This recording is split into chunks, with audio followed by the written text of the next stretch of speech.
Hey guys, welcome back to the channel. Today, we're starting part 1 of an awesome What If Deku Was Never Given One for All story. If you want to see part 2, drop a comment below and tell me what you think. Don't forget to like, subscribe, and share. Now let's jump into the story. Midoriya Izuku woke up before sunrise, as normal. The lights of the city were visible through the old curtains that covered the small window they had in their room. With the morning laziness, he stood up and made his way to the kitchen. As he was slowly waking up, he prepared himself a glass of water and ate a loaf of bread. As usual, he took a cold shower and got dressed in his school's gakuren. 𝐷𝐻𝐸𝐷 Junior Middle School wasn't the nearest school to where they lived, but it was the cheapest of the few that accepted quirkless students. Then, he took his school bag with all his supplies. Before leaving his apartment, he wished farewell to his mom, already awake. As he made his way down the stairs, he mentally reviewed that day's schedule and homework. Once he exited the building, he was met with one of the few appealing sights in that part of town. The sun, peeking over the horizon, illuminated in all sorts of reddish shades the walls of the different buildings. He fondly smiled for the day's nature good morning, and started walking towards school. 𝐷𝐻𝐸𝐷 Junior Middle School wasn't really a safe environment for a quirkless kid. The other students, and the teachers as well, weren't exactly the kindest. However, if he wanted any chance to succeed in life, he needed to be not just good, but perfect. He couldn't afford to snap. The slightest mark on his academic record would further destroy any chances of getting into any kind of good high school. He could start working to pay the fees, but he needed perfect scores and a spotless disciplinary record in order to have a chance to get in. So he endured the comments, the beatings, the teasing and the insults. He didn't need to listen to any of it, he just had to show the most enthusiastic, cheerful attitude all the time and keep firm in his convictions.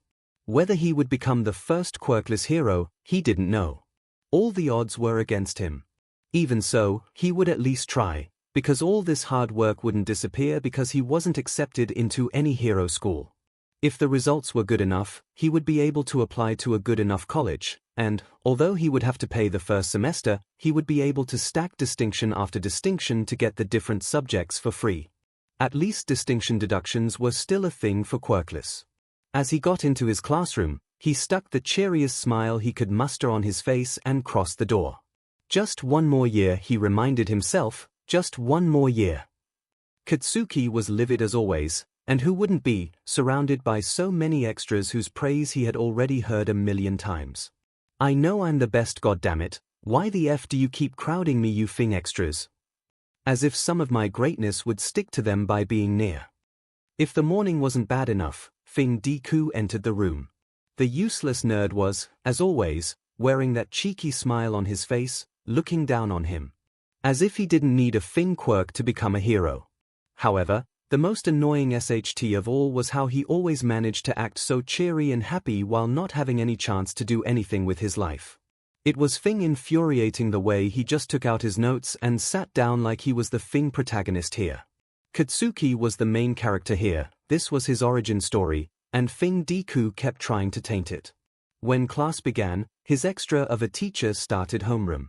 Katsuki just Fing-minded his business until he heard the question. And I assume that all of you want to become heroes, am I right?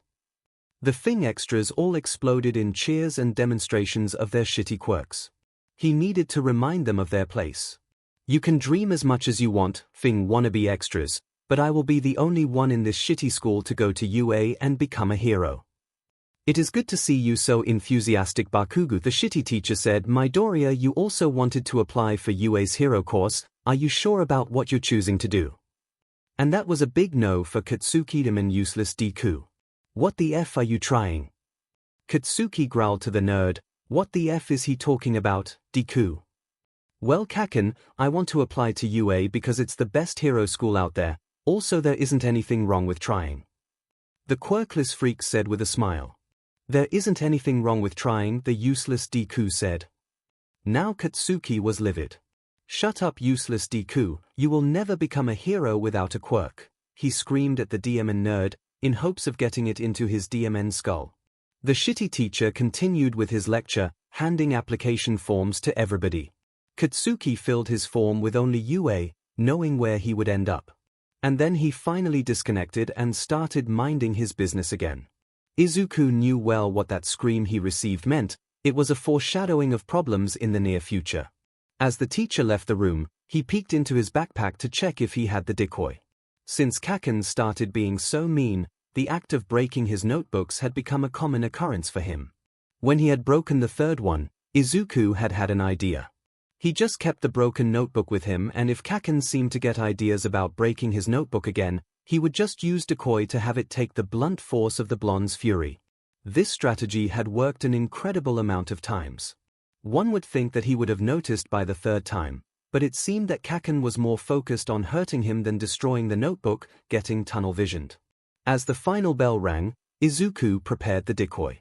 "It's your time, buddy," he thought as he laid the mangled notebook on the table. Right as expected, Katsuki came and took his notebook. He put on a display of trying to recover it in order to not raise suspicion from the blonde. He just zoned out during the whole interaction. Or he zoned out from the interaction until Katsuki said those words. "If you want a quirk so badly, take a swan dive from a roof and pray for a quirk in your next life," the blonde said while throwing his decoy out the window. Wow, that's new, he thought to himself in disbelief and shock. He knew that 𝐭𝐿 hated him, but to the point of desiring him such a death. It was new and it hurt in a way he would have never expected. As the blonde disappeared, Izuku was left thoughtful in the classroom. After a few minutes of staring at nothingness, Izuku recomposed himself. Yeah, Katsuki just told him to kill himself. Not that it came out of nowhere. To be honest, he should have expected that. It still hurt, but he shouldn't dwell on that. As he stepped outside the school, he made a mental checklist of everything he needed to do for tomorrow and next week. Seeing that everything was almost done, perks of having a consistent study schedule, he deemed it okay to try to hunt for hero fights in order to analyze some quirks. He took out his phone. From the screen a little bit scratched from its previous owner, he read some articles in hero forums to see who he should be aiming for. The phone itself was a present from his mother. She had worked a lot and skipped some meals just to afford it. And, although he didn't like his mother skipping meals for money, he cherished it with his life, because it was something his mother worked hard to give him, a proof that at least his mother loved him. The same cannot be said for Hisoshi, he thought to himself. After scrolling through some forums, he finally picked his target. He decided to check on Kamu Woods, a rising hero with a plant-based quirk and a promising future. As he made his way to the place where he had last been seen, he tried to figure out his patrol route from other news articles. It came as no surprise that it was in the more populated and well-off part of town. In the end, he was a rising hero and needed the media attention. He felt a bit of a sour feeling knowing that they tended to prioritize more well-off areas than where he lived. At least, they had someone by the name of Eraserhead there. He had overheard some neighbors talking about him saving them from muggings or other more shady things. He really was thankful to the man, but he was kinda underground. While investigating the hero, he only found some low-resolution shaky videos of his fights. As he was lost in thought, something approached him from behind and then, he was asphyxiating. Kiwata Kenryoku was coming from the richer part of town. He had received an order to repair a complex cuckoo clock. It was a rather fascinating machine. He held in high esteem whoever made it. They deserved all his respect. The clock itself hadn't been broken, but someone knocked the pendulum off the clock and reassembled it the wrong way. After telling the couple he had noticed their kid, 7 or 8 years old, frowning and looking rather guilty. As they had made eye contact, he winked at the little rascal. The kid had had enough punishment by the scare of making their parents upset. Then, he had offered the couple to oil it, to which they had gladly acceded. While he had been opening the marvelous piece of cogworks, he had noticed at the rascal's curious look out of the corner of his eye.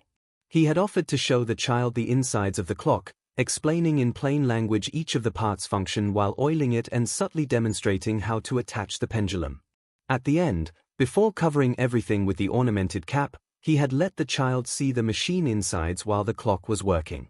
He even had advanced the minute hand to a sharp hour to show the child the inner workings of the cuckoo. Once he had seen the wonder of the child's eyes, he had deemed himself satisfied. He had fully reassembled the clock, set the time and wished farewell to the family. It had been altogether a good day. Well, it had, because now he was staring directly at an assault. He could intervene, but it wouldn't be easy. The assailant was made of sludge or something similar and lacked the correct anatomy for the majority of his moves to be effective. No low kicks, liver shots or neck strikes to subdue him, they were a pain in the butt as an adversary. As he set his toolbox on the ground, he tried to assess the enemy for any kind of weak points. The sludge monster seemed untouchable by normal strikes, however, his eyes looked solid bingo. As he approached the scene, he secured his arm guards, readying himself to strike. He needed to surprise the muckman, take the teen, and storm out from there while the villain was blinded. A breeze. When he took the first explosive step into a dash, he heard a voice booming. "I am here." Toshinori felt a little twinge of shame. He was running on his last fumes and had lost sight of the sludge villain. Since his injury, he had been getting weaker over time. A villain who he once would have apprehended in a few seconds was now putting more of a fight. He was dashing through an intricate labyrinth of small alleys and narrow streets, following the trail of sludge the villain left behind. When he reached a corner, he saw the criminal. It seemed to be trying to choke someone to death. He noticed a civilian approaching in the background, another thing to take into consideration. "I am here," he boomed while dashing towards the sludge villain and throwing a well-measured pressure wave in order to rip the sludge off the boy, knocking the villain out in the process. As the civilian approached to take care of the victim, he secured the villain inside some bottles. Then he hushed the old man. He was running out of time. He gently tapped the kid to wake up. The boy finally opened his eyes sluggishly. He coughed and puked some sludge before looking him in the eye. He checked on the teen, and bid farewell before jumping out of the scene. As he landed on a rooftop, he deflated. What a close call. Toshinori thought, unaware of the missing bottles. Izuku came back a little dazed. He still had fresh in his mind the sludge villain attacking him, pumping liters and liters of liquid down his lungs, talking about liquid in the lungs. "Pooah," he puked. Then, he glanced up, meeting eyes with All Might. The All Might. He just puked in front of All Might. "Are you right, young citizen?" he exclaimed. What a loaded question. On the one hand, he just had been attacked by a villain who had pushed liters and liters of filthy sludge down his throat. He did feel all right, but common sense would point the other way around. On the other hand, the medical bills for going to a hospital were high, and he had no medical insurance because the insurance company's workers often thought that the risk was too high because he was weak by nature. All right, he needed to give an answer. "Yes, All Might, thank you for rescuing me," he managed to say, breaking through his embarrassment. "If everything is all right, then I'll go deliver this villain to the police. Farewell, young citizen," he said before, quite literally, disappearing from the scene. Wow, this has definitely been something. Yet again, he had a sour feeling. All Might just disappeared. It was like he didn't care about what happened to him. He was too quick to go. One should have thought he would insist more on going to a hospital after what happened. Not that Izuku could afford it, but it was rather unprofessional on All Might's part. "Are you all right, little rascal?" a voice asked, breaking Izuku out of his stupor. He glanced to the side, where he saw an elderly man. His demeanor was rather calm. He was slightly stooped over, probably by the toll taken by the years. Despite being old, his arms were considerably toned. He wore a pale yellow short-sleeve shirt and khaki cargo shorts. On his feet, a pair of brown leather shoes. He also had a straw hat that protected his head and neck from the sunlight. His face was decorated by a bushy white mustache, and an equally bushy hair peeked from under the hat. His eyes, brown with streaks of orange, looked at him with a mix of kindness and concern. "Yeah, I think I'm all right, sir," the teen said eagerly before coughing again. "I don't know, little rascal. I think that villain really did a number to your lungs. Perhaps we should go see a doctor." The man insisted. "Don't worry, I'm good. I feel a little bit under the weather, but I'll be fine." Izuku tried to dismiss, but the old man looked at him with intelligent eyes. As if he just had figured something out. "Humor me. Let me at least accompany you to the hospital or I'll be worrying about you all day," he said, and Izuku felt a little bad for the man. He didn't want to go to the hospital and add that bill to his mother, but he felt bad for the man's concern. The elder seemed rather understanding, so perhaps if he told him a little bit more, he would let it go. I would really like to go, Izuku finally conceded, but we cannot afford the hospital fees, so we really just go to the doctor in rather extreme cases.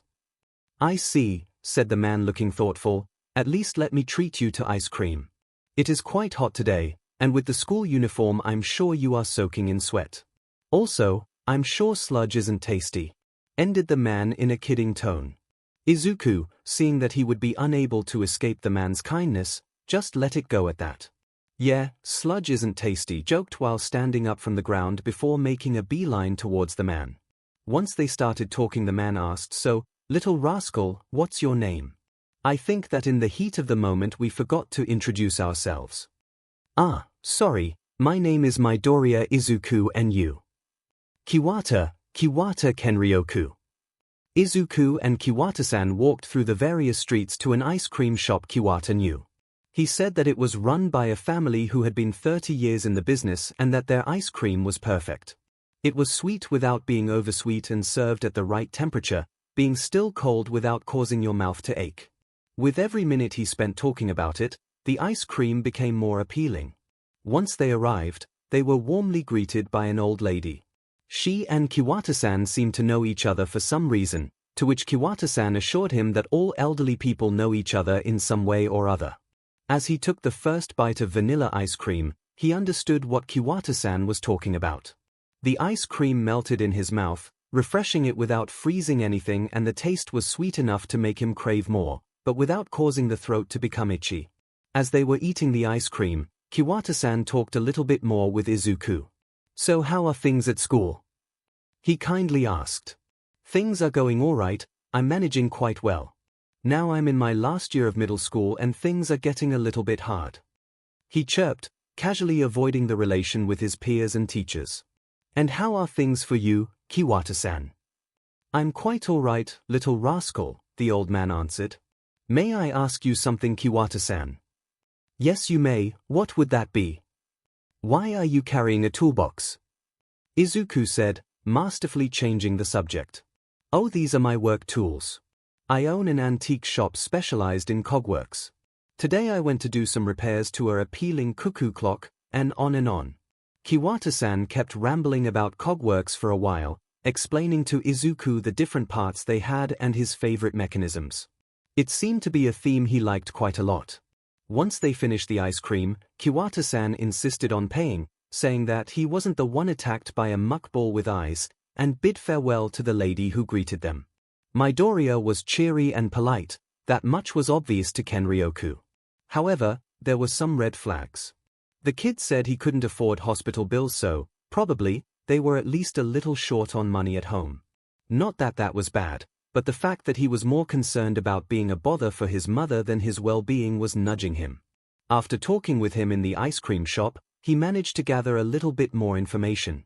Firstly, the kid, despite his open nature, was rather reserved about his life and personal thoughts.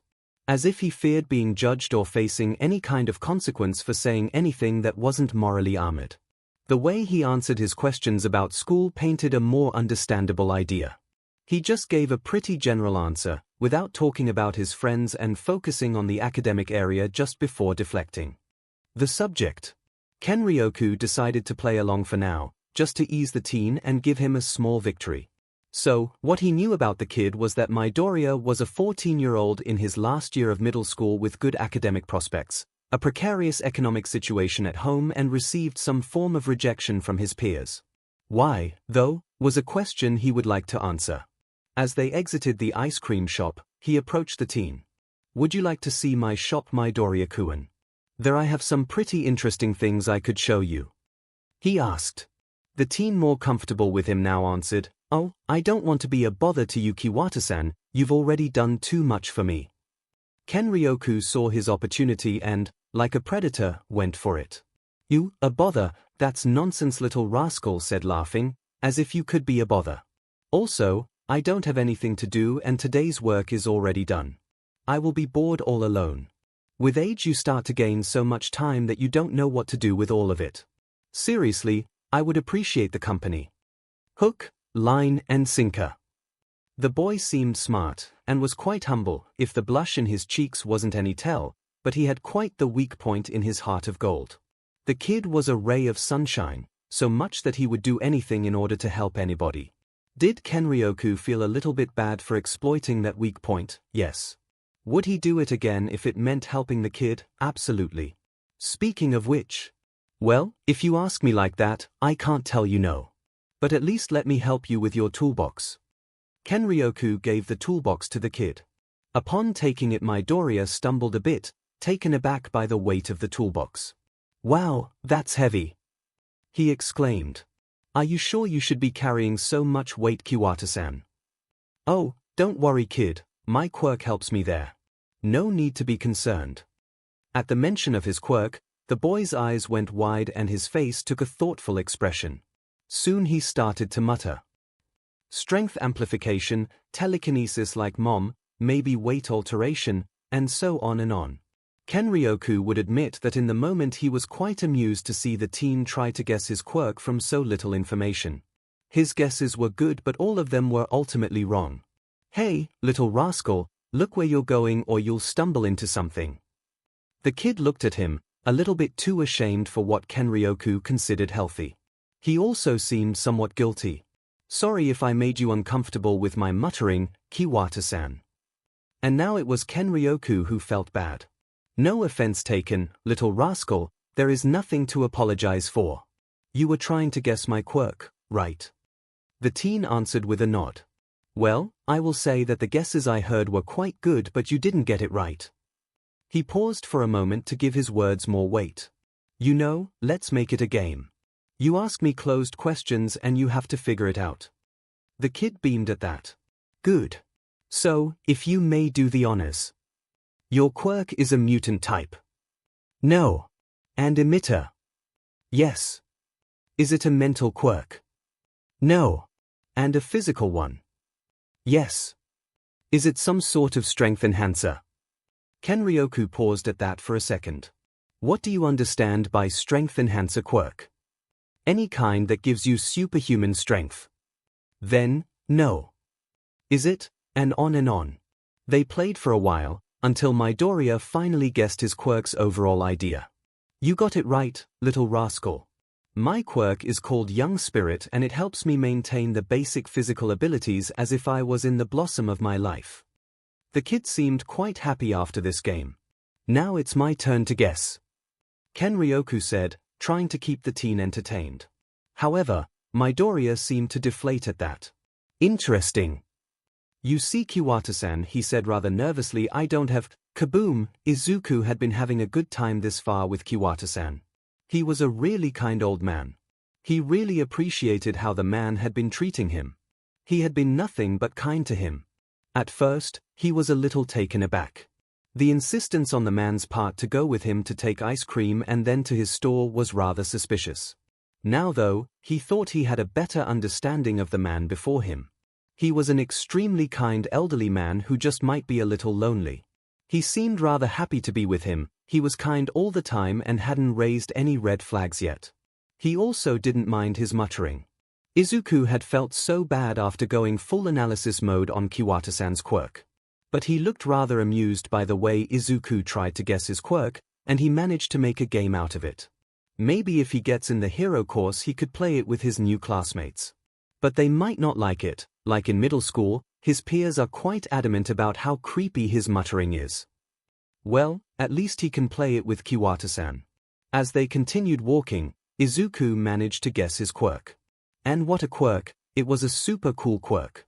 Basically, Kiwata-san is always in his prime. If he was a pro hero he would both have the experience of a senior and the brute force of a rookie. Now it is my turn to guess, Kiwata-san said. Oh, right. It was obvious that now he had to share his quirk status with Kiwata-san. It was nice while it lasted. Kiwata-san might as well stop talking to him when Izuku tells him. Well, here we go. You see, Kiwata-san, he took a deep breath and mentally prepared for the rejection that was about to come. I don't have. Kaboom, an explosion, and then another one were heard across the street. Izuku and Kiwata-san ran after the sound, practically on instinct.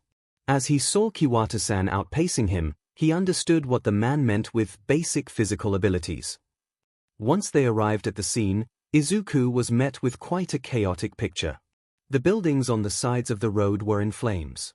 Backdraft was trying to suppress the wildfires, just for another explosion to reignite them again. In the center of the street there was a quite familiar villain surrounded by pro-heroes Death Arms, Mount Lady, and Kamu Woods. However, something didn't click with Izuku. The sludge villain wasn't able to make explosions in his last encounter. It was then that he saw him, Katsuki, in the middle of the sludge villain body, doing his best to escape and keep breathing, throwing explosions like a mad dog in a desperate attempt to free himself. Izuku was broken out of his stupor by his emerald eyes meeting desperate deep red.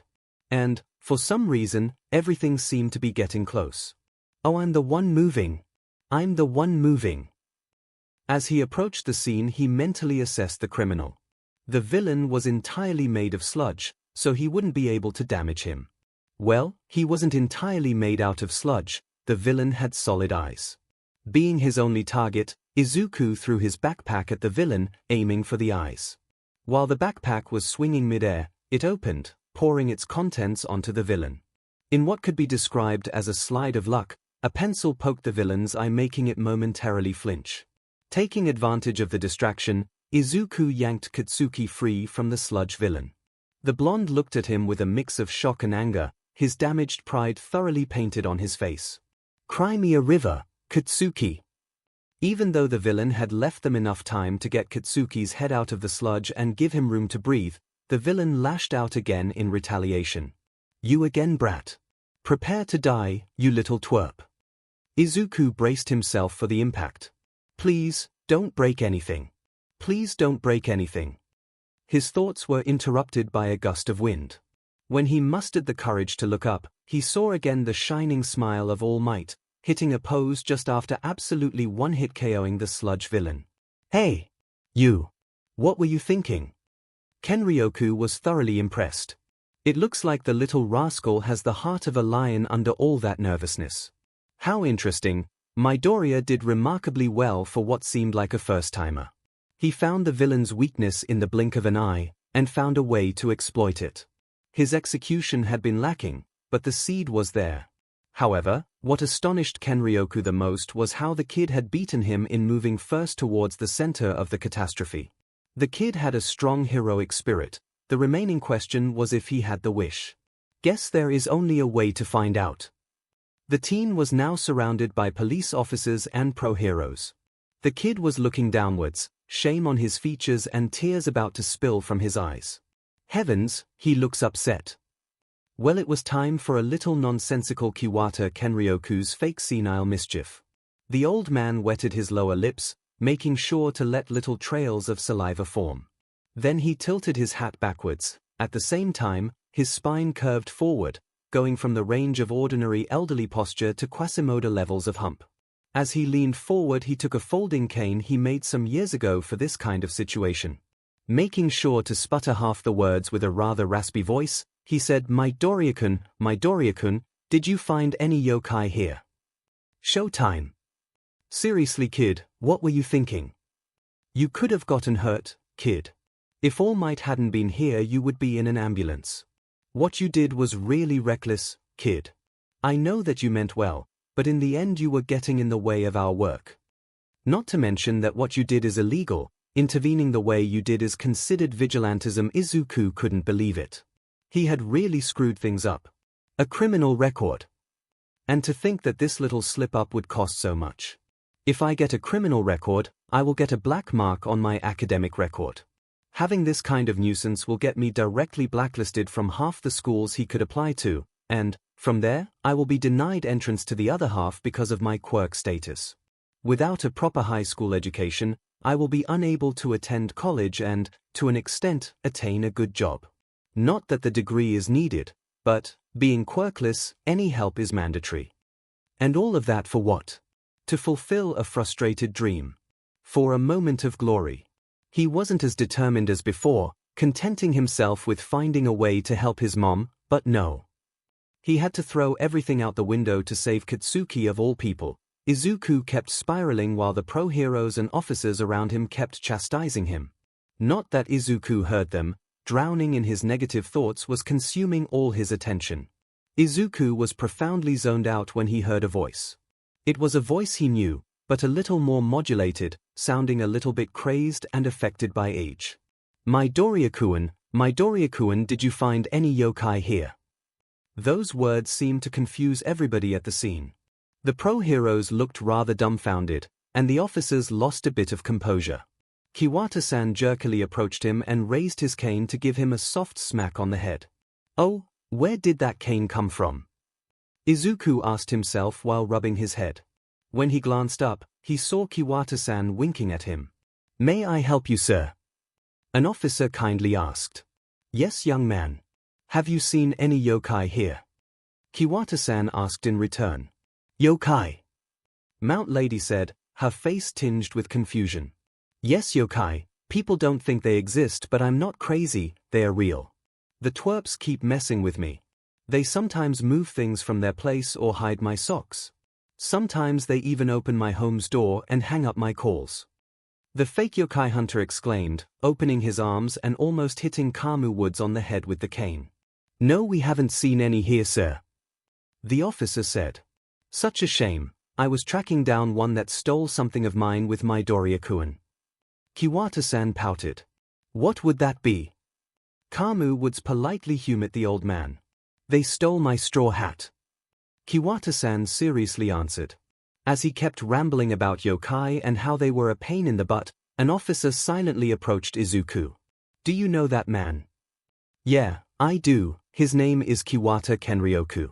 He has no family and believes there are yokai trying to mess with him. I kind of take care of him and make sure he doesn't get into any mess. 𝐒𝐿 lied. Shouldn't you tell him that he has the hat on? The policeman retorted. Oh no. If I do, he says that they gave it back to make me look like a fool, the twerps, and he starts the hunt again once he forgets he already has it. Really, it is better to go along, at least he tires himself out and walks a bit. After some time he just forgets what he was doing and decides to go home.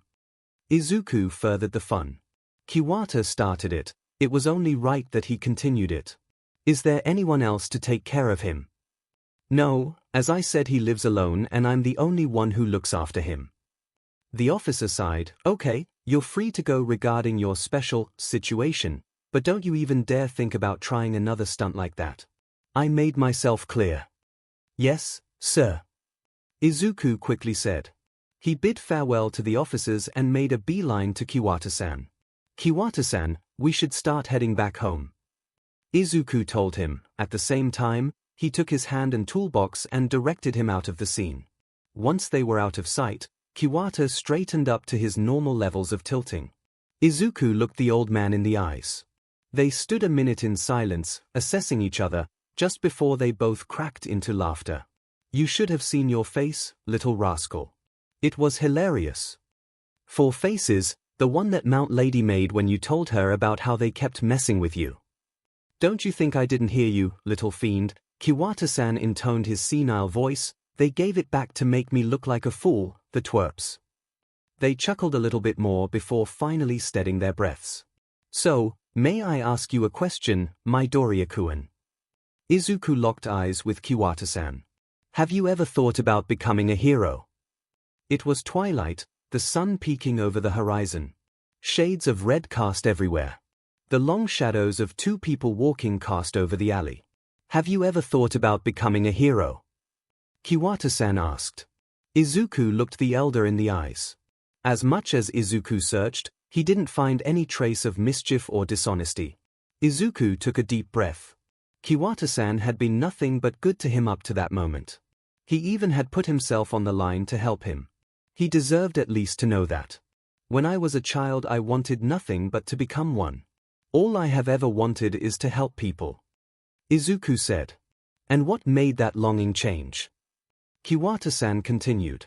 𝐒𝐿 didn't want to answer that question, doing so would mean revealing he was quirkless. If he knew, he would stop talking to him. 𝐒𝐿 must have looked quite distressed for Kiwata-san to say, I see, if you don't want to answer that question you don't have to answer. No point in dwelling in the past. Kiwata-san stopped in front of a bench, sitting there and inviting Izuku to take a seat. May I ask you something different? Izuku nodded. If you had the chance to become a hero, even though you had to work to the bone every day for the rest of your life, would you? It was a loaded question. Izuku had always thought he would do anything to become a hero and help his mother. Now his reasons were slightly different from the ones he had when he was a child. But the matter wasn't if he wanted to, the matter was whether he could.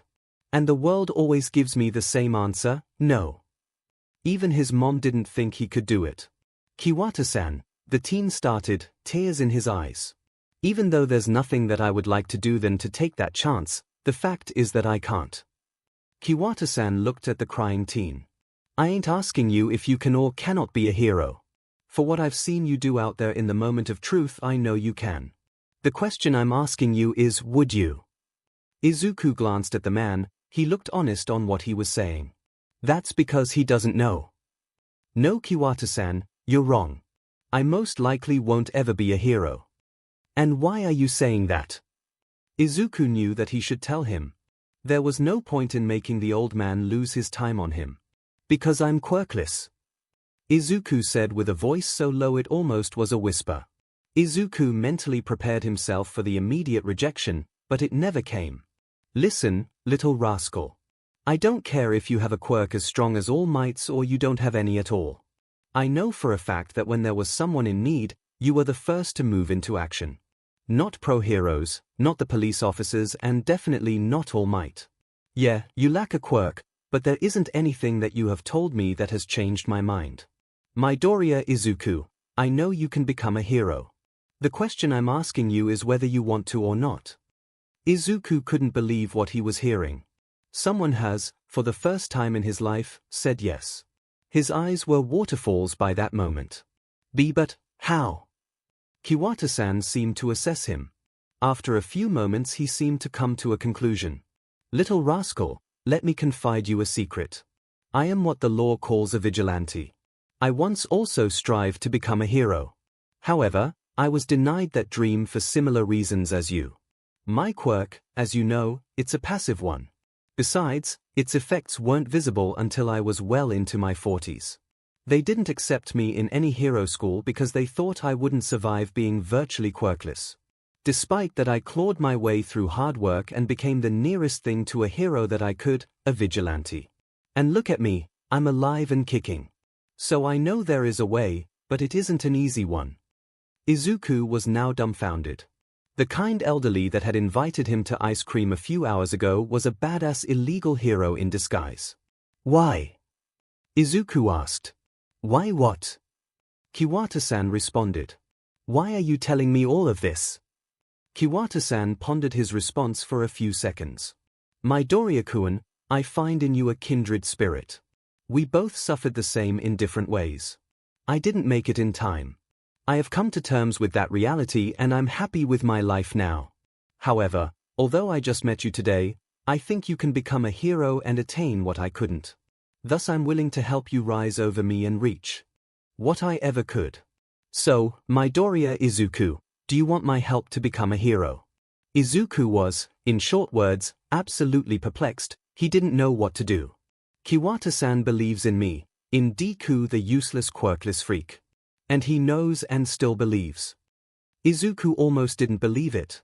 But Kiwata-san had shared a lot with him just to make him understand, and Kiwata-san seemed smart enough not to take that lightly. Izuku cried harder than before, if it was even possible. His eyes filled with happy tears, and after a few moments of recovering his ability to speak he said, Yes, I want it. Okay, little rascal, let's get to business, he said while standing up. And cheer up, your smile is too bright to keep it all for yourself. The apartment was eerily quiet. The little space that usually was filled with life was in absolute silence for the first time in only God knows how much. She missed her son on the table, mumbling while doing his work. It was also pretty late. Izuku had told her via text he would go to hunt some hero fights. Maybe something has happened. She rushed to turn on an old radio. As the speakers cracked to life, she ushered herself to synchronize the news frequency. There has been a villain attack in Musutafa, BZZZ. the villain, one with a sludge quirk, took a teen hostage, 𝐵𝐵𝐷𝐵. The situation was handled by pro-heroes Mount Lady, Backdraft, Death Arms, and Kamu Woods until All Might showed to the scene to apprehend the villains. 𝐵𝐵𝐷𝐵. My baby isn't home. It is too late. Maybe something happened to him. In the news they said that the villain had taken a teen as hostage. What if it was Izuku and now he is out there, or? Her train of thought was interrupted by the sound of her apartment's door cracking open. When she glanced at the door she saw her son. She dashed for the door and checked him over. Oh.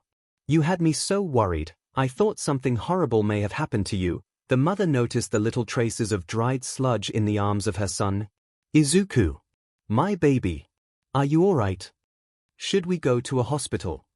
Let me check you, she said, tears dwelling on her eyes. Izuku, overcoming the initial shock, dismissed her mother's worried questions. I'm alright, Mom, I'm okay. But Izuku, you were taken hostage by a villain. Izuku looked at her confused. Oh, Mom, that was Katsuki. I just tried to help him. Inko took some time to process that. So the villain took Katsuki hostage and Izuku jumped into action to help. Izuku jumped into action to help. Izuku got in the way of a villain to help. Izuku. Izuku. Oh, my baby, don't do that ever again. You hear me? You could have gotten so hurt. She admonished, more relieved than actually angry. Yes, Mom, and I met someone. He helped me, he said, changing the subject. And who would that be? Izuku then proceeded to explain to her what happened that afternoon since the first sludge villain to the yokai mischief attack, the former gaining some more worried questions from her and the latter making her laugh a bit. Then Kiwata-san told me he would like to help me become a hero. Izuku was ecstatic to tell his mother about his day. She looked rather distressed, but after talking with her and assuring her he was fine, she looked like to let it go. And then, he told her about Kiwata-san's offer. And how exactly would he do that, darling? She said. Well, he told me to go find him at his store tomorrow afternoon with sports clothes at his shop. Izuku responded. And has he asked anything in exchange? No, Mom, he said he was doing it willingly and for free. Mom frowned. Are you sure about that? Izuku's, he told me his quirk wasn't noticeable until he was about 40, so despite his best efforts he didn't get into any hero school. So seeing me as a kindred spirit, he wanted to help me. I will not tell you not to go, because this is one of the best opportunities you ever had, but I want you to be cautious with that man, okay? She asked with a tone that made clear it was an order. Okay. From there the night progressed as always. They ate together at the small table, took turns to wash their teeth and shower before going to bed in their shared room. Their apartment wasn't really big.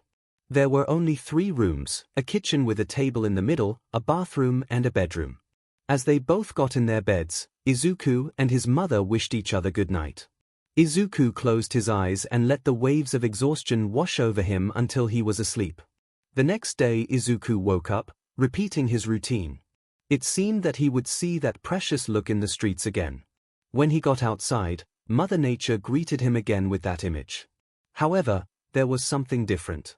In the middle of the road there was a lump of clothes. When he took a better look he noticed it was someone. Izuku hurried himself there and tried to get a response from them. Once he was there he hurried to put them on their back. The man was tall, he wore at least 3 layers of clothes, the last one a long khaki green coat with a lapel collar, and God knows how many scarves. His face was filthy, with a disheveled look and had a scar over the left eye. A prominent nose over a short beard and long strands of white hair peeking from an orange beanie. Izuku neared a hand under his nose to check for breathing. Once he felt the warmth rush of air on his hand, Izuku let himself relax a bit. EU village, hip, sans, hip. Pretension. J, hip. The man lazily and poorly sang. Oh Siapi, he is drunk as a skunk. I cannot leave him in the middle of the street or he might get run over.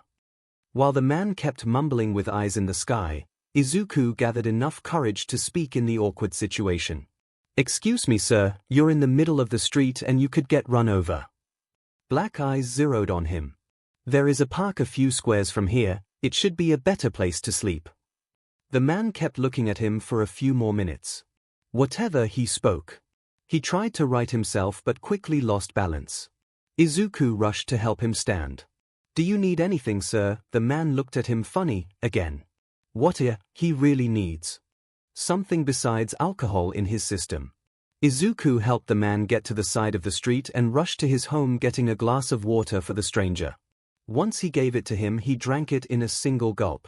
"A lot better," he said, vocalizing better but clearly not sober. He gave the glass back. "You really are a good fella, the drunken man asked the teen. "Thanks. I just really wanted to help you." The man broke into a bark of laughter. "Yeah, you really are a cinnamon roll. Heck, you're even kinder than some heroes," he said. "Well, I kinda want to become one," Izuku told him for absolutely no reason. "Why the heck I keep oversharing? And you surely will make a good one." "What the hell? I'll make sure of it. I promise," the man declared with a hand on the heart and the gall that only alcohol can give. "Well, I'm really thankful for the support, but I need to get going." Izuku sprinted home, left the glass inside and made a run to his high school, for a few squares at least. Izuku couldn't wait for the end of classes even before they started. He was excited to start his training. He didn't know what Kiwata-san would teach him. He was so excited that he had forgotten who else had been in the sludge villain incident. "What the F were you thinking, Deku?" Katsuki said. Then he proceeded to slam Izuku against the lockers. "Let me get something in your thick skull. You didn't save me yesterday. I had everything under control and you got in the way. Do you understand?" In the blonde's fashion, everything was said with a raging anger and a profound snarl. His hands were smoking. "Don't ignore me. You're just a useless Deku and nothing more." Then he proceeded to give Deku a right punch in the stomach and stomped into class. Izuku touched his cheek and winced at the pain. This will leave a bruise for sure." Then he proceeded to glance at the hallway's clock. Seeing that homeroom was about to start, Izuku hurried inside the classroom and took his seat. Everybody was around Katsuki's desk, trying to get juicy details about what happened the day before. Everybody got the same treatment though. Some insults and a dismissal was all that the extras received. As their teacher entered the room, all the students rushed to sit on their desks and make silence. As the homeroom took place, Izuku couldn't help thinking, just another day, hold another day. Once classes ended, Izuku stormed out of his classroom, ecstatic to start training with Kiwata-san. He crossed alleys and streets at the quickest pace he could go without running. As he got home, he ushered to change in a pair of old sweatpants and a plain t-shirt from the thrift store. After his quick stop at home, Izuku practically made a run to Kiwata-san's store. Will he teach me to kick, to punch, or to grapple first? Maybe he'll teach me the usage of weapons like a sword or a bow staff. Izuku finally arrived at Kiwata-san's store. The walls of the store were full of perfectly synchronized cuckoo clocks. There were also other antiques in some stands. Music boxes, leader crafts, and silver cutlery among others decorated the various surfaces and nooks of the store. "Oh, Midoriya-kun, glad to see you here. May you accompany me to the back store," the vigilante said while flipping the open label to close. Then he opened a door, offering Izuku to step in. At the other side there was a little workshop, with some clocks opened. The different springs and gears spilled over the workbench, making quite the mess in a little area. The walls at the sides were full of tools specialized in the fine-tuning required to work with such precise mechanisms. As they kept walking, they crossed another door. This one led to a small backyard. The floor was tiled with some patterns made in bricks and the sides were full of pots with different plants. "So Midoriya-kun, are you ready to start your training?" Kiwata-san asked. Izuku vibrated with excitement. "Oh my gosh. Yes, I am, Kiwata-san. I'll do my best." Kiwata-san looked at him, then, a wicked smile crossed the old man's features. "Good to hear, Midoriya-kun. First of all, whilst we are here you shall call me Kiwata-sensei. Second of all, you're not ready to learn any form of martial arts yet." Izuku was left open-mouthed. "Don't look at me like that, I ain't no noodle. However, worry not because we will get there." "I don't understand, Kiwata-sensei. You said you would help me learn how to fight." Kiwata-sensei looked him dead in the eye. Midoriya-kun, everything I will teach you are ways to amplify and use more efficiently and intelligently the body's natural strength. However, if you don't have any strength to start from, everything I might teach you will be as good as nothing, hence, said while placing once again that wicked grin in his face. We will make sure you're as fit as a Greek god when I'm done training you. But first we need some base to work from, so these first weeks will be directed to physical training. Kiwata-sensei took out a piece of chalk and marked 4 lines on the floor. Midoriya-kun, you will start by running from the first line to the second and back. Then from the first to the third and so on. Once you are back from the fourth, I want you to count that as a 1. Once you've done 20, we will move on to the next exercise. And make sure to touch the lines with your hand every time. I will be watching, so, if you miss a line, you'll have to do another repetition. Now, go. When Kiwata-sensei said he had done enough for the day, Izuku was gasping for air, every muscle in his body was screaming at him, the known and unknown ones. After that day, Izuku decided that there was nothing he hated more than line drills. After a full body workout, Kiwata-sensei made him do some stretches, which basically consisted of twisting parts of his body until they felt about to rip apart, holding for a few seconds, letting go and repeating. Even though Izuku was pretty much exhausted, he couldn't help but feel a little proud. He was taking his first steps onto becoming a hero at last. The warm feeling in his chest encouraged him through the sore muscles to keep pushing. So now that we are done, I want to talk to you about a few things. Kiwata-sensei said, getting Izuku's attention. We will work out on Mondays, Wednesdays, and Fridays. The other days of the week are meant to act as muscle rest. That means that you shall try to avoid doing training on those days. Also, I want you to try to eat food richer in protein. Salmon and chicken are the most known ones, but eating nuts and other lean meats should help as well. Lastly, remember the stretches that I taught you. Those should be done after and before training. Izuku nodded eagerly. And finally, good work, little rascal. I know that it's difficult at first, but you will get used to it. Now go home, eat well and sleep better. Kiwata-san said. Thank you, Kiwata-san. I really appreciate the effort. I won't let you down. Izuku bowed. Nonsense. You could never disappoint me. Now, hush. Hush. Go home, your mother probably is worrying about you. He said jokingly. Goodbye, Kiwata-san. Izuku waved from the door, a bright smile on his face. Goodbye, Midoriya-kun. And in the light of the dawn, Izuku departed. He glanced over the 3 thugs. The criminals had been accused of SXL assault and RPE attempt. The 3 of them were found knocked out in the back alley where they committed the felony. As glad as he was that now they would be apprehended, there was a nagging aspect to the case. There were no official reports of them being apprehended by either a hero or the police, and they were found severely bruised and panicked on waking up. Everything pointed to vigilante work. He entered the interrogation room where the ringleader was waiting for him. Hello, I'm Detective Tsukochi Naomasa and I'm here to take your statement. Naomasa proceeded professionally. Shut up, you pig, the thug snapped. As I was saying, Daigusha-san, I'm here to take your statement and ask you some questions. Before we start, I must notify you that I have a lie detection quirk. Whatever, the thug grumbled. With that, the thug started telling his recollection of the events. At the start, everything seemed quite normal. It was disgusting how he talked about the provocative wear, however when he got to the vigilante intervention he was surprised. Then, when we were about to have our fun, the effer showed up. He said some SHT about not wanting to hurt us so badly. He told us to call the police and bring ourselves in. Obviously we told him to F off, but then he started laughing like a madman. When Tanaka tried to punch the sucker in the face, some kind of scarf wrapped around his arm and banged him to the ground. From there, the sucker started singing in French and beat the CRP out of us. Daigusha explained. Naomisa's mind was rushing over theory after theory. The vigilante seems to be a tad crazy. He uses clothes for fighting, so maybe some kind of cloth manipulation quirk. But he said it was a scarf that had beaten him up. How does he look like? The effer had a light behind him. I could not see SHT but the shape. He had long hair and looked like a homeless man. Aizawa Shouter was on his patrol. It was a slow night. For the first time in a long time he had a clean patrol. It was nagging. Maybe he should change his route. It looked like the criminals had started to avoid him. He was about to make his way home when he received a phone call from Tsukoichi. Hey, maybe I will see some action tonight. Hello Tsukoichi, why are you calling?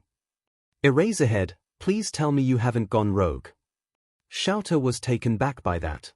Tsukoichi, I swear that if this is some kind of joke Nemurai has managed to wrap you in. I'm going. This is no joke Eraser. There have been some incidents in your area with what seems to be a new vigilante.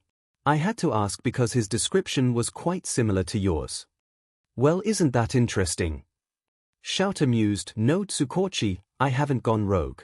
However, give me a description if I ever cross them. Well, he fights using some kind of scarf. He is tall, around 190 centimeters, has long hair and looks like a homeless person. For what we have heard, he is extremely unstable and smug. He seems to laugh hysterically and sing while fighting. 𝐿𝐴 sighed. This smells like a lot of trouble. What is your opinion, detective? I think he might be an imposter trying to come across like you, or maybe a fan. I don't think that's possible. I try pretty hard not to get too much attention. Any resemblance is most likely by chance. Well, if you find anything, please contact me. The man sounded exhausted. How many extra hours is he doing? Goodbye Tsukoichi. Goodbye Eraser. With that they ended the call. Izuku woke up with all the muscles in his body screaming at him. He felt like CRP, swore in all the ways known to man. He could barely move without feeling something cracking. He stood up with trembling legs. Yesterday was something else, heh. The day prior, he went directly home as Kiwata-san ordered him. When he arrived home, his mother asked him about the day. He explained to her all the exercises he had done. After the recollection of events, she had seemed a little bit more at ease with Kiwata-san, which was good.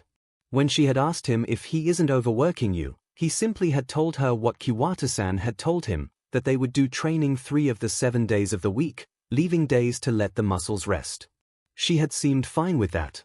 When he had told her that he needed to change his diet, he was a bit nervous. He didn't want to burden his mother, but she had assured him that they could do that without any problem. Then he had taken a cold shower and, after eating, he had dropped dead in his room, having one of the best night's sleeps in his life. So he was now pretty happy with his situation.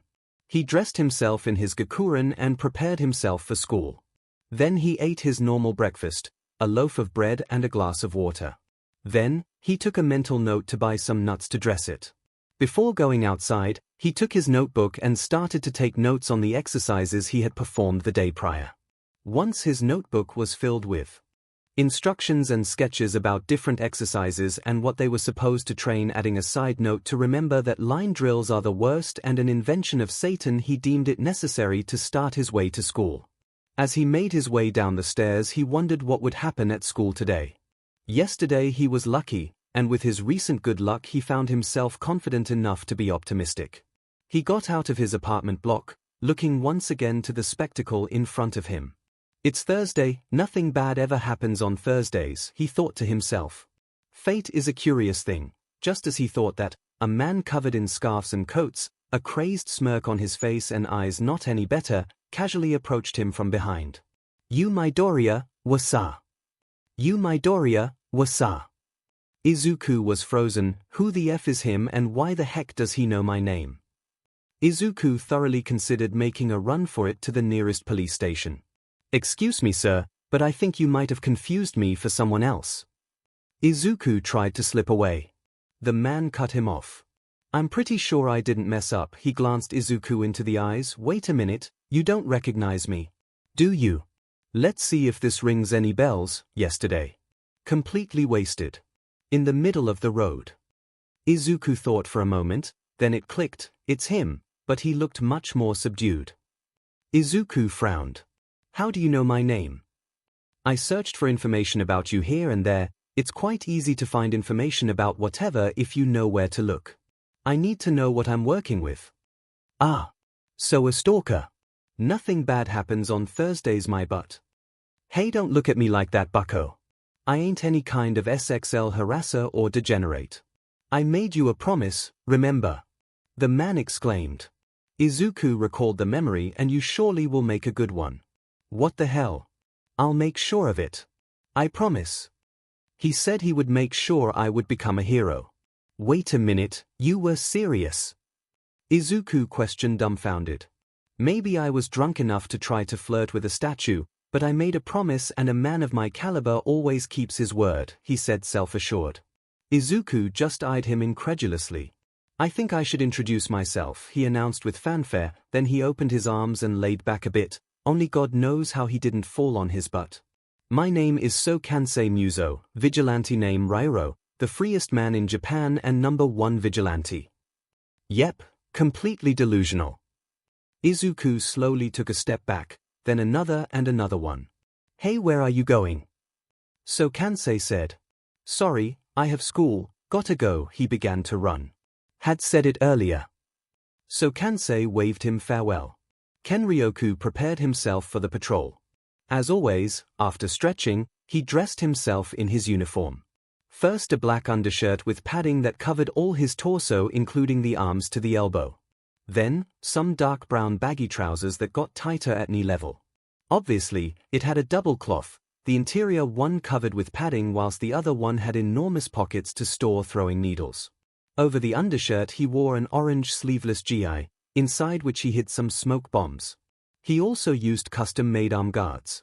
His special piece of armor was a hybrid between an actual arm guard and a gauntlet, steel plates held together by leather-protected elbows, forearms and the side of the hands.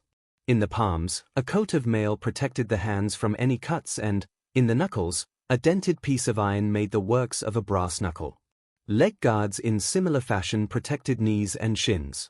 In his back a deep red holster for a bow staff waited for his matching companion.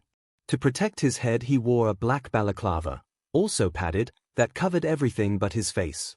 Over it, a black 𝐔𝐬𝐴𝐶 with golden details helped conceal his features while acting as extra protection. Finally, a respirator protected his lower face and ensured that smoke and dust didn't become a problem. Once everything was in its place, he exited his store through the back door and looked for any narrow alley to climb to the rooftops. As soon as he got the high ground he started moving from roof to roof, performing some acrobatic movements in the air. Showtime. So, Tsukochi, why did you ask me to come here? 𝐿𝐴 had been requested to attend a meeting with Detective Tsukochi before patrol. 𝐿𝐴 had his theories about why, mainly that doppelganger vigilante out there making ruckus. Aizawa, glad to see you. Please sit down. We have a lot to talk about. 𝐿𝐴 did as requested. Want some coffee? Tsukochi asked. Please, 𝐿𝐴 tiredly grumbled. The detective sat down while putting a coffee mug in front of the pro-hero. So I called you here to give you an update on the case. The detective sighed, pushing a stack of papers forward. It seems that this particular vigilante has been active for quite a while. By the looks of it, he had started his career at the red light district in Tokyo, then moved to Kyoto and from there to Osaka. During the Narahata vigilantes accidents he was in Hosu. Then he moved back to Tokyo for some time and then he came here, Musutafa. 𝐿𝐴 glanced at the papers. He surely is a piece of work. This is only a recollection of the most notable cases about him. If I had printed all the reports, we would need a whole filing cabinet just for him. 𝐿𝐴 started skimming the papers. Vigilante name Rairo, male, possible cloth manipulation or tactile telekinesis quirk, surprisingly elusive, delusions of grandeur, what? Aizawa 𝐿𝐴 couldn't believe his eyes. Tsukochi, this report is from before I was born. That's one of the mysteries surrounding the man. 𝐿𝐴 thought for a few moments. Well, at least I have a potential lead. 𝐿𝐴 said thoughtfully. Almost every vigilante either gets caught or dies before facing the law. However, I know about an old-timer that patrols near my area. I have already met him a couple of times. And who would that be? Tsukochi asked. His name is Monk. Kenryoku peeked down from the rooftop. At the bottom of the alley he saw 3 thugs cornering a young man. The bigger one was presumably a man with a bull's head and musculated body. Do not try to block the attacks, straightforward quirk, neck shots and head knockouts discarded, punish the liver and solar plexus. Another man was closer to the victim, a long keratin spike emerging from his elbow. Use gauntlets to get a hold on the blades and potentially break them. Known quirk, all normal targets available, avoid close quarters, imperative to separate from the victim. Lastly, a woman with a spiky haircut seemed to be holding the negotiations. Unknown quirk, all normal targets available, try to knock out in the initial attack. Kenryoku positioned over the thugs. Once he saw an opening, he sprung into action. Dropping from the rooftop, Kenryoku prepared his bow staff for a side swing. With perfect timing, Kenryoku gave the woman a powerful blow on the head just before landing on the bladed thug, pushing him with the action. Following, with a cartwheel to be sure to face the bull-headed thug, he glanced at the woman knocked out cold. First objective attained. Run! He ordered the victim, breaking him out from his stupor. Kenryoku didn't wait for the bull-headed thug to overcome the shock. With his bow staff he performed a light and a hard move. The first one, as quick as a thunder, directed to the solar plexus to help with the collapse that would cause the second, aimed straight to the liver. The effects on the thug were obvious. After a second of barely standing up he fell on fours, not completely out of commission but unable to join the fight for a few precious seconds. At least 20 I bet. The bladed thug, now recovered from the sneak attack, rushed him with his right elbow in front, trying to stab him. Kenryoku mentally sighed, too obvious, it cannot possibly be more telegraphed. Kenryoku changed the hold on his bow staff, using his left to hold it while with his right the arm guard gauntlet parried the attack, leaving an opening to take a hold on the blade. As the upper body did his magic, he sidestepped to the left, getting slightly in the villain's back. Once the enemy offensive was taken care of, Kenryoku delivered his counter. A calf kick struck dead on the common peroneal nerve, damaging the balance of the foe. With a quick downwards motion to the blade his bow staff splitted the keratin weapon down the middle. Second objective reached. Kenryoku, taking advantage of the broken stance of the henchman, threw the blade to the side and delivered a two-handed heavy side blow with the bow staff throwing the villain to ground with an audible thump. From there a quick kick to the head ended the handiwork. The vigilante rotated slightly to the right, bow staff in a middle guard between the last ruffian. The bull-headed man seemed to assess him from a distance. Kenryoku prepared himself for the next move. After a tense seconds, the foe took the initiative and rushed him like a bull. Rookie mistake. Humans, unlike bulls, are biped and thus easier to throw off balance. With a swift motion of hands, he embedded the bow staff in the left horn and pushed it downwards. The effect was as comical as damaging. The henchman crashed headfirst to the ground, performing a roll and landing face up. Not missing the opening, 3 powerful kicks to the stomach made sure that the ruffian would stay on the ground. Third objective reached. Kenryoku took out some zippers to restrain the villains. It seems that the lucky one is the mystery quirk madam. At least it is the one that will stay less time in hospital. Once he was done, he took out a burner phone and dialed the police. Time to take out the trash. Shouter was in the middle of his patrol. His actual objective was simple: do as always and, if the opportunity presents itself, contact either Monk or Ryuro. Why are vigilantes so complicated? He had changed his route for the night, moving closer to Monk's territory. The alleys in this part of town were narrower and the roofs higher. The commercial district was a hive for robberies and gang fights. He was mid-jump when he received an incoming call. Detective Tsukochi at the end of the other line. Once he was on steady ground he answered the call. Eraserhead, Monk has been reported near your area. We've sent you the localization to your phone. On it. Shouter memorized the destination and jumped from the rooftop, swinging at high velocities in the streets, balancing in pipes, street lights and balconies in the same measure. Once he arrived at the building beside the alley, he proceeded to use his capture weapon to propel himself to the rooftop. Once he peeked down he saw quite the scene. 3 thugs were zip-tied and laying on the ground. Each one was in worse shape than the previous. Far on the side there was a spike made from something quirk-related. Behind the 3 villains, in all his height and glory, stood a figure, red bow staff in hand and with a hat that kept him from seeing his face. Eraserhead, is rude to stare. You should respect your elders. A voice called jokingly from down the alley. And it is illegal to apprehend villains without a hero license. You should respect the law. He retorted, gaining a boisterous laugh from Monk. If you want to talk, come down here. As much as I like to yell at the top of my lungs in the middle of a summer night, I don't want to be drinking ginger infusions for the next week. 𝐤𝐻𝐻 complied, jumping into the alley, landing in a roll. Why do we keep meeting like this, Eraserhead? Said Monk with feigned sadness. Because you're a vigilante, he retorted. Fair enough, the old man conceded.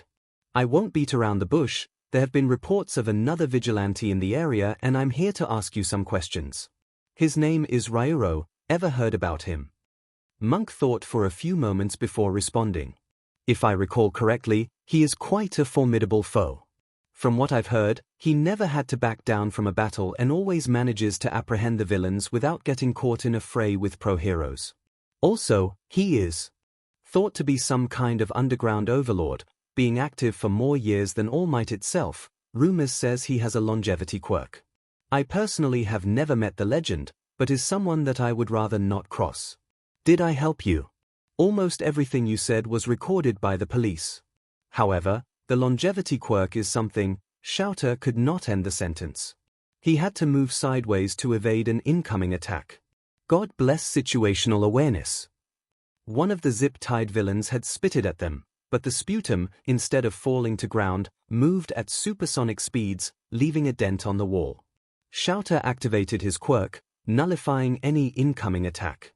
Monk was quick on his feet, delivering a powerful side quick to the head, knocking the assailant out. Guess that now we know your quirk. Monk said to himself more than anything. Then he took some bandages and used them to GG the villain. 𝐤𝐻𝐻 wanted to ask some more questions, but the sound of sirens signaled Monk's time to go. Farewell, Eraserhead, with luck we will meet in a more appropriate setting next time. He said. Maybe with tea, were his last words before disappearing. 𝐤𝐻𝐻 sighed. Why are vigilantes so complicated?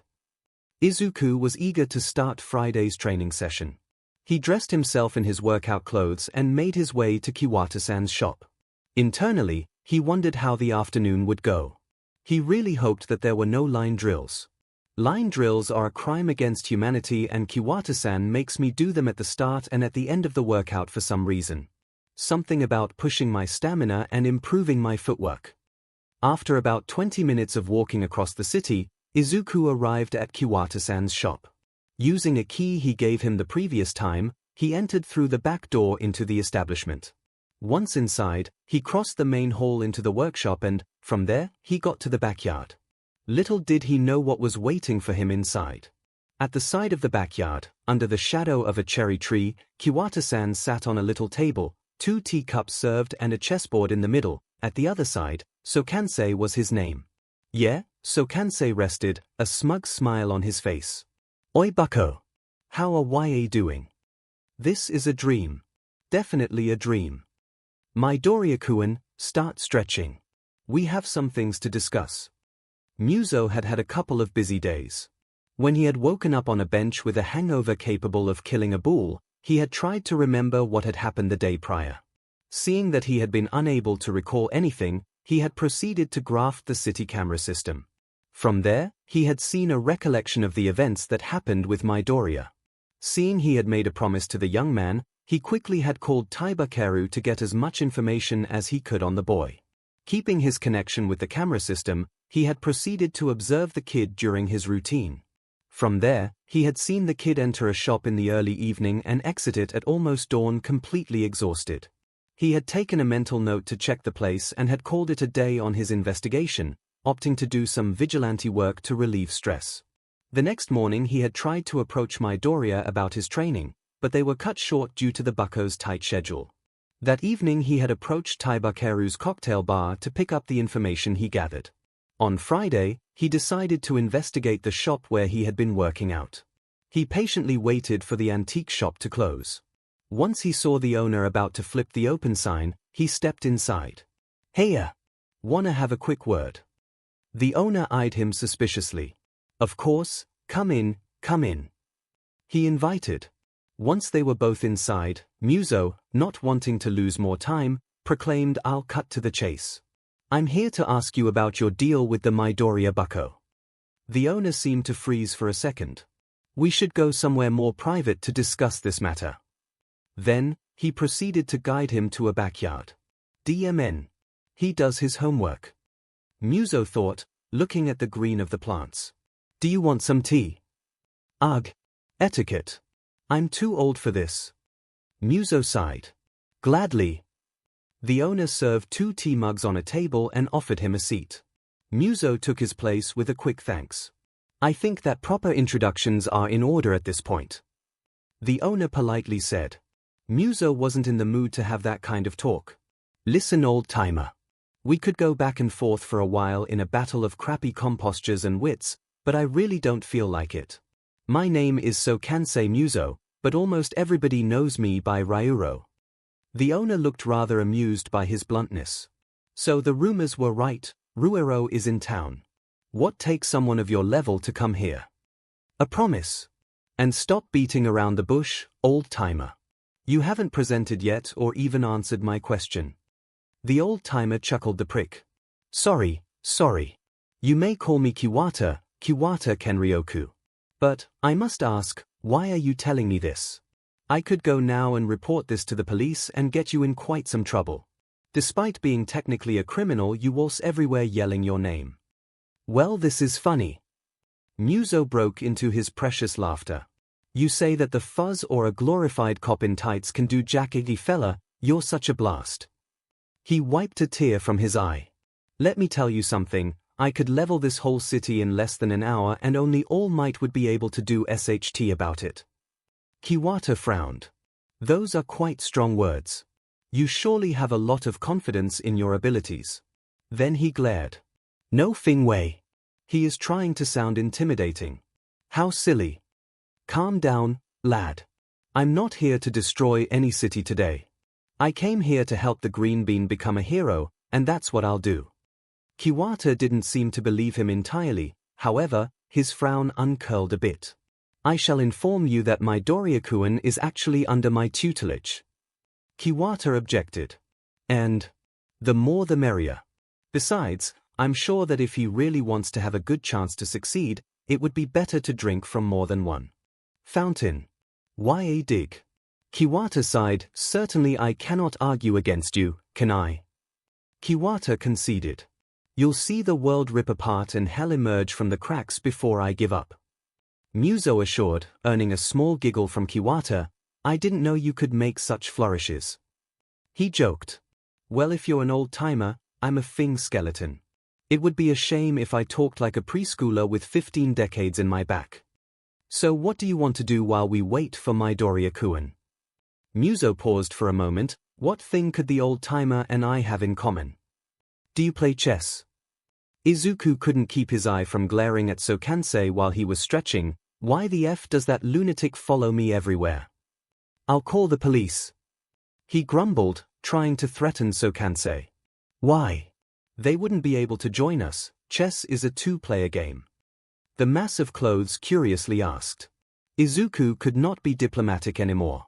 𝐒𝐭𝐚𝐲 has overstepped too many times and his deliriums were past annoying.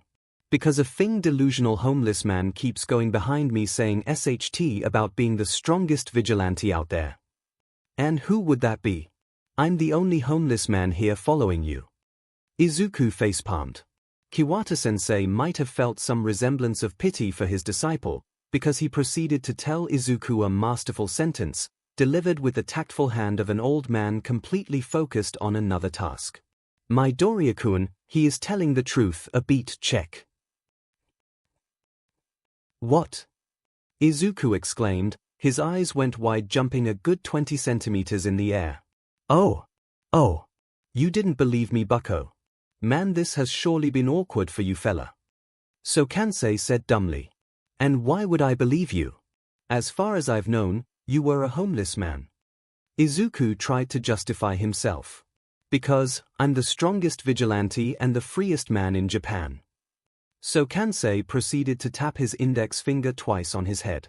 I'm so done with this. Universe, do whatever you want, I don't care. Midoriya-kun, quit slacking off.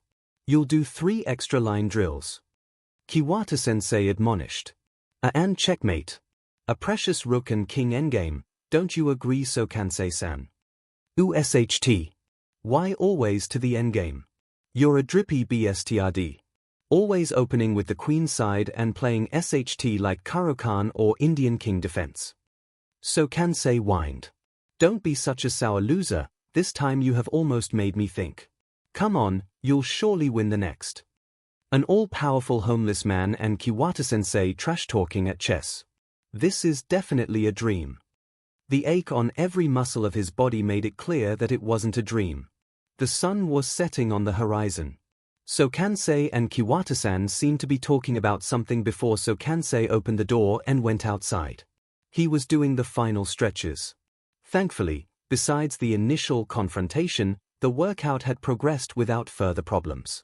The extra line drills weren't particularly appreciated, but they served a purpose. Also, everything had gone smoothly that time. Already knowing the exercises seemed to make things quicker.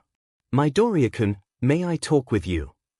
Kiwata-san requested, gesturing to Izuku to go with him. All right, Kiwata-san. Izuku made a beeline for his mentor, who in return served some tea in some clean mugs. Sit down, Midoriya-kun. Kiwata-san ordered and Izuku complied. Not that the rest is unwelcome. So, I guess you already know 𝐒𝐭𝐚𝐲-san. Yeah, 𝐒𝐭𝐚𝐲 has been annoying me for 2 days. It was kinda creepy at the start. He just knew my name and where I live out of nowhere. 𝐒𝐭𝐚𝐲 was just freaking me out. Kiwata-san gave him an understanding hum. And then he shows up here out of nowhere like a madman. His nuts. Izuku proceeded. Yes, he is, in short words, completely crazy. Or well, he looks like that. Izuku looked at him incredulously. Look, little rascal. Before you arrived, we had a talk.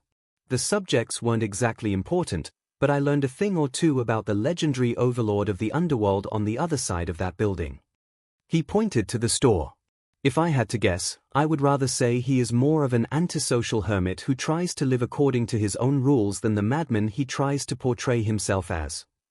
So he has gone from the territory of being unaware to the not giving a SHT, is that something good? Izuku snarked. Midoriya-kun, language. Kiwata-san admonished him. Yes and no, in a sense, if you accept his help you will be dealing with a narcissistic over-the-top hermit. However, he has a lot more resources in the underworld than me and there is nothing stopping him from fulfilling his promise. Izuku paused for a moment. What do you mean? Quoting the devil, you'll see the world rip apart and hell emerge from the cracks before I give up. The point I'm trying to make is that if you accept his help, you'll have a very powerful person making sure you can fulfill your dream. Izuku pondered his options. On the one hand, he could tell 𝐒𝐭𝐚𝐲 to F off and keep training with Kiwata-san. It was a safe bet, no risks, but also no benefits. On the other hand, he could accept 𝐒𝐭𝐚𝐲's help, and have an overlord of the underworld on his side. Yes, he would need to deal with the annoying prick for some time. Well, he has never been hostile with me and in his twisted sense was trying to help. Help that is pretty beneficial. I'm going to accept, am I not? Izuku sighed. Okay, I will give him a chance. Kiwata-san looked pleased. Well, if all is settled, we should go talk with 𝐒𝐭𝐚𝐲-san. He announced getting up. Yep, Izuku followed. The conversation with 𝐒𝐭𝐚𝐲 had gone well afterwards. He had basically told him to go to Dagobah Municipal Beach on Sunday, early in the morning. His schedule had been altered, now doing strength training on Tuesdays and Thursdays with Kiwata-san and stamina and speed training on Saturdays and Sundays with 𝐒𝐿𝐭𝐚𝐲. So Izuku was now wandering in the direction of the meeting. He remembered the place fondly. When he had been younger, before his diagnosis, he had used to go there with his mother and father to spend the day in summer, normally in the company of the Bakugas. He continued walking for a while before arriving. He was met by a disgusting sight. The once appealing plains of sand leading to pristine water now were covered in trash and junk, stacked in disgusting smelly mountains. In front of the spectacle was 𝐒𝐭𝐚𝐲, sitting on a bench. His head hung from the back of the woodwork and his arms and legs were wide open. It looked like he couldn't care less about anything. He approached the man. "Hello, 𝐒𝐭𝐚𝐲-sensei." 𝐶𝐻𝐿 was beginning to consider moving out. The mysterious vigilante had been quite active the day before. The reports ranged from muggings to illegal drug deals. He even intruded an illegal fighting ring, crushed everyone like nothing and, then, proceeded to sing Eye of the Tiger through the announcer's boot to add insult to the injury. The different witnesses all had said the same. He had entered the scene, made some declarations about having a darn good day, whipped their butts through the floor and disappeared. But the most infuriating part was how Ryuro was able to get away with everything. What would be logical for such a showy and unruly vigilante was to be caught almost immediately. But somehow, he kept away from everything. After checking the footage near the incidents, they had noticed that the camera feed cut just before a certain someone had made his appearance. So, what everybody would have assumed was that he had a technopathic quirk. A logical conclusion. However, like everything about the mystery wrapped in an enigma, his quirk status was a nightmare. So, the camera feeds pointed to a technopathic quirk, his long career indicated a longevity or mental quirk, and the recollection of witnesses screamed that it was a cloth manipulation or tactile telekinesis quirk. In summary, the quirk registry was useless. But the most annoying thing about him was their resemblance. He had received calls from other members of the underground pro-hero community, some vigilantes and even the Hotter brothers. Every single one of them asking him to take some days off, that the stress is driving him crazy. When he had told Hisashi about the vigilante, the yellow cockatoo had given Ryuro the nickname of Eraser Fake. He also had told him that it was a signal of the universe to chill out a bit and fix his sleeping schedule. Obviously, 𝐶𝐿 had had to assure him that no way. So yes, Aizawa wasn't particularly fond of the new arrival. He was patrolling, as always, when he heard an hysterical laugh in the area. "I got him."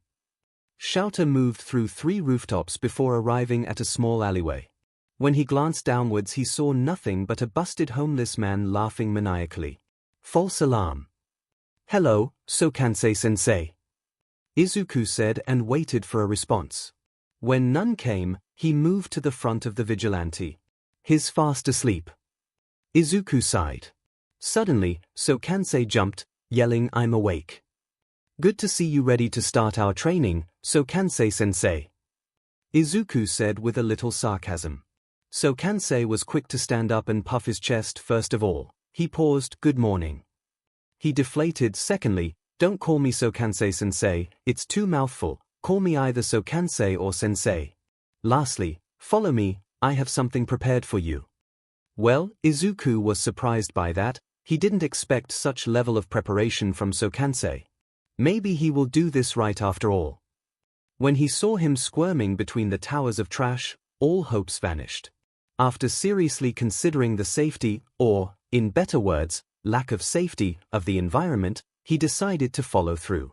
After navigating the maze of trash for a few minutes, they arrived at a small clean area.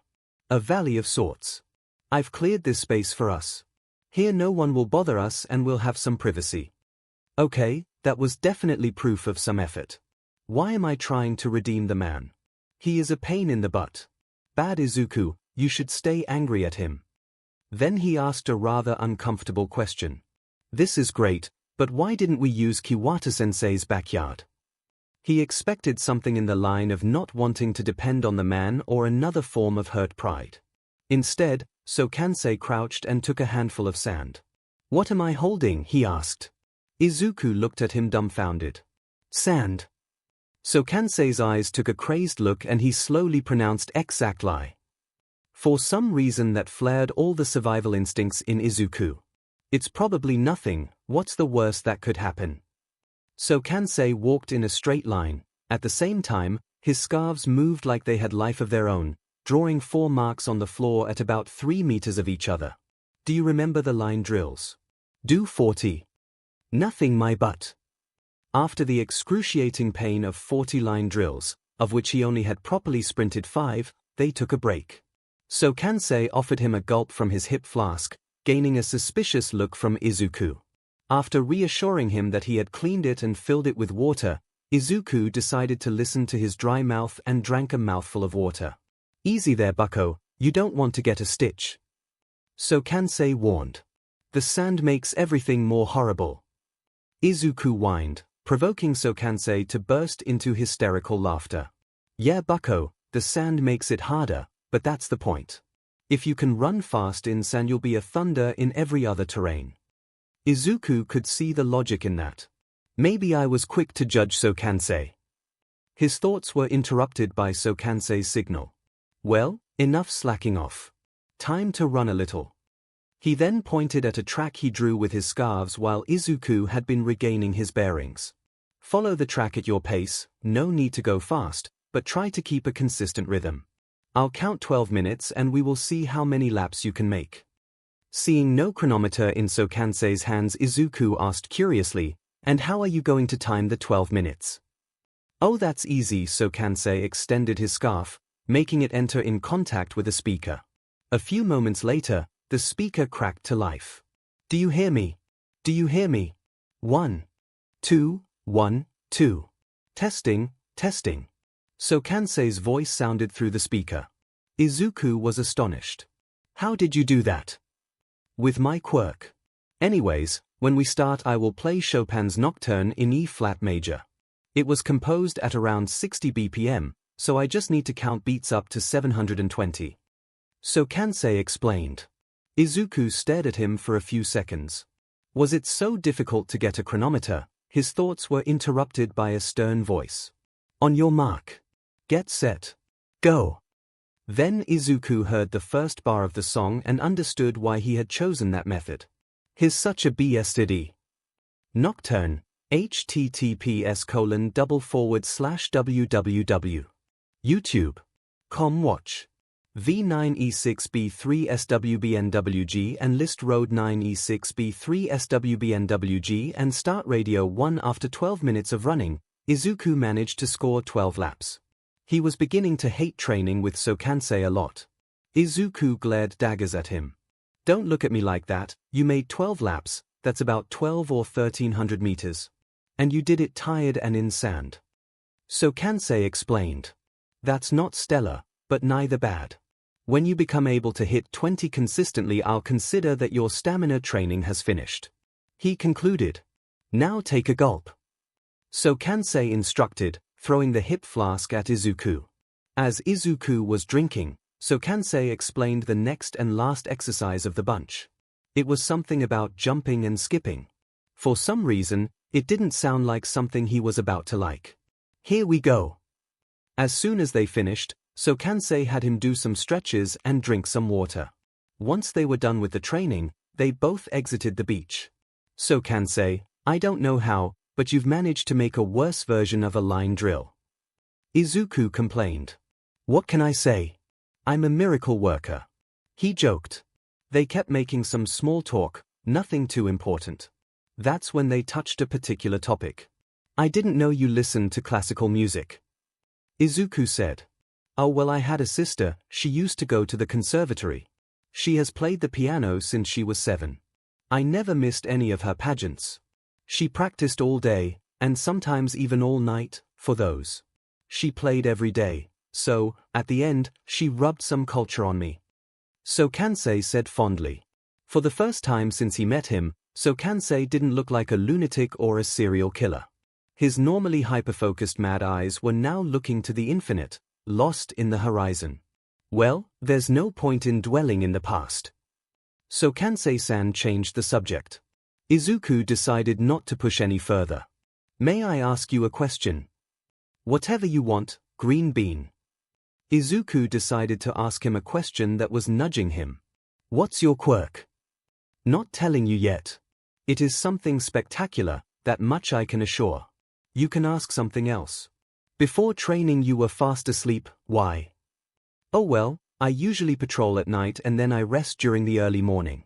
But today I had to set up the beach and between one thing and another I didn't sleep a wink. So, when I sat down on the bench to wait for you, I dozed off. He said frankly. You should take better care of yourself, you look like a mess. Izuku decided to scold the vigilante as some sort of little revenge. I've been living like this for 50 years and I'm as right as rain. He retorted. Wait a minute. Maths aren't my thing right now. 50 years, but that would mean that you were a toddler when you started. Izuku exclaimed. 𝐂𝐭𝐚𝐲 looked him in the eye. Kid, I'm 150. How? Izuku managed to recompose enough to ask. The same as the speaker. My quirk. 𝐂𝐭𝐚-san explained. Well, I have some affairs to take care of and it is almost lunchtime. You'll make your mother worry if you keep wandering around with a criminal. 𝐂𝐭𝐚𝐲 joked. She is probably still working, not that he knows. Goodbye, Izuku managed to say before separating paths with 𝐂𝐭𝐚𝐲. CYA, he responded from afar. What kind of crazy quirk does he have? Toshinori was in front of the Night Eye agency. It had been ages since he talked with Mirai face to face. After their argument, they grew distant with each other. Mirai almost never talked to him, and in the rare situations where they broke the radio silence, it was mostly work-related and via phone. So, Toshinori was a bit anxious staring at the glass door. As much as it pained him the broken relationship he had with Sasaki Mirai, he was there for more important matters than his personal thoughts. He was there to assess young Tagata as a successor of One for All. From what he read and saw in the sports festival, he was a promising young man with a powerful quirk and a heart of gold. However, he wanted to meet him in person before making a decision. Yagi Toshinori, the skeletal man, entered the reception of the agency. He approached the receptionist, who directed him to a waiting room. In the background there were two pro-heroes or sidekicks, he was unsure, doing some kind of investigative work. The first one was a woman who wore a full-face diving mask and had light blue skin. The second one had a centipede head and wore a tuxedo. Toshinori tried to recall their names, they were people important in Mirai's life. Another pang of sadness struck Toshinori when he was unable to remember anything about them. After a few minutes of waiting, the blue-skinned hero approached him. Sir Night Eye will be with you in a minute. She told him. Toshinori thanked her. As promised, a few moments later, he was called inside Mirai's office. What he found inside made him a little bit uncomfortable. The walls were decorated with All Might memorabilia and his desk had all sorts of All Might-themed office material. It was practically a shrine. Seated in the desk was Mirai glaring coldly at him. In front of his former sidekick was a young man.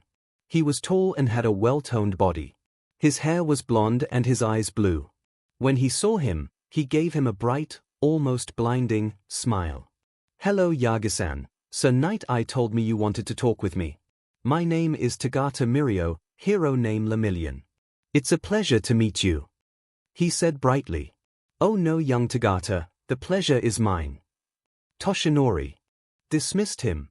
Ijem. Toshinori felt a pair of eyes glaring holes into his head. Yagi-san, if you don't mind we should get straight to business. We don't have too much time to waste. Mirai said in his coldly polite passive-aggressive tone. Time to put to good use my symbol of peace bravery.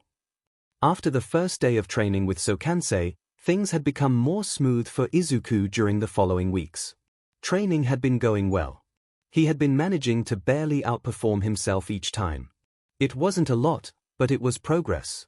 Kiwata-san had kept him doing strength training, push-ups, triceps deeps, squats, crunches, etc. Kiwata-san had even found his old weights, so he also had made curl biceps, shoulder press, dumbbell rows, bench press, dumbbell flyers. Heh, I sound like a gym bro. 𝐒𝐭𝐚𝐲 had condemned him to running and jumping on the sand. He also had included performing some acrobatics. The forward roll had been fairly easy, the back roll a little more complicated, but he had managed to do it as well. It had been the cartwheel that had invocated the disaster. During his first try, Izuku had lost control and kicked 𝐒𝐭𝐚𝐲 in the face, causing a nosebleed. So, despite the little incidents, everything had been going fairly well. It was a normal day, a Saturday, the last one of June. Izuku was now running his laps. Last time he had scored 14 and he was striving to reach 15 in that training session. He was by the second loop of Chopin's Nocturne, when the mountain of trash at the side of the training ground started to tumble before collapsing onto them. Izuku closed his eyes and prepared for the worst. That's it. I'm done for. At least I managed to live my dream before dying crushed by trash. How ridiculous, death by trash crushing, fitting the worthless Deku. Why am I not dead yet? Izuku tentatively opened his eyes. What he saw had him jaw-dropped. From 𝐭𝐚𝐲 3 scarves extended, from their tips tendrils of flesh reached onto the pile of trash. Talking about the pile of trash, it was covered in similar flesh tendrils, like muscle fibers over a skeleton. After a few moments, the junk moved almost on its own in a stable position, 𝐭𝐚𝐲 made sure not to break the flesh tendrils, so it was probably his doing. Once the threat was taken care of, 𝐭𝐚𝐲 broke the flesh connection, and 2 wings made of flesh and cloth emerged from his back. With a swift motion, he violently flapped his wings, rising sand and blowing wind, and shot himself onto the sky, like some kind of super jump. Once on the air, he glided to the other side of the trash mountain. Hey you two! Mummy and Tintin, what the F do you think you're doing? Izuku hurried himself to the other side. He didn't want to be in the vicinity of a manslaughter. 𝐒𝐽 was a little sessed off. He was working with Green Bean when these brickheads decided to take SHT from the dumpsters, interrupting the bucko. He was going so well, he had made 9 laps in 7 minutes. He was about to set a new record for himself. Sorry, if we bothered you. We were trying to clean the beach. The skeletal man said. 𝐒𝐽 had to get them off their back as soon as possible. Oh so, you two were stealing my SE? Tintin decided to intervene. Your SHT? Yeah. My SHT. Tintin had the gall to cross his arms and say. As far as I know, this is an illegal dumpster, this isn't yours. Ah no. Tell me, is this yours? He pointed a finger to Tintin, he shaked his head. And yours? He now asked the mummy, receiving the same answer. So it is neither yours or anybody's, because, as you said, this is a dumpster. So, from now on I will claim it as mine. Tintin looked aghast. But you can't do that. Why not? It is the same as taking a stick or a shell from the floor. Flawless logic. Tintin was about to retort when he heard a shout coming from a known voice. 𝐭𝐚𝐲, don't kill them. 𝐒𝐽 couldn't help it. He bursted out laughing, getting all traces of annoyance out of his system. When he was able to breathe again, he answered Midoriya. Bucko, I know I ain't the best example out there, but I think I got over killing people for being annoying by the age of 4. Green Bean looked surprised. Wow, I did really give a bad first impression. Whatever. After the surprising intervention of Midoriya, the skeletal man was the first of the newcomers to talk. I'm sorry, but as young Tagata's hero trainer I'm obliged to oppose you.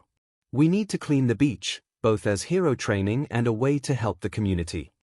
𝐒𝐽 was about to tell them to F off when the bucko spoke. I'm sure we can come to an agreement. We only need the junk around our training ground, so you can clean everything else and, when we end our training, take charge of the remaining part. The skeleton seemed pleased with that answer. Very well, I think we have a deal, young. Midoriya Yagi then, they shook hands. So you said, you were training, what for?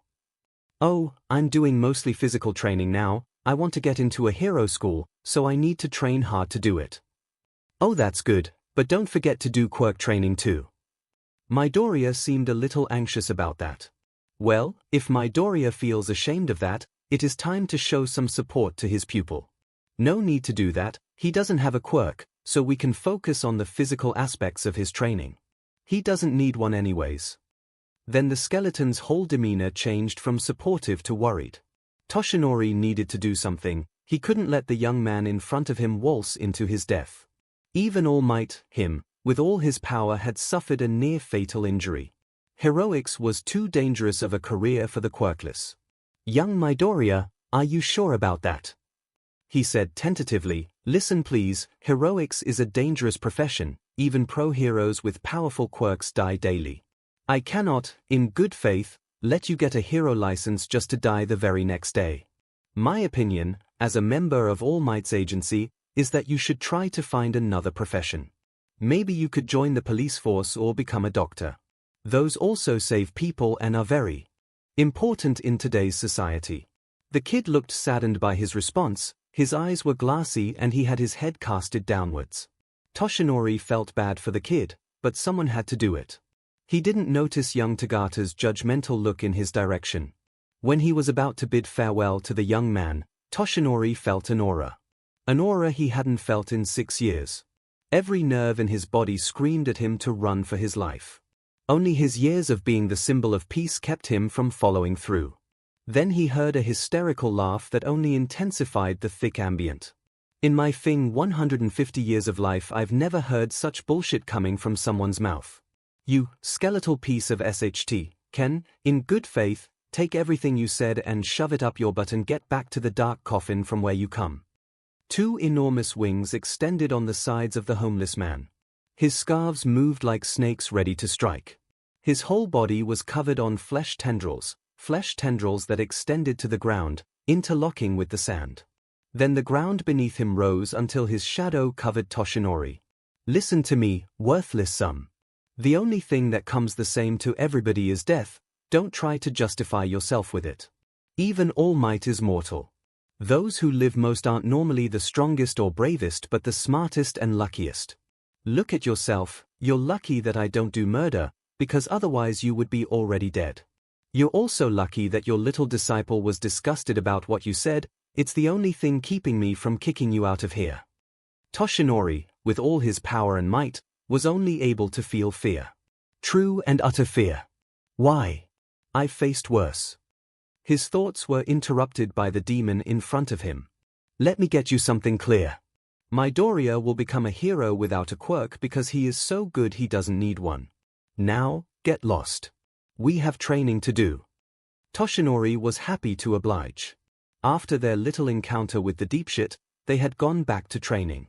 They decided to repeat the exercise and cut in the acrobatics role later. A shame, he had had such a blast when the bucko had hit him in the face. The bucko was doing laps, but it seemed that their previous encounter had taken a toll on him. The bucko, who had been projecting 15 or even 16 laps, made just 10 in this try. So Kansei needed to do something. Green bean, stop. He did as ordered. Come here. So Kansei waited for the bucko to get near. Tell me, what's bothering you? Midoriya moved his hands nervously. Nothing, I'm all right, tried to dismiss. Yeah, I don't buy it. You had a frown visible from the moon. Besides, you want to tell me that 10 laps is your best. Come on, bucko, I've seen you do better your first time. Then the boy in front of him started crying. I'm so sorry, I'm wasting your time. Yagi-san was right, I am not hero material. I'm just a useless, worthless Deku. I don't know why you and Kiwata-san keep bothering with helping me. Am I some kind of joke? The boy went on and on in his rant. Muzo had to do something. Enough! Muzo yelled. Teary eyes met his vision. Tell me, who are you? Muzo ordered. Midoriya looked aghast by the sudden rise of his voice. Midoriya Izuku, he said in a low trembling voice. And what else? What? Midoriya squeaked. And what else? I'm So Kansei Muzo, the freest man in Japan and #1 vigilante. Who are you? Midoriya started to cry again. I'm a nobody, I'm useless, I'm a worthless, no. Muzo interrupted the kid. You're Midoriya Izuku, future first quirkless hero and pupil of Kiwata Kenryoku and So Kansei Muzo. You don't have a quirk because you don't need it to succeed. Izuku looked at him in disbelief. Say it. Muzo commanded. What say it? The bucko mumbled, I'm Midoriya Izuku, future first quirkless hero and pupil of Kiwata Kenryoku and So Kansei Muzo. He paused for a moment. I don't have a quirk because I don't need it to succeed. Say it louder. Muzo ordered, I'm Midoriya Izuku, future first quirkless hero and pupil of Kiwata Kenryoku and So Kansei Muzo. I don't have a quirk because I don't need it to succeed. Louder. I'm Midoriya Izuku, future first quirkless hero and pupil of Kiwata Kenryoku and So Kansei Muzo. I don't have a quirk because I don't need it to succeed. Stronger. I don't hear you. I'm Midoriya Izuku, future first quirkless hero, pupil of Kiwata Kenryoku and So Kansei Muzo. I don't have a quirk because I don't need it to succeed. Let's go. So Kansei cheered him. Now I hear something true coming out of your mouth. Let's go get back on the track. Today we won't do any pirouettes, but I want you to give it your all in the laps. By noon, Izuku had done the laps exercise 3 times. But he was happy, because he had managed to set a new record of 16 laps. He had had a moment of weakness in front of 𝐒𝐭𝐚𝐲-san. "Thank you, 𝐒𝐭𝐚𝐲-san," Izuku told the vigilante. "There's nothing to thank me for, I did nothing special." 𝐒𝐭𝐚𝐲-san dismissed. "No. Really, you helped me a lot before, I know it must have been awkward." 𝐒𝐭𝐚𝐲 was quick to answer him, "I did it with gusto and I would do it again, just don't say that CRP about yourself ever again." "Capis. Capis." Izuku was quick to answer. They walked a little bit more in silence. 𝐒𝐭𝐚𝐲-san decided to break the ice. "So, now I am a san. Sorry if I did offend you before, I was a little bit mad at you." Izuku was quick to apologize. "No need to be sorry, I know I can be a little too much. Also, the best acknowledgement is the one you earn." They kept walking for a bit before separating, each one following his own way. After their encounter with Yagi-san, things with 𝐒𝐭𝐚𝐲-san had been going smoother. He was still a wise guy, but they had become a little bit closer. Things with Kiwata-san were as good as always. Everything had been going as planned. Train with them until March, when he would attend the entrance exams, and, with luck, get into a hero school. He entered Kiwata-san's shop by the back door, as always. Then, he made his way through the workshop into the backyard. Kiwata-san had prepared the backyard for today's training, as he usually did, however, he looked different. His kind and calm demeanor was stiffer and unnerved. His eyes kept glancing at him.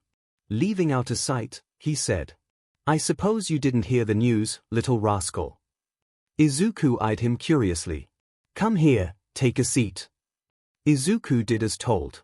"Before I tell you what I'm about to tell you, I want to make myself clear. I will still train you and I still believe you can become a hero.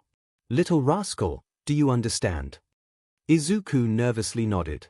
"Well, there is a political party, Hearts and Mind Party, they are. I won't lie to you or sugarcoat it, they are a bunch of quirkist BSers.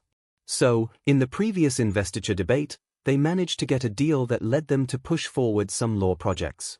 The most important of them is called the Scholarship Concession Order. This law basically stated that quirks should be considered in the concession of scholarships. However, the law is constructed in such a way that makes it mathematically impossible for someone quirkless to attain one." Izuku froze, then he managed to say, "But they surely can't push something like that forward. Someone has to have done something.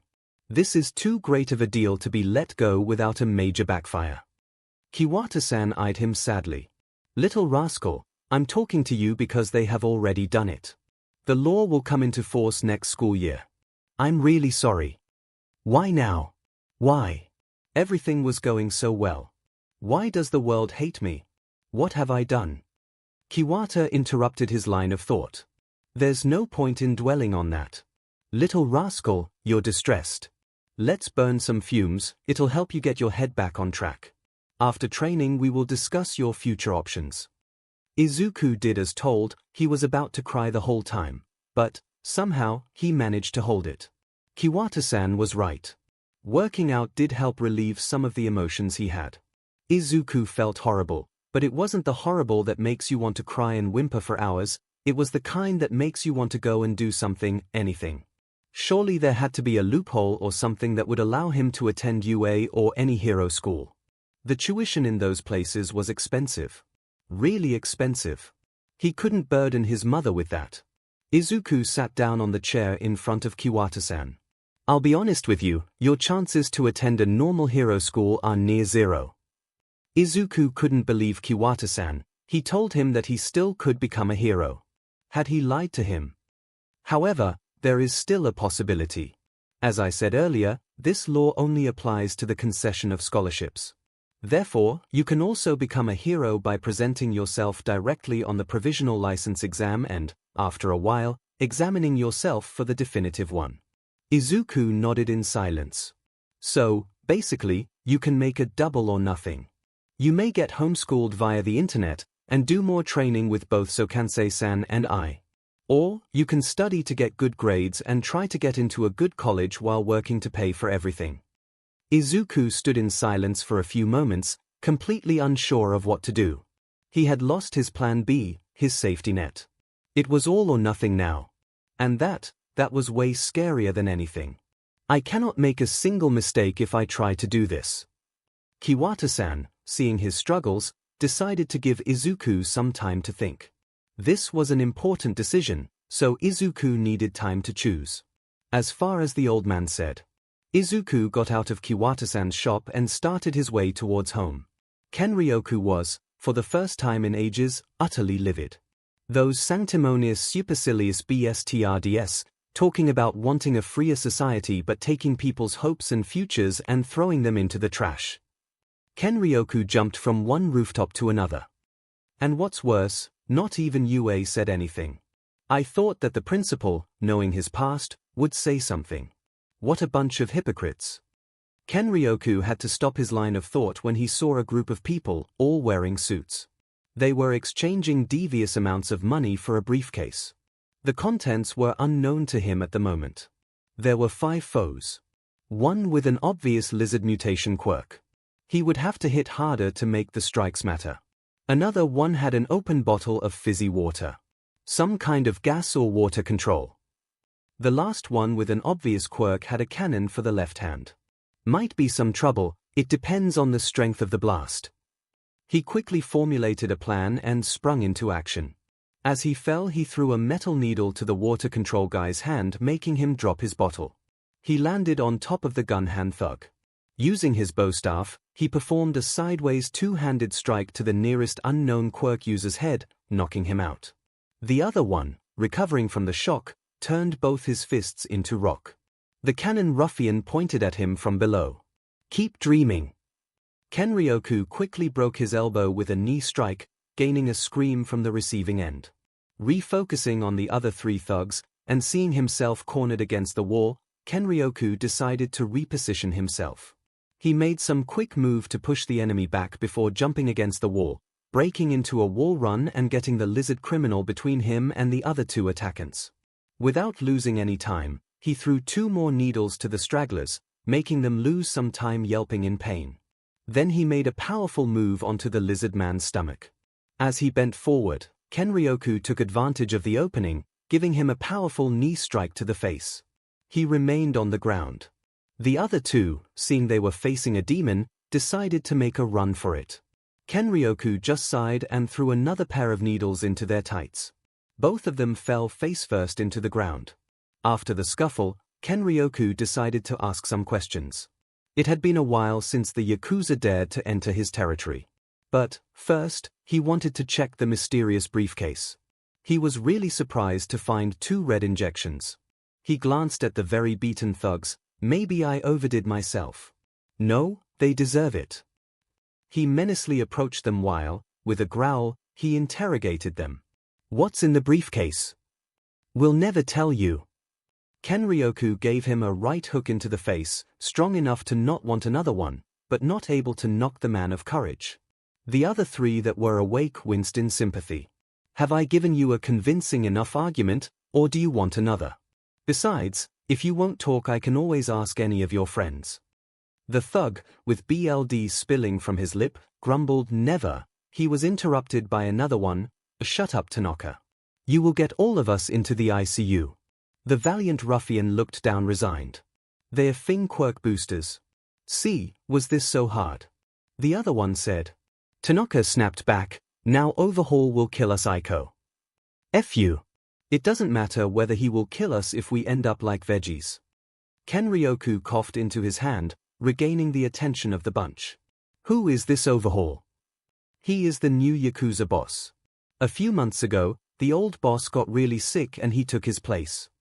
Now Kenryoku was really curious about this overhaul. And what does this overhaul look like? Don't know, never seen him. But I've heard he wears a mask in the shape of a bird. And of which Yakuza is he the leader? Shai Hasaikai, a name I didn't hear in a while. Once Izuku arrived home, he was nearer to a robot than anything else. He dryly greeted his mother. Then, He went to shower to get the sweat out of his body. As soon as the water poured over his head, he started to feel a salty taste in his mouth. Then his breath started to stagger and little hiccups exited his mouth. He felt some kind of burning warm in his eyes and face. His eyes closed on instinct. He tucked his head down. He stayed like that for 5 minutes, maybe 20. It was really hard for him to keep the track of time like that. Once he got out of the shower, he had puffy red eyes. He couldn't get himself to care. He got himself in the old sweatshirt and breathes. He called pajamas and ate dinner with his mom. Absolute silence filled the room, his mother peeking at him from time to time. After dinner, Izuku tried to go to sleep immediately, hoping for the day to come to an end. However, once he had his head against his pillow, he wasn't able to fall into unconsciousness. He stayed some time staring at the roof, feeling the knots on his chest tighten and tighten more as the time passed. With a sigh, Izuku straightened up and went to the kitchen to pick a glass of water. He mindlessly took his phone out and opened the browser. It was too late to be looking for things at the clock, but he needed to check something. After about 20 minutes of moving through the government page, he found the recording of the scholarship concession order's approval. It was fairly quotidian. They announced their agenda as always. Then they started to move through the different topics. Once the law approval was over the table, there were no objections or intermissions from the different politicians. Just a quick vote and an applause. 200 to 48. 200 to 48. Izuku reviewed the video again and again. First in hopes to find at least someone bothered in the entire Sangian, later, just to find some face he could pinpoint all the blame. Izuku watched and watched in search of someone who was responsible for his personal nightmare, someone with a particular vendetta against the quirkless or something like that. The thing that hurt the most was that, as much as he had looked for it, he couldn't find anyone, that they did destroy his and lots of people's future plans and didn't even care. The sheer coldness and professionalism of the process just made it worse. Izuku felt all the knots in his chest disappear at once. Even though he didn't feel asphyxiated anymore, the sensation that replaced it was way more horrible than before. A bottomless void was what he felt. He didn't know what to do. His whole life plan had exploded in his hands. Years and years of work, endurance, and pain for nothing. Izuku stared at the wall for a few more minutes, or maybe hours, he didn't know. When he finally felt the sleep catch up to him, he decided to walk into their room and collapse into his bed. His eyelids felt heavy, his back cracked against the mattress. His muscles relaxed, letting behind the pouncing ache he had earned himself through physical training. His head was completely empty of any thought when he finally managed to fade into unconsciousness. Izuku woke up completely tired. He was doubting if he wanted to exit bed. His whole body was sore, his head a little lightheaded and his eyes itchy. After waking up, he went to clean his face. Despite the fresh water on his face, Izuku couldn't get himself to focus on anything. All felt distant, as if it was seen through a window, the sound muffled and the images blurred. Izuku did his morning routine as always. When he got out of the apartment, he didn't bat an eye to the sight he usually admires every morning. Izuku made his way to school, his mind completely blank, his pace a tad slower than usual and his eyes completely unfocused. The passage of time was impossible to register to him, and the void in his chest swallowed any possible thought he could have had. He didn't register anything that happened between the start of class and the final bell. He moved in automatic. Lunch wasn't something he did that day. The void in his chest ate the hunger. He gathered his school material and the notes he took, without even realizing. He was about to exit the classroom completely undisturbed when he felt a hand take him by the collar. Katsuki Bakugo didn't know what happened to Shitty Deku. The Fing nerd had been out all day. He had been staring to infinity as if everything around him didn't matter. And for FS sake it did matter. Katsuki was part of that around. When the classes ended, Katsuki decided to have a talk with the Fing nerd. "Oi! Deku! Come here!" Katsuki waited for a few moments for a response, but the nerd kept gathering his things. "Is he Fing? Ignoring me? Fing Deku! Hey, don't ignore me! Come here right now!" Katsuki yelled. He approached the useless Deku, who kept ignoring him. Before he reached his desk, the nerd took his crappy backpack and moved towards the exit. If you think you can run out of this, you're way dumber than what I thought, shitty Deku. Katsuki popped little explosions on his right hand, making the extras stare at him with awe. Then he hurried behind the useless nerd and took him by the collar. When the quirkless PP looked at him, his eyes were devoid of emotions. Now you stop ignoring me, useless Deku. Katsuki decided to punish the nerd. Boom, the explosion had hit the nerd in the stomach. The nerd bent forward from the pain. You don't get it yet. You will never become a hero or do something with your life. You're a quirkless Deku. The extras around him giggled. Then Katsuki heard a voice, almost a whisper. Go F yourself, Bakugo. Katsuki wasn't definitely taken aback by the response. He glanced downwards and saw a face in the nerd he never thought he would see. His eyes were teary. Crybaby. However, his irises were wide and his pupils dilated. He was glaring daggers at him. His mouth was showing all his teeth like a rabid animal and his eyebrows twisted in a deep frown. Do you feel strong, Bakugo? Izuku was slightly surprised when he was taken by the collar. What he didn't expect was for Katsuki to blow his gut. Izuku felt an incredible amount of pain. He was barely holding back his vomit. Then Katsuki spoke. You don't get it yet. You will never become a hero or do something with your life. You're a quirkless Deku. This is in point, isn't it? Every body has decided that I can't do SHT about my life. And as for Katsuki of all people to say it. My former friend turned into a bully. And why did he start bullying me? Yes, because I'm quirkless. And, with him, everybody followed. It is easy to win a 20-on-1. But they can always say that I'm weak, because I'm the quirkless useless Deku. Am I not? They can beat me, insult me, and nothing will ever happen to them. As his mind raced, something filthy and ugly managed to fill the void in his chest. Every sense on his body focused at once. He pinned his eyes on Katsuki, someone who has caused him so much pain through the years. With a hand over his stomach, and the air still knocked out of him, he managed to muster enough air to whisper. Go F yourself, Bakugo. The bully glared at him. Izuku slowly stood up without losing eye contact. Do you feel strong, Bakugo? He looked taken aback. Izuku tilted his head. Do you feel strong, Bakugo? I've never insulted you or beaten you or looked bad at you. So tell me, why do you keep hurting me? Bakugo opened his mouth to answer, but Izuku beat him. I'll tell you why. You keep hurting me because you're a narcissistic butt who needs a human punchback to prove himself that he isn't as weak as he feels himself to be. But, don't worry, I know that no one wants me to do something with my life. A little crazed giggle escaped his breath. However, it doesn't matter to me that I will never be a hero. Because, you darn moron, you're more of a villain than a hero. Bakugo looked livid, his hands started smoking. Then he moved his arm backwards, preparing himself to beat the CRP out of Izuku. Yet again, Izuku was faster. Without any kind of technique, Izuku punched Bakugo in the face and started running towards his home at full speed. Katsuki whipped his nose, and saw red in his hand. I will kill Deku. The nerd was already out of the classroom, but he couldn't have made it too far. Katsuki ran to the door and saw the nerd at the end of the corridor. He sprinted as fast as he could, but Deku managed to further the distance between the two.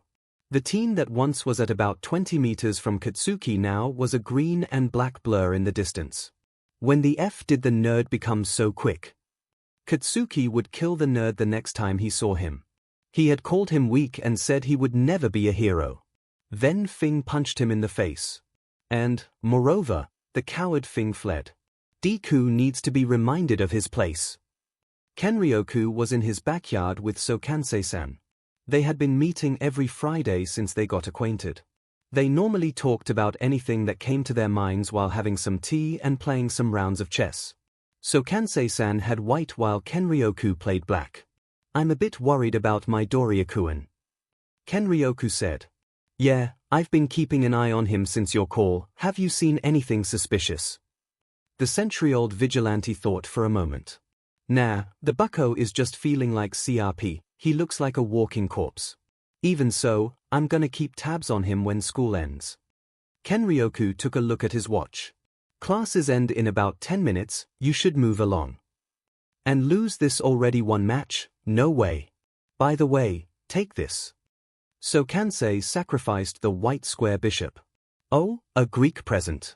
I hadn't seen it coming. I resign. I suppose that you can move along now. No old timer. I'm starting to believe that you have let me win just to have me go look over the bucko. 𝐒𝐭𝐚𝐲-san whined. I don't need to go to his school to have him in eyesight. Oh, and how would you do that? The madman grinned at the question. With my quirk. Let's go, I'll show you. Both old men exited the shop through the back door and walked towards the nearest alley. One of 𝐒𝐭𝐚𝐲-san's scarves sprang to life. In a swift motion, it wrapped around a traffic camera. Well, not exactly. It's more like the scarf and the camera are glued. Kenryoku squinted his eyes and saw it. Small tendrils of flesh enveloped the scarf and the camera. Now I have sight of Musutafa as a whole. 𝐒𝐭𝐚𝐲-san bragged. And you are able to keep track of everything? Kenryoku asked curiously. With lots of practice. There are two wimps in tights fighting against a pair of little nobodies 2 streets from here. And the skeletal BSD seems to be running his errands, 𝐒𝐭𝐚𝐲-san kept explaining the things happening around the whole city for a few more minutes. It seems that the final bell has just rung. 𝐒𝐭𝐚𝐲 explained. Midoriya will come out any moment now. Kenryoku waited, it was a little bit nerve-wracking. After a few minutes of absolute silence, a small hum of surprise escaped 𝐒𝐭𝐚𝐲-san's throat. That's bad. He muttered. What's bad? Kenryoku quickly asked. So, it looks like the bucko snapped and may have caused a nosebleed to a blonde kid. Ha! He swears like a sailor, still a newbie at it, by the way. 𝐒𝐭𝐚𝐲-san, priorities. Kenryoku reminded the homeless man. Well, the kid is running, it looks like training is showing some results. He is crying waterfalls. Kenryoku sighed. We should talk to him. 𝐒𝐭𝐚𝐲-san looked at him. As wise as always, old-timer. After a beat of silence. Well, he has stopped running.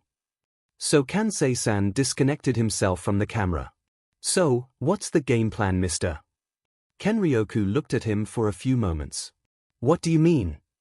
So, what we're gonna do, because the kid isn't in his right mind. Kenryoku pinched the bridge of his nose.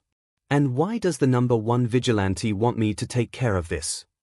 𝐒𝐭𝐚𝐲 gave him one of his mad smiles. JRK.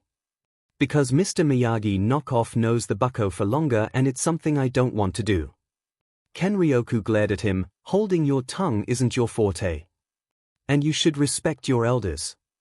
𝐒𝐭𝐚𝐲-san retorted. I'm just going to do this because the little rascal needs it, got it? Kenryoku eyed him. If it makes you happy.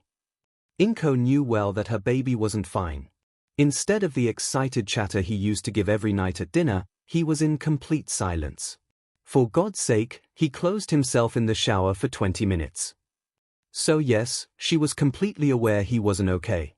She also knew that her Izuku had woken up the previous night. She didn't know what saddened her more, that her only son was hurting so much or that he wasn't comfortable enough to tell her. She needed to talk to him at night.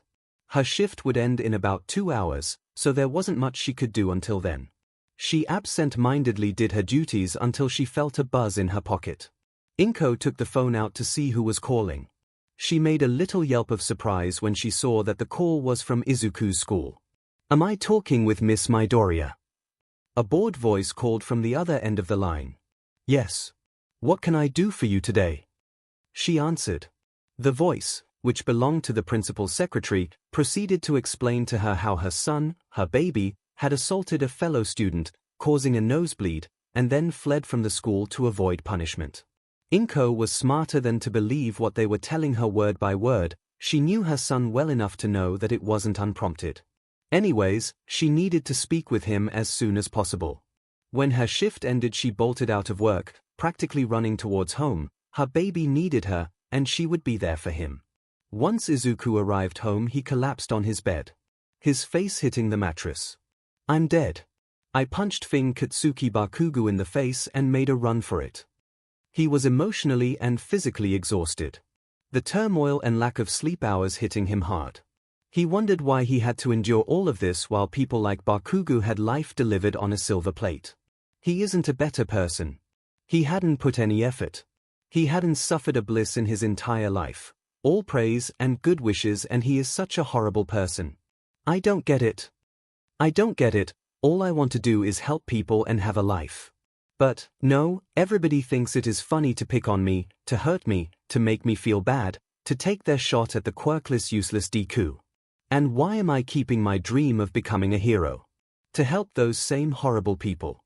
To save them. Why the F I keep doing this SHT? I'm tired. I'm tired of being the world's punchbag. He remained there for at least 2 hours wallowing in thoughts of self-pity and anger at the world. He cried until he was completely dry. He wouldn't be part of his family if he hadn't. Unable to muster enough strength to lift himself from bed and drink a glass of water, he lost his sight in the wall, staring blankly ahead. He was forcefully removed from his stupor by his mother arriving home. He tried to quickly dry his face, not registering the words his mother said to him. When her sight landed on his puffy red eyes, he saw his mother's cheeks getting wet by new tears. "Oh, Zuko! What happened, my baby?" She launched herself into a hug as Izuku corresponded, hanging on his mother for dear life. He didn't know how, but his eyes managed to fill with tears again. Why? Why does this keep happening? Izuku stuttered between sobs. They remained like that, maybe for a few minutes or maybe for half an hour. After the initial waterworks, Izuku told her what happened, everything, from what happened the day before to his confrontation with Bakugo. Izuku was exhausted by the end of it. After talking with his mother, he felt mildly better, the knot in his chest no longer asphyxiating but still there. He ate dinner that night with a little more enthusiasm than the previous time. When he went to bed, all the exhaustion from the last 48 hours struck him like a truck. Sleep came easy that night. The breeze of the ocean washed over his mucky face. The smell of the salty water filled his numb nostrils, giving the century-old being something to enjoy along with the warmth of the early morning sun. On rare occasions he was so tame. He waited for the bucko to arrive, sitting on a bench. Tutankhamun and Tintin arrived about half an hour ago. The skeleton eyed him nervously and the young man gave him an apologetic look. His gaze was lost in the blue and silver flashes of light that dance on the horizon, his mind in the whereabouts of Midoriya and his well-being. He's normally here by now. Right on cue, a green bush of hair was noticed out of the corner of his eyes. He smirked. "Oi, Midoriya." He waved to the teen. His face was sleepier than usual and there were barely noticeable rings under his eyes. Yep. He had a rough couple of days. "Hello, 𝐒𝐭𝐚𝐲, what's up, bucko?" "Not really much," and the tiniest of smiles crept onto his face. "He's doing better. He might not need tomorrow's surprise." "Oh, SHT that. Now that you mention it, yes. Tomorrow is Tanabata if you have forgotten."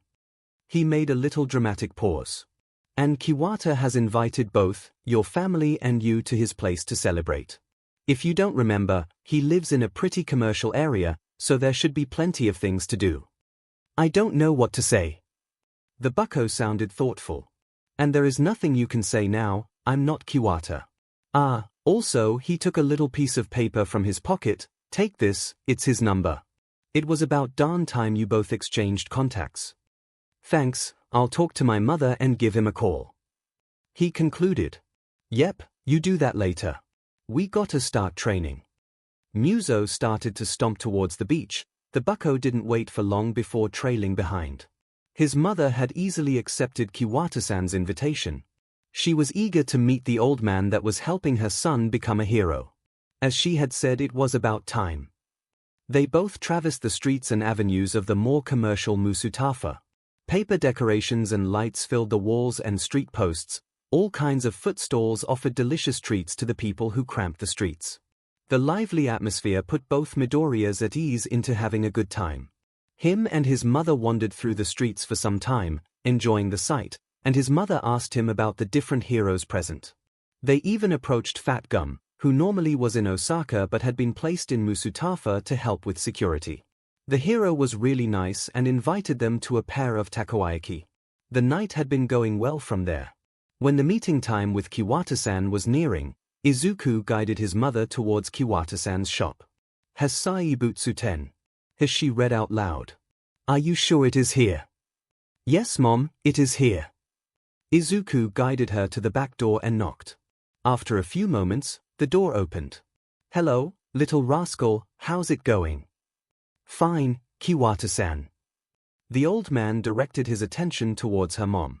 And I assume you're Midoriya-san. Nice to meet you at last. He held out a hand for his mother, she took it and smiled. The feeling is mutual.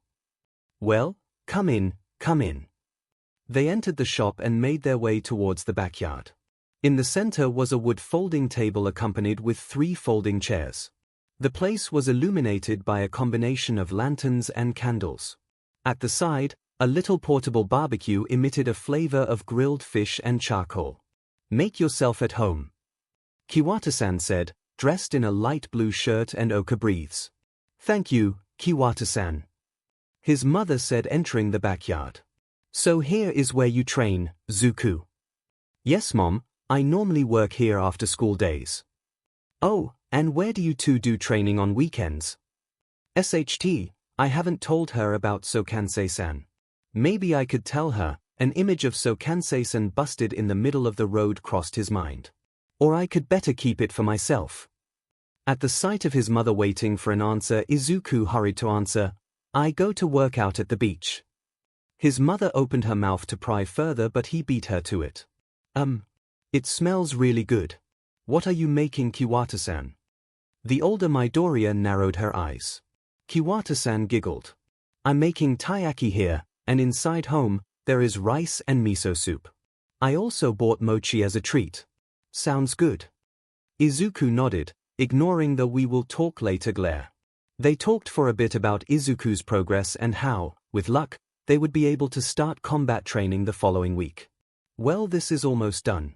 Little rascal, would you kindly go upstairs and pick the other food? Izuku did as told. It was the first time he entered the upper floor, where Kiwata-san lived. When he entered the place, he found himself over a little foyer that gave entrance to a tatami-floored room with some framed photographs in the walls. Izuku peeked in one of those. A happy teen with brown and white messy bushy hair and round head smiling widely to the camera. On one hand he was holding a trophy, on the other he was hugging an older and taller teen with long black and white hair and black eyes who looked irritated and was trying to escape his grasp. Izuku searched for the kitchen for a few more moments before stumbling to a small room with a pair of stoves, a freezer, and an oven. Izuku took the rice and made his way back to the backyard where Kiwata-san, with the taiyaki already done, told him he would take care of the rest. They ate dinner in a rather pleasant way.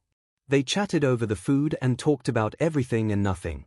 The little rascal seemed to be faring better than what 𝐒𝐭𝐚𝐲-san told him on Friday. It looked like he made a good impression on the Midoriya's matriarch. He didn't see the father there and was never mentioned, so it was fairly possible that he was out of the picture. Better to avoid the sour subject.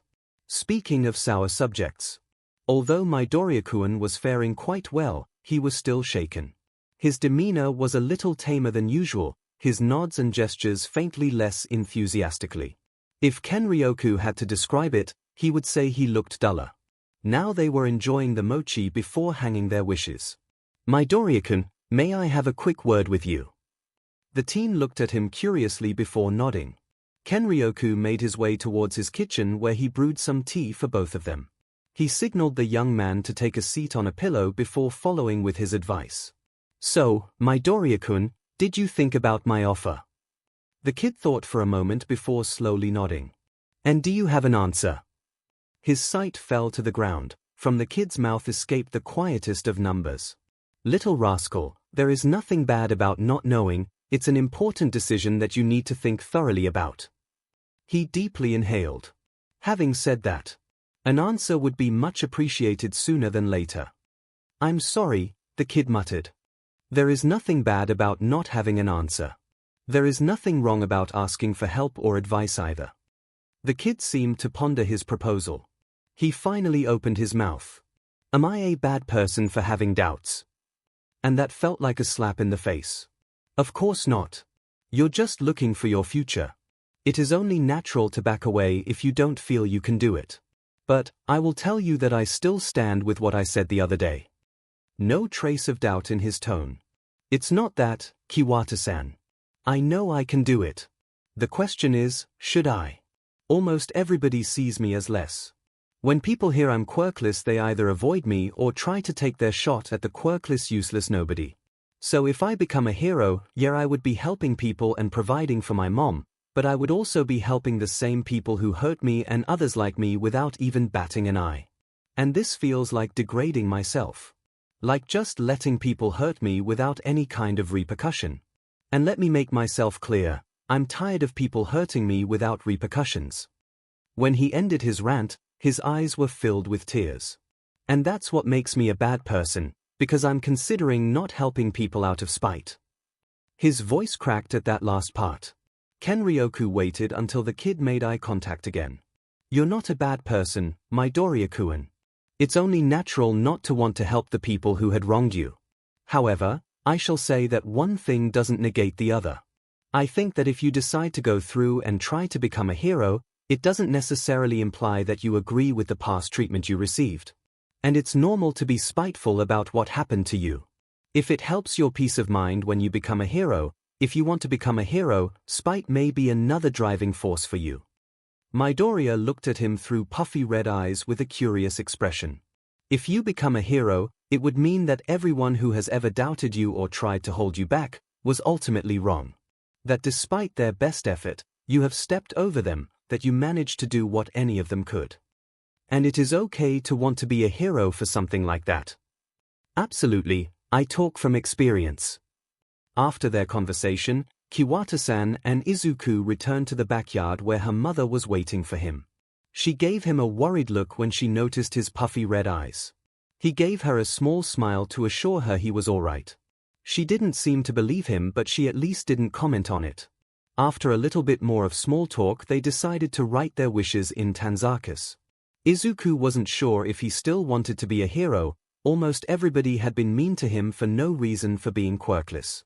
However, he still wanted to be a hero, but he lacked the pure motivation from before. Now saving everybody with a smile seemed something bitter than it used to be. To throw his life in the line to help those who had wronged him felt like an insult to himself. Spite can be another driving force for you. Kiwata-san's words echoed in his head. He would become a hero to save other people and rub on everybody's face that the one they thought could never become a hero had bested all of them. Yeah, he liked that more. He still felt unsure. He had been doubting himself a lot the 3 days prior. But he remembered his mother's and Sokansei-san's indisputable support, but most of all those 3 words that Kiwata-san told him after throwing himself to save his bully. You can become a hero. If he couldn't believe in himself, at least he could believe in Kiwata-san's judgment. With a determined look on his face, he wrote 6 words in his tanzaku. 6 simple words that would determine what would be the rest of his life. I wish to become a hero. 6 simple words. 6 simple words that filled Kenryoku's heart with joy. He was really happy that the little rascal would continue pushing forward. This was more testament of his strength of spirit. He was a really happy old man when they walked to his home, which was in the same building as the shop. The Midoriyas chit-chatted with him for a few more minutes before bidding farewell. Thank you, Kiwata-san. Both Midoriyas bowed slightly in respect. Oh, no need to thank me. It was a pleasure to have someone to celebrate Tanabata for a change. The little rascal didn't seem to agree. Anyways, I also should thank you and Sokansei-san for helping me with training. Oh, I'm sure that our peculiar acquaintance wouldn't accept the thanks either. Both him and the little rascal let out a little giggle. So Sokansei-san is the person you don't want to talk to me about. Am I wrong? Kenryoku had to hold his laughter. Midoriya-kun's eyes went wide. He slowly turned his head to his right in a careful motion.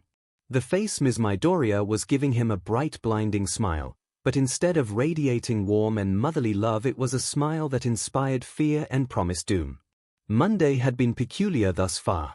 As part of the disciplinary action taken by 𝐿𝐷era Middle School for unpromptedly assaulting a fellow student, 𝐒𝐿𝐴 was temporarily expelled for a week. He was to not set foot in the school, a punishment that 𝐒𝐿𝐴 took like a trophy. However, his mind was still preoccupied. They had messed up. After leaving Kiwata-san, he and his mother had had a serious talk about hiding things from her. If she knew. In short words, she wanted to meet 𝐭𝐭𝐚𝐲-san. Kiwata-san had texted him to ask whether or not he could go to his store on Monday. When he entered the backyard, he found some new things. At the corner, an old punching bag was waiting, and along the middle of the backyard, a line of chalk was drawn across almost the whole space. Kiwata-san was waiting for him in workout clothes too. Today we will start your combat training. Let's do our usual warm-up. And they did so. It was obvious who was the veteran. Kiwata-san did every stretch far deeper than 𝐒𝐿𝐴 and, when running, he outpaced him. Once they were done, they both moved to the line that was drawn on the ground. So, today you'll start your combat training, Midoriya-kun. Normally, heroes do possess quirks that may aid it in combat, however, you don't have that tool. He made a small pause.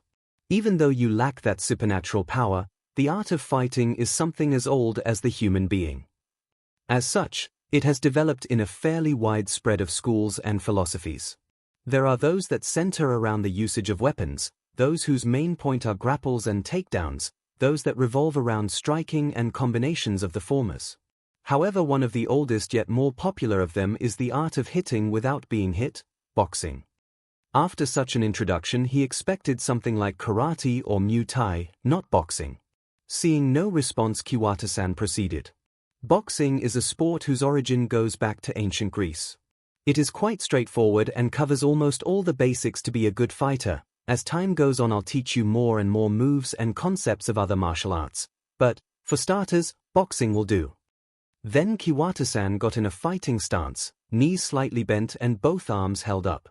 His footwork was light, and his whole body was ready for action. This is a boxing conventional guard. As its name suggests, it is the most basic one. It is the perfect balance between offense and defense. Are you ready to learn it, little rascal? 𝐒𝐿𝐴 nodded frantically. Kiwata-san dropped his guard and made 𝐒𝐿𝐴 stand over the line. First, I want you to put the tip of your left foot and the heel of your right one in a way that they are both glancing the line but keeping both feet parallel times 𝐿. 𝐒𝐿𝐴 did as instructed, imitating Kiwata-san's movement. Then, bend your knees slightly, placing your weight in the ball of the feet. Forming a fist, hold your right hand to cheek level and your right one at eye level in front of you, with a hand or two of separation between your head and your left. Make sure to keep your elbows tucked. Now duck your chin on your left shoulder. Now you're ready to face an opponent in the same direction as the line. 𝐒𝐿𝐴 followed Kiwata-san's instructions to the letter. The old man took a critical look to his guard. Rise your lead punch a little bit, and tuck your shins slightly more. Loosen your articulations a bit, you're too stiff. Your feet aren't in an active position. Remember, this is important, you punch with your hands, but you fight with your feet. After some more corrections in his posture, Kiwata-san had him enter and exit the guard multiple times, fastening the pace as time passed. After that, he taught 𝐒𝐿𝐴 how he was supposed to move around in the stance, and had him moving back and forth along the line. He also had to move sideways and come back whenever Kiwata-san said. After 45 minutes of moving around, Kiwata-san proceeded to teach him how to throw a jab and a cross. In summary, he had to throw the fists in a straight motion, snapping them at the end, slightly pivoting the feet in the correct direction depending on the side, and be careful not to lean forward, obtaining most power from hip rotation. After his explanation, Kiwata-san had him repeat the motion multiple times, correcting mistakes whenever he saw them. Afterwards, he wrapped his hand with some kind of strap and had him punch the punching bag. When he was done, he felt exhausted, but he felt good. He was eager to write about all of this in his notebook. Well, we should probably talk about your mother and 𝐭𝐭𝐚𝐲-san, or in better words, how to avoid your mother killing you, 𝐭𝐭𝐚𝐲-san and me when they inevitably meet. Yeah, she wants to meet him. Well, those weren't exactly her words. She said something more in the lines of, I want to know why are you hiding him, or all this hero training might end right now. How troublesome, 𝐒𝐭𝐚𝐲 isn't particularly. He moved his hands as if he was trying to grab the words suited for formal settings. Smooth, when is the nearest celebration? Kiwata-san decided to ask. Well, it is my birthday, next week on Monday. Izuku responded. The more we put this back, the more your mother will worry. Would it be all right with you to make acquaintances with Midoriya-san and 𝐒𝐭𝐴nsei-san on the day prior? Izuku was a little taken aback by the question. They had gathered the day before and he wanted to meet with her so soon. Basically, if it is on your birthday, the celebration will have her less on edge and will give us a way out of uncomfortable situations. Basically, it will act as bread and circus. Kiwata-san justified himself. So are you all right with this plan? Izuku nodded. But we still need to tell 𝐒𝐭𝐴nsei-san. Precisely. I'll tell him about the meeting, but I rely on you to make him behave. Izuku threw him an incredulous look. That man does whatever he pleases. If I tell him to behave, in the best-case scenario he will laugh and ignore me. And what makes you think I can convince him? I'm not the one he has made a promise to. So you want me to, fundamentally, use a promise he made, being completely busted by the way, to keep him in check? Kiwata-san smirked, yes. After that, they moved on to another topic. His schedule again changed, becoming more crammed. On Mondays and Wednesdays he would do combat training, on Tuesdays and Thursdays strength training, Saturdays and Sundays were reserved by 𝐒𝐭𝐴nsei-san and Friday became his rest day. With everything settled, Izuku bid farewell to his sensei and made his way towards home. Saturday came flying by. Kiwata-san had texted him, telling him that 𝐒𝐭𝐴nsei-san had agreed to meet his mother, but didn't seem too keen on the good behavior thing. Izuku sighed as he approached the beach. The space had changed a little during the last couple of weeks. At least, he did notice the absence of two of the smallest junk mountains.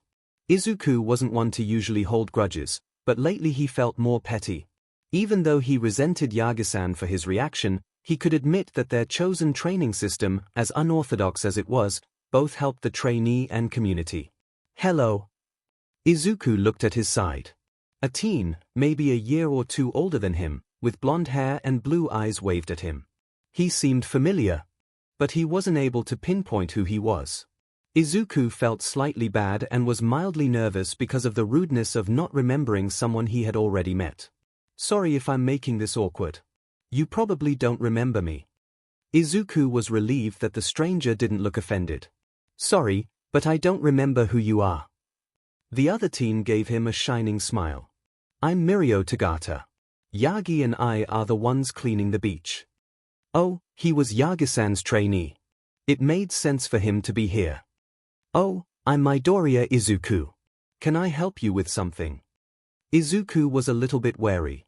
At the end of the day, Yagi-san made his opinion pretty clear, so he was justified to be a little bit suspicious. Actually, yes. Tagata-kun bowed. Sorry for the things Yagi said to you the other day. They were unprompted and quite inappropriate. Izuku took a few seconds to process that. Someone could say that they heard the gears turning in his head. Tagata-kun, I don't accept your apology. The blonde's expression fell a little bit. Izuku frantically moved his hands in front of him. Not that I am mad at you. I cannot accept your apology because you didn't do anything wrong in the first place. It should be Yagi-san the one saying sorry, not you. Tagata-kun seemed a little bit relieved. I could have said something though. Don't worry, I'm right now. If you can excuse me, I have to get going. Izuku answered. Yeah, goodbye Midoriya-kun. Goodbye. After his usual session with 𝐒𝐭𝐴nsei-san, Izuku decided to take the bull by the horns. 𝐒𝐿𝐭𝐴nsei-san, may I have a quick word with you? The vigilante gave him an amused look. Sure, tell me what's in your mind. Izuku took a deep breath. Tomorrow you need to behave. 𝐒𝐭𝐴nsei-san looked at him. Whatcha mean? I mean, no power demonstrations, no swears and no eccentricities. The century-old man made eye contact with him. Never in 100 years.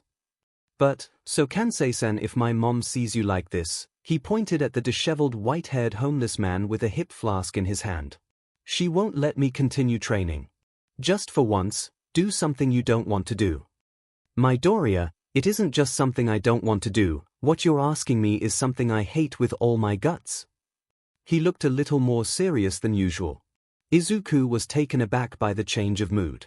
Seeing his silence as an invitation to elaborate, 𝐒𝐭𝐚𝐲-san proceeded. I'd rather die than to become a monkey in a suit. Well, this will be more complicated than I thought. Time to take Kiwata-san's advice. I'm sorry 𝐒𝐭𝐚𝐲-san, but you can't do anything else, otherwise your word of honor would be damaged. If my mother sees you acting like usual, she will never let me go training again. So, I won't be prepared for the exams and, in extension, become a hero. Don't worry if she tries anything, I can always persuade her. Okay, he crossed a line. No. Absolutely not. You're not threatening my mother to keep training me. This is completely out of bounds, and if you even try, I will be the one not going to training. I made myself clear. 𝐒𝐭𝐚𝐲-san stood still like a rock. Then he sighed. The things I put myself in. If I'm going to do this, I want to make something clear, you owe me one. What do you mean? What I have said, if I ever need something from you, I can call that one and you'll help me without complaining. Izuku panicked a little bit. What if he asks me to do something illegal or worse? Maybe to look in another direction if I become a hero, or to hide proofs. Seeing the teen spiraling a bit, the vigilante took pity on him. Don't worry. I won't ask you anything uncomfortable with the law. When you become a hero, I'll ask things on the line of keeping tabs on some things or mobilizing people to certain objectives using the hero network. Things like that. Izuku sighed in relief. Do we have a deal? A hand was held, waiting for a handshake. Deal. Tomorrow's fate is now sealed. Izuku was quite nervous. It was the day before his birthday, and also the day his mother and 𝐒𝐭𝐚𝐲-san met. They would eat lunch together. His mother usually saved for his birthday to be able to have katsudon and cake. Due to the impromptu guests, they decided to cut on the cake and make katsudon for the four of them. Izuku was a tad worried. Surely, he had made a deal with 𝐒𝐭𝐚𝐲-san, but he was too much of a wild card. He really hoped he came somewhat presentable. Maybe if he took out his hat and scarves, tied his hair and took some layers of clothes out of him, he would look like a normal citizen. His train of thought was interrupted by the ring of the bell. Let's pray that everything goes smoothly for once. 𝐒𝐭 was reasonably worried. Izuku had tried to lie to her about the people who were training him.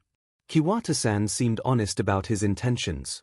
She wouldn't lie, she had been a bit wary of him when he had returned from his talk with Izuku on Tanabata. The puffy red eyes on her baby had set off every alarm in her system, but the way he had acted afterwards made it clear that whatever they had discussed had helped him. 𝐒𝐭𝐚𝐲-san, on the other hand, was a huge mystery. For some reason, Izuku had tried to hide his existence from her, which didn't paint a good picture. How bad could that man be to make Izuku want to hide him? Her thoughts were interrupted by the sound of the doorbell. She hurried to open the door and was met by a tall, slightly muscular man who looked to be in his 50s. He had sharp black eyes, with a scar over the left one, and pale white long hair tied in a ponytail. He wore a black suit with a wine-colored shirt and black tie. An also wine-colored pocket square completed the Yakuza-like look. In one hand, he carried a cardboard bag with something rectangular inside it with him. Hello, I assume you're 𝐒𝐭𝐚𝐲. She tested the waters. Greetings. You are indeed correct, my name is 𝐒𝐭𝐚𝐲. It is a pleasure to make your acquaintance, Midoriya-san. He made a small bow as he calmly spoke. Nonsense, nonsense. Please, come in. She invited him inside, and 𝐒𝐭𝐚𝐲 did as he was told. As he entered, he made eye contact with her son, who immediately stiffened. Greetings, Midoriya-kun. How has the day treated you this far? Izuku froze for a moment before responding. Fine, and you? The man in the suit gave him a small smile. A little unrested, you are familiar with my usual nightly complications. The teen nodded. 𝐒𝐭, seeing no ill intent in the stranger, decided to refocus on the cooking. Everything had already been chopped, so she only needed to put everything together. Izuku almost had to pinch himself after the sight that met his eyes. 𝐒𝐭𝐚𝐲-san, in all his Yakuza-like glory in front of him. He looked like a completely different man. His usual tangled greasy mess of hair had been brushed straight, his face, normally filthy, clean and almost shining. How the heck? I saw him yesterday. When his mother went back to cooking, Izuku directed the vigilante to the table. He spoke first under his breath. Wow, you look like a completely different person. Why a bet? He answered in the same volume though much cheerier than before. There wasn't anything wrong about the way he talked to his mother, but he sounded more dulled, dead. Seriously, I wouldn't recognize you on the street if you were looking like this. He said in awe. Exactly, I had to arrange a whole lot of stuff just for this. So, you owe me one, and a big one at that. Izuku gulped. Don't worry, I won't ask you anything illegal, just something you don't want to do. That eased a great part of his worries. After a few seconds of silence, he decided to break the ice. So how did you get the whole look? I went to a good business partner's house to take a shower and prepare myself. Izuku eyed him suspiciously. And the suit? I found a benefactor. The night before, Setsuno Toya was staying in one of the many safe houses owned by the Shai Hasaikai. The boss had sent him to supervise the new operations in Musutafa. There was a vigilante giving problems. For what Overhaul had found, he fought using mainly weapons, so his quirk, larceny, was the perfect matchup for him. If he ever encountered him, he would deal with the disturbance personally. However, that was a thought for later. Now he was eating dinner before heading to work. The boss relied on him and he would not disappoint. For that he had to be in top condition, so he tried not to avoid meals in the hurry. As he prepared his cold soba, he heard a commotion in the street below. However, when he peeked down the window, he found that the alley was deserted. Too deserted. Normally there would be at least a guard by the door, but none were in sight. Setsuno on the line, what happened?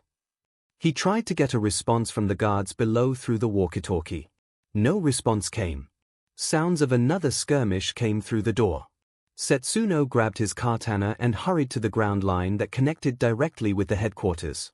He needed to get reinforcements as soon as possible, or at least inform Overhaul of the raid. He was prepared at all moments to lash out at anything that came through the door. The beep of the line kept ringing, adding to the tense silence that filled the room.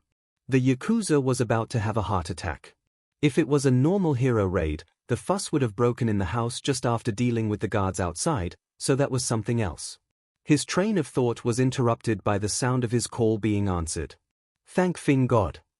Setsuno Toya in the line, I request reinforcements. He was interrupted by a maddened laugh. You really thought that I would let you call reinforcements? Such a newbie. The first step is always to isolate the target. Toya gulped. Target. I'm fed. It's been entertaining to see you freak out, but I think it's time we meet face to face. Why dig? Setsuno Toya clenched his hand around his katana and prepared for the upcoming attack. If you think I'll go down without a fight, you're diamond wrong bstd. The door of the safe house slowly opened, but, when the corridor became visible, there wasn't anyone in it. The member of the 8 Bullets slowly approached the door. Boo! Setsuno stumbled back and almost fell on his butt. In front of him, a tall man with white long hair had the 3 guards that were supposed to protect him hanging limp from a scarf each. He looked slightly amused by Toya. He prepared for a fight, holding the katana in front of him. So you're a member of the Yakuza gig, am I wrong? The stranger stated. The Yakuza nodded. And you usually wear suits and fancy SHT like that. Where is he going with this? Yeah, kinda. And this is a place where you all gather to rest, eat and, more importantly, bathe. Where the F is he getting at? Yes, why? The assailant gave him a crazed grin. Well, I'm not good with this thing, so I have an offer for you. You help me get something to look presentable and I don't drop you and these 3 pussies in the nearest police station. Deal. On one hand, he could fight an opponent that had single-handedly raided one of their safe houses, or he could just give him a suit. Deal. Yeah, a benefactor, Izuku said, not believing a word of what he said. They were interrupted by the sound of the bell. Izuku hurried to open the door to find Kiwata-san at the other side of the door waiting with a package of his own. Happy birthday, little rascal. Thanks, Kiwata-san. They chatted a little by the door before entering the house. Oh. Midoriya-san, I took the liberty of buying a cake for the evening. She took her eye away from the food for a moment to greet Kiwata-san. Thank you, Kiwata-san. You're a lifesaver. He made dismissive gestures with his hand. Nonsense, nonsense. How did you know we needed the cake? Izuku asked. Well, your private thoughts aren't as private as you think if you broadcast them to everyone in the vicinity. Kiwata-san giggled a bit, making Izuku go red from the embarrassment. We will work on that in due time. For now, let's enjoy your day. Kiwata-san glanced for the first time towards 𝐒𝐭𝐴nsei-san. He looked slightly amused but knew better than to comment. Good to see you, 𝐒𝐭𝐴nsei-san. How's life treating you? Greetings. Life is going as well as it could. How are you feeling on this lovely morning? They both went back and forth trying to be as polite as possible, which was something that felt wrong coming from 𝐒𝐭𝐴nsei-san's mouth. After a few more minutes of talking, his mother finished the dinner. When everybody's plate was served and the thanks were said, Izuku dug in the katsudon. It was his favorite dish, and his mother had the better recipe out there. He savored every bite. My sincerest compliments, Midoriya-san. It's been quite some time since I had such a tasteful meal. 𝐒𝐭𝐴nsei-san was the first to speak. Thank you, 𝐒𝐿𝐭𝐴nsei-san, it's Izuku's favorite. His mother said, with a warm smile. If it's not bothersome, may I ask you some questions about his training with you? As far as I know, he recently started combat training with Kiwata-san, but I don't know his training schedule with you. It isn't a problem at all. Midoriya-kun is for the moment doing extensive speed and stamina training with me.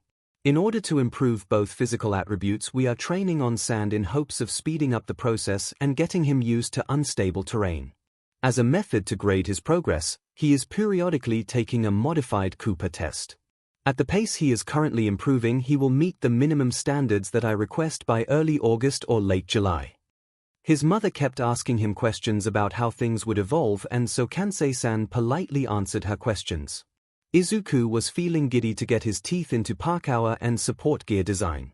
Her mother curiously asked him about his knowledge about engineering.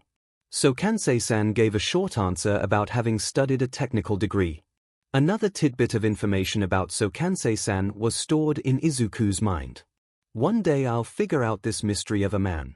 I'm sure. After the talk with his mother, they decided to move on to the cake. The piece of bakery in question was a chocolate cake made by layered sponge cake with chocolate pastry cream between layers and frosted with chocolate. On top of it, different little chocolate shapes decorated the dessert. Izuku was really happy. For the first time in ages, his birthday wasn't celebrated only by him and his mother. He had now two more people who cared about him. Both 𝐒𝐭𝐴nsei-san and Kiwata-san were helping him achieve his dream without asking anything in return. Maybe I should include them in my journals. At the end of the day, they are my heroes. After the cake, they decided to move on to the present both 𝐒𝐭𝐴nsei-san and Kiwata-san had prepared for him. When he opened their bag, he found a laptop. He glanced upwards. We both know how much you like to analyze quirks and research. We hope this will provide you with a good amount of help. Kiwata-san said. He couldn't keep the tears from his eyes. Thank you. Thank both of you. He hugged Kiwata-san, who ruffled his hair, just before doing the same with 𝐒𝐭𝐴nsei-san, who gave a hint of a wicked grin. This is the best birthday ever. After the birthday party, Izuku took Kiwata-san and 𝐒𝐭𝐴nsei-san out of the building. As soon as they were out of sight of his mother, 𝐒𝐿𝐭𝐴nsei-san loosened his tie and let out an exasperated groan. I think that you, bucko, will be the first person that makes me want to take a day off from kicking butt in 50 years. Izuku gave him a wide smile. Common, it wasn't that bad. Kiwata-san gave a little giggle. You're rubbing on him a little. Izuku immediately turned red with embarrassment, gaining a bark of laughter from 𝐒𝐿𝐴nsei-san. No, you're right. Making me act like a monkey in a suit aside, it wasn't bad at all. Thanks, and I think you made a good first impression on my mother. I really hope that I did. You have a good mother, bucko. Take care of her. Got it. Izuku looked at both his mentors and gave a blinding smile, which was answered by a small and reserved smile by Kiwata-san and a wide and wicked grin by 𝐒𝐿𝐴nsei-san. Got it. 𝐂𝐬𝐷 Middle School was, as always, a dangerous environment for Izuku. Both teachers and students were like predators, and he was their prey. Needless to say, Bakugo didn't receive any punishment even though he had started the confrontation and thrown the first punch. As classes dragged on, Izuku felt more and more uneasy. Bakugo was unashamedly glaring daggers at him. Izuku knew what that meant, and it wasn't anything good. He had punched him in the face and made a run for it. He knew well what was coming. He waited for the lunch bell like a prisoner for the electric chair. When the bell finally rang, he bolted from his chair and sprinted towards the lunchroom. A quick glance behind him made it obvious who was on his heels. If Deku. Stop running, you little SHT. The owner of the voice was obvious to anyone unfortunate enough to have met him. Izuku opted to go outside the school and try to lose the furious blonde. He crossed the main gates into the schoolyard. He quickly turned left and hid in the outdoor bathrooms. He heard the muffled shouts of Bakugo passing by, but he seemed to go away. After a few minutes of silence, Izuku tentatively opened the door. He quickly glanced both ways and, in lack of signs of his former friend turned bully, he moved behind the little edification to eat his lunch in peace. Let's hope I can keep avoiding him. At the end of the school day, he managed to outpace Bakugo once again. He made his way towards the backyard, where Kiwata-san was waiting for him. You look a bit tired, little rascal. Eager to start training. Izuku hid a slight flinch at the comment, which didn't go unnoticed by Kiwata-san, but he nodded nonetheless. Well, we should get to it. Start warming up, little rascal. Izuku did as he was told without further comment. That day Kiwata-san introduced him to a new exercise. Basically, Kiwata-san would say a number or try to hit him and Izuku had to make a specific punch or dodge depending on the case. Izuku received a few smacks to the face for, as Kiwata-san said, dropping your guard after punching. Which was fair, but ouch, it hurt. After that, Kiwata-san taught him to throw a hook, both with the lead and rear punch. He said that normally were used in close quarters or to punish telegraphed attacks, whatever that meant. By the end of the session his knuckles ached a bit from the strain. He was still using wrappings on his hands. Kiwata-san said that, despite all the conditioning drills, it was wise to keep protecting them. Midoriya-kun, you know that if something or someone is bothering you, you can tell me, right? Kiwata-san said. Thank you, Kiwata-san, but there is nothing to worry about. Where he noticed something is off. So that ash blonde from school is your hide-and-seek buddy. Well, he knows. No, he is Bakugo. Izuku took a deep breath. We used to be friends when we were little, we used to dream about becoming a duo. He huffed a humorless laugh. But when his quirk came and mine, well, didn't, we fell apart. Everybody praised him, making him believe he is better than everybody. And that feeling of superiority has become a need to prove to himself better than everyone. So he bullies you to feel better about himself? Kiwata-san asked. Izuku nodded. Have you tried telling a teacher? Izuku let out a giggle with no trace of joy in it. If they did their job we wouldn't be having this conversation. Kiwata-san looked thoughtful for a moment. And have you tried to speaking to his parents? It sounded like a good idea. He hasn't tried that yet. He used to call Mitsuki auntie at the end of the day. However, both families had long lost contact. When his SPM donor decided to ditch them with their savings, they had to move to another house, so they were no longer neighbors, and with everything going with Katsuki they stopped seeing the other Bakugas. I see, do you know where they live? Kiwata-san quickly asked. If they haven't moved out. Well, it's time we pay them a visit, the old man declared. But you can't do that. Izuku protested. Why not? He was chasing you the other day and I have my reasons to believe that he has done far worse. Izuku gulped. He will get mad and try even harder to catch and beat the CRP out of me. Kiwata-san sighed. Don't let fear keep you from asking for help. Let me tell you how I see it. This Bakugo will harass you without prompting. Either way, he will be mad at you and try to hurt you because he wants to be mad at you and hurt you. He doesn't need any more justification.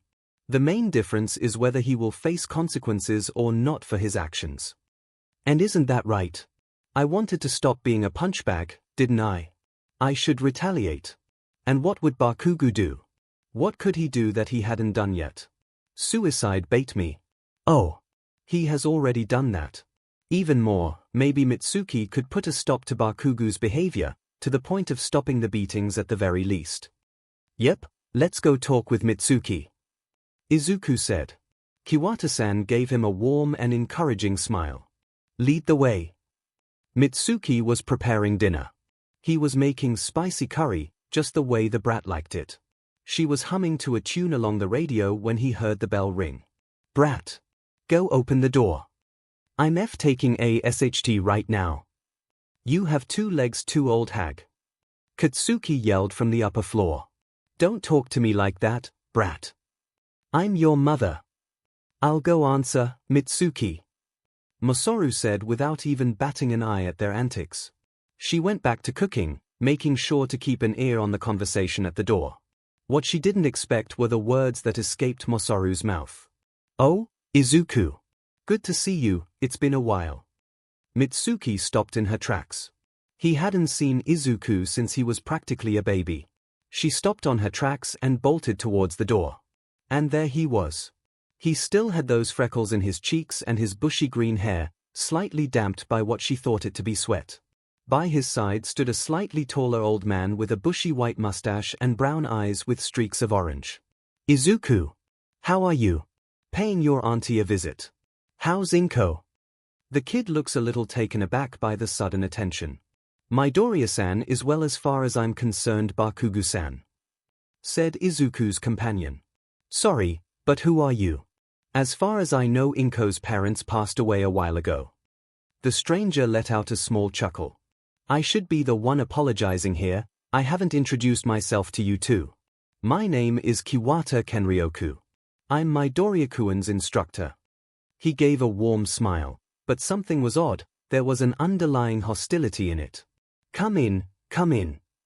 Masaru invited. It would be good to catch up. It's been a while since you and Katsuki hung out here. Kiwata interjected, if you don't mind, we would like to just have a quick conversation. Midoriya-kuen here just had a training session and would be wise to get him home as soon as possible.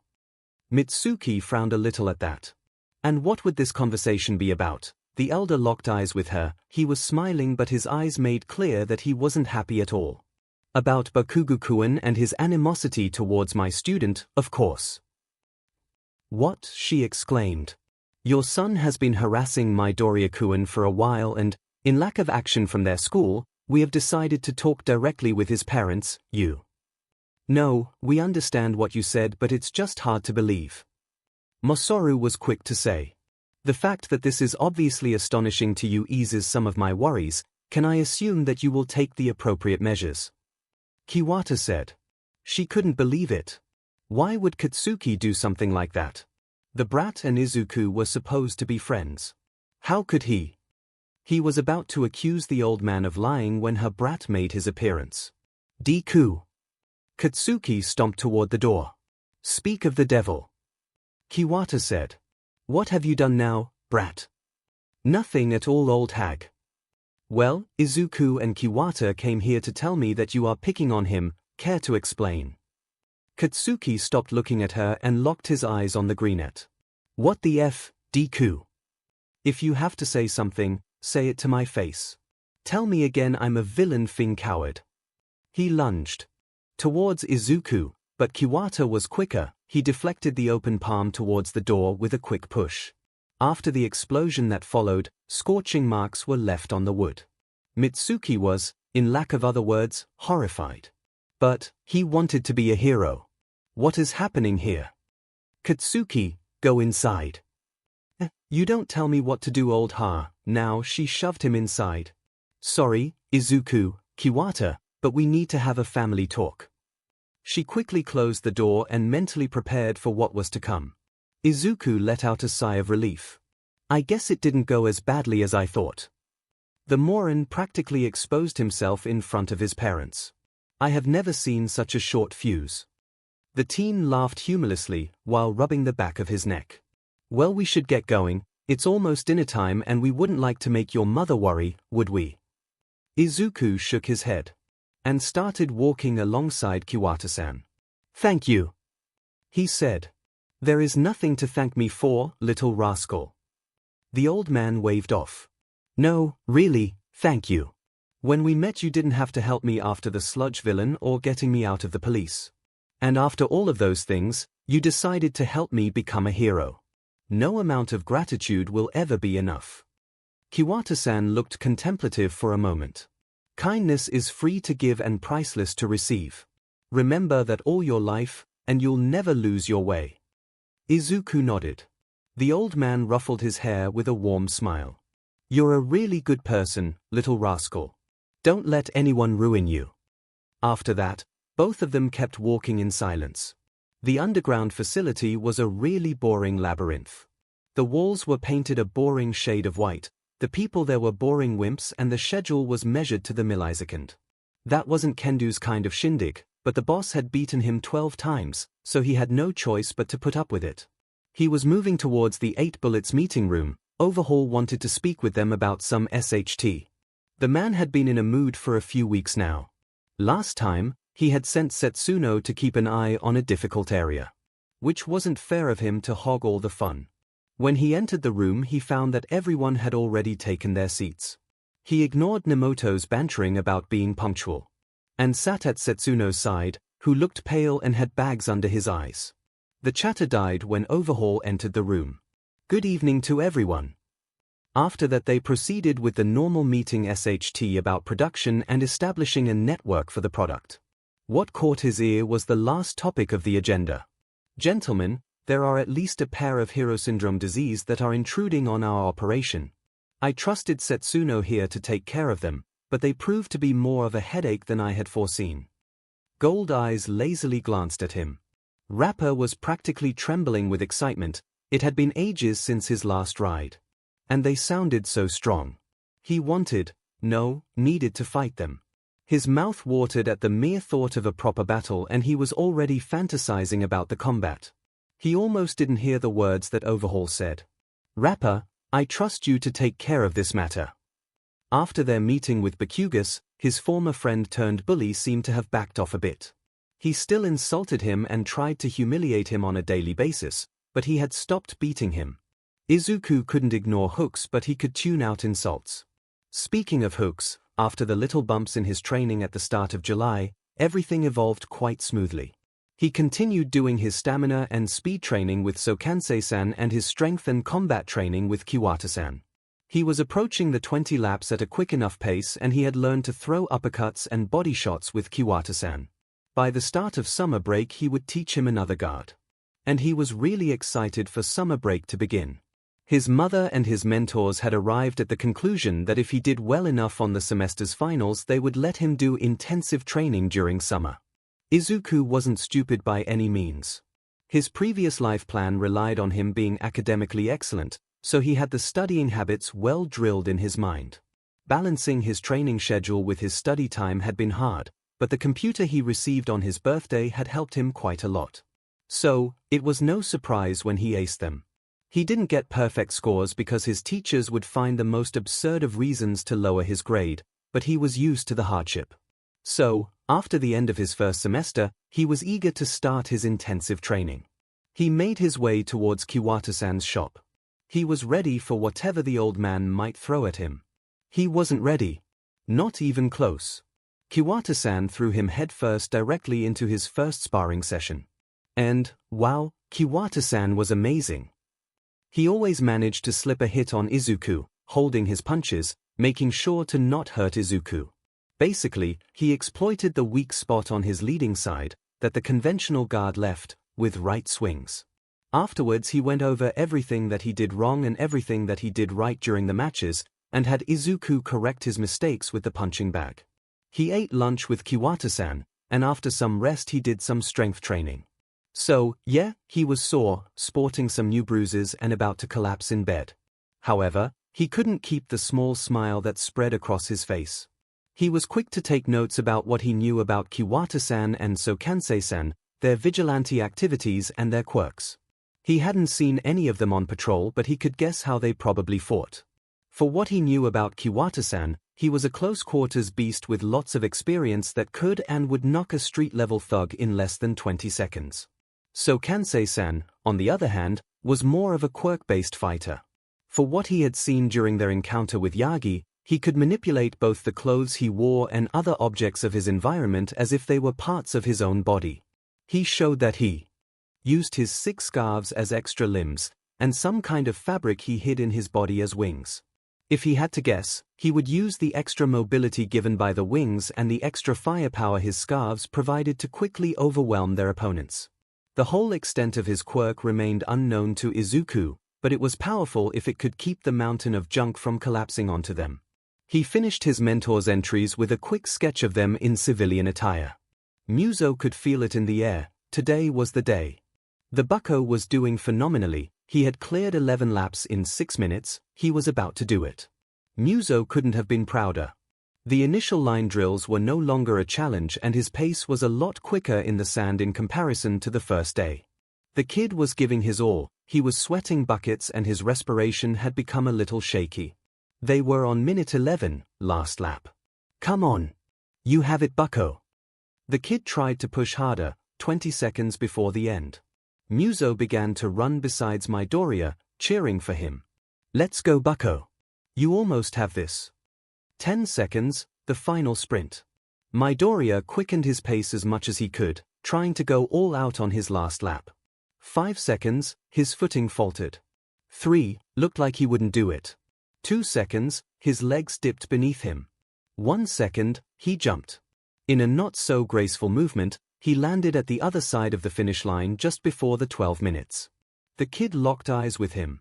A question hung in the air, unspoken but implied. 𝐒𝐲 nodded. The bucko slowly got up. Once he was on his 2 feet, they both took air in their lungs. Let's go! They shouted in unison in joy. He put both hands up and the bucko high-fived them. The kid hugged him in the rush. I did it, so Kansei-san. Yeah, you did, bucko, and in 2 months nonetheless. You should be proud of yourself. This isn't something you do every day. He ruffled his hair. From the heap of trash he noticed a pair of blue eyes looking at them. It's right, Tintin and Tutankhamun are doing an intensive too.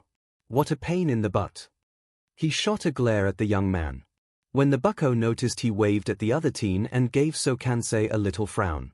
Hello Tagata-kun, how are you? He half-shouted to the teen at the other side of the yard inside the junkyard.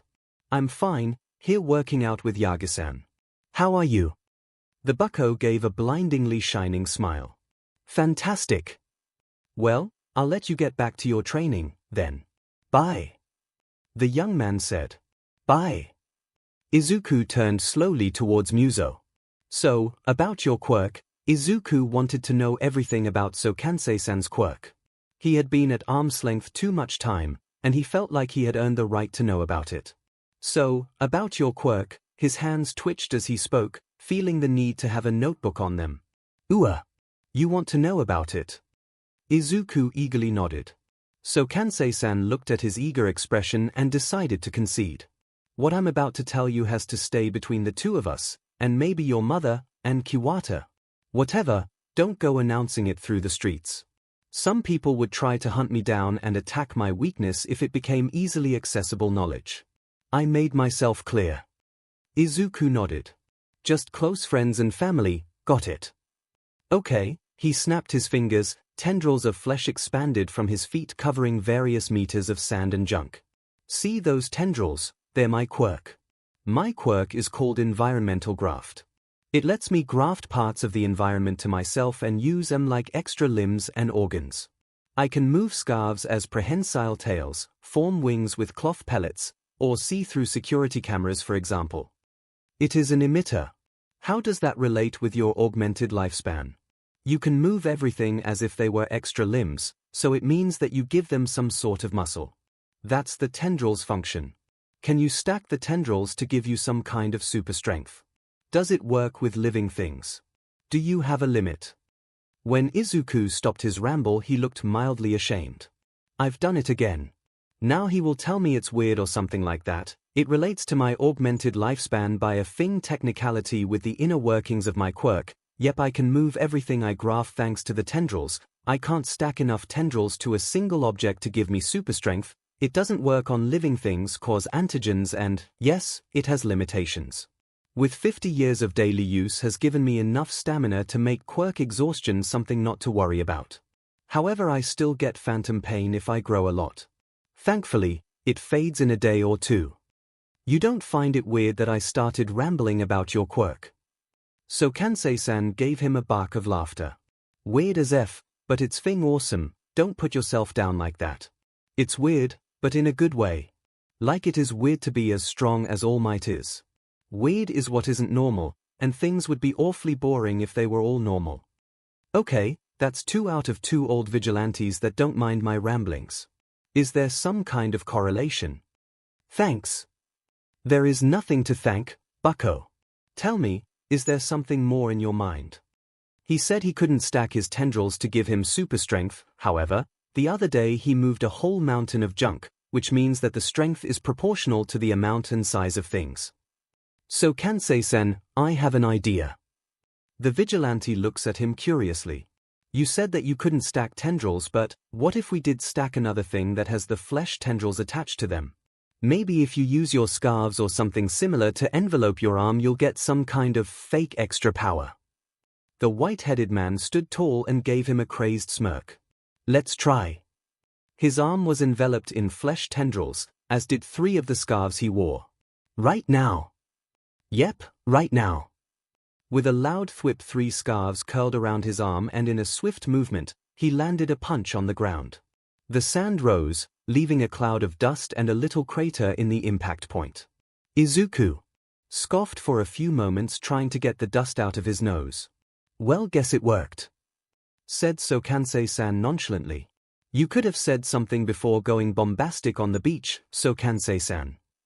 Izuku whined. Cheer up. You were right. See, that head of yours is awesome. You should do this thing more. Izuku definitely didn't blush at the praise. Any other ideas? Said 𝐒𝐭𝐴𝐚𝐲 with a crazed smirk. As long as you answer some of my questions. Another grin on Izuku's face.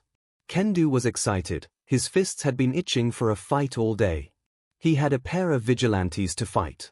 However, the dudes were no fun. He had been looking for them for almost 2 weeks, but he hadn't seen anyone. It's so not fair.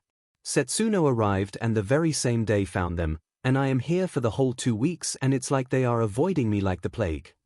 And he was sure that they were still alive and kicking, because they were messing up other operations and deals in the commercial district. They were such a pain in the butt. But what was worse was that creepy feeling in the back of his neck, like some stalker was watching him. He had to be doing something wrong to be so easy to avoid. But the thinking and planning thing weren't his forte. Sure, he wasn't brain dead, but chronostasis, overhaul and Tengai were far better. Also, he didn't want to have to share the fun, so he couldn't ask Overhaul for ideas. Maybe some of the thugs had a good enough idea. You too. Why haven't we found those vigilantes yet? The pair in question made a little jump in surprise and a little squeak before looking nervously between each other. They are quite slippery, boss. It's normal not to catch them despite your good plan. So butt kissing. Yakuzas are so stupid sometimes. Obviously, I am doing something wrong if they are avoiding me like the fuss. The underlings were quite nervous. Come on, I don't bite. I know I'm not good at planning SHT. He was growing impatient. We don't know, boss. Okay, if neither of you give me an idea by the count of 3, we will go in the sparring ring for a few rounds. Win-win situation. 1. Both thugs started to speak between themselves. 2. They were discussing who of the 2 would tell him. Teacher, one of the thugs shoved the other in front of Kendo. Sir, boss, sir. We think that you might be too. He made an odd gesture with his hands, like grabbing air. Noticeable. Noticeable. Yes, noticeable. With the mask and the special attire, you're making it easy for others to know how strong and important you are for the Shy Heisaikai. So I just need to disguise myself. Pretty much. He patted the thug's back with a laugh. See, was it so difficult? The underling gave a nervous laugh. Let's have a celebratory spar. After completing the laps, 𝐒𝐭𝐚𝐲 told him to go for regular runs to keep working on his stamina. He spent the following week perfecting his boxing skills and introducing him to a new guard, the peekaboo guard. In Kiwata-san's words, this guard takes advantage of passive defense and makes your upper body more agile, facilitating dodging between other things. As a little extra, it takes advantage of your lower stature, so it is close to a perfect fit for you. That didn't mean that he took it naturally, and it absolutely meant he had received some nasty crosses to the face. But he found it a little fun to be able to easily slip under punches and throw nasty counters. With enough effort he would make it work. He approached the beach again on Saturday, taking something to write on, as 𝐒𝐭𝐚𝐲 instructed. When he made his way into the clearing, he found some heaps of pipes and mattresses between other utils. 𝐒𝐭𝐚𝐲 was waiting for him. "Yo!" The elder waved. "Hi," he greeted. Izuku glanced at the mountain of junk that stood in the middle of their training ground. "Giddy to start the parkour lessons?" Izuku looked at him and nodded eagerly. "Good." With a flick of his hand, flesh tendrils extended from his foot and took control of the heaps of trash. The junk started to move and twist until it formed some kind of structure. "So, the basics first." Izuku followed 𝐒𝐭𝐚𝐲, from whose feet there always was a WHP of flesh and sand hanging. "As much as I'd love to show you the flashy and fun part first, I'm quite sure that if you break your neck your mother will try to kill me. So first things first." He made his way over a structure, about 3 meters tall. Falling. He leaned forward until he fell and landed in a roll. "Let's get started." Izuku was sure he had been sporting some bruises by the end of his first parkour training. What he hadn't expected was for it to be followed by a 2-hour-long class in engineering basics. 𝐒𝐭𝐚𝐲 had covered the basics of mechanical energy and work, and had given him some examples as some exercises to do at home. It had felt awfully like school, and yet it hadn't. The old vigilante tended to give space to Izuku to try to figure out the answer to certain more complex problems before giving the answer. He had basically said that the best way to get that SHT through is to crash headfirst against the paper until you finally figure it out. His mental train had to make a stop though. He was about to start training with Kiwata-san. When he arrived at the backyard he found Kiwata-san waiting for him. "Good morning, Midoriya-kun." "Morning, Kiwata-san." Izuku gave him a shining smile. "Well, we should start warming up," the old vigilante announced. And they did so. Kiwata-san used to spar with him during the intensive training Izuku had been doing. Once they were done, however, Kiwata-san moved on to a different topic. "Today we will cover the most basic kick of all, the roundhouse kick." The roundhouse is an extremely powerful strike that appears across multiple martial arts. The most basic one is the roundhouse kick to the body, but changing the target is easy enough. Kiwata-san took a conventional guard and did a kick to demonstrate. First, you'll move your weight forward. Then you'll open your rear hip with the leg chambered to the hip. As you pivot your front foot, you'll swing your rear knee towards the opponent. Finally, shortly before making contact, extend your leg and make sure to land with the shin. Also, keep your lead hand near your head to defend from possible counters. Izuku did as told and quickly moved on, hitting a punching bag, receiving quick correction from Kiwata-san. Then, they moved on to aiming the kick to the head and the legs, both the tight and the calf. Kiwata-san also taught him a variation less telegraphed but less powerful, meant for precise strikes. Afterwards, they moved on to a little sparring match where Kiwata-san wasn't allowed to throw quicks but Izuku was. He quickly found out that punishing the legs is quite the viable strategy. Once they were done, they both did some stretches and Izuku used Kiwata-san's shower to bathe and put on a change of clothes he brought with him. Afterwards, he ate lunch with Kiwata-san. Izuku ranted about cool quirks he saw on the way towards the shop, while the old man listened and gave his opinion on certain matters here and there. "Little rascal, how are you feeling about your training this far?" asked the teacher with recently brewed tea in his hand. "Well, I think that my punches and upper body defense are at least decent, but I just learned to kick today and I don't know how to defend against attacks to the legs or grapples. Now that I mention it, I don't know anything about grappling." He responded by almost losing himself in his thoughts. "A quite accurate analysis of your abilities as a fighter. However, I have a little proposition for you. By the end of September there is a little tournament. This one is special though, because they allow people with mutation quirks to participate. So it would make sense to participate as a form of gaining experience against non-conventional anatomies. Izuku thought for a moment, and there aren't any other tournaments later this year. Not that allow mutant types. Their participation is usually quite controversial, because their quirks can't be turned off and that gives them an advantage. And how much does the entry cost? Do not worry about that, this would be part of your training and, as such, I will take care of everything, the vigilante responded happily. But, Kiwata-san, I don't want to impose. The old man smiled at him. And you aren't? Come on, take the inscription form and talk with your mother. With a sight, Izuku took the paper and cleanly folded it to put it inside his notebook. Looking at the notebook, however, he found Kiwata-san's bare entry and decided to ask some questions. So, Kiwata-san, you told me you are a vigilante, but I've never seen you in action. The old man laughed lightheartedly. What do you want to know? He went into a barrage of questions which the vigilante answered time and time again. After his little interrogation, his notebook had almost a complete entry about Monk's fighting style, weapons, and tactics, only lacking the sketch. As the weeks went by, Izuku kept training his fighting skills with Kiwata-san and his parkour and engineering ones with Ssō-kansei-san. He had fully incorporated kicks to his fighting style and was beginning to learn some grapples and groundwork. Ssō-kansei-san kept teaching him the basics of engineering. That day was supposed to be his first approximation on doing something useful for fighting. He had already done some basic things like a timer or a light, but nothing dangerous. Ssō-kansei-san had specifically asked him to make the sketches and calculations at home. He would check them in person. In his own words, no one is losing an eye in my watch.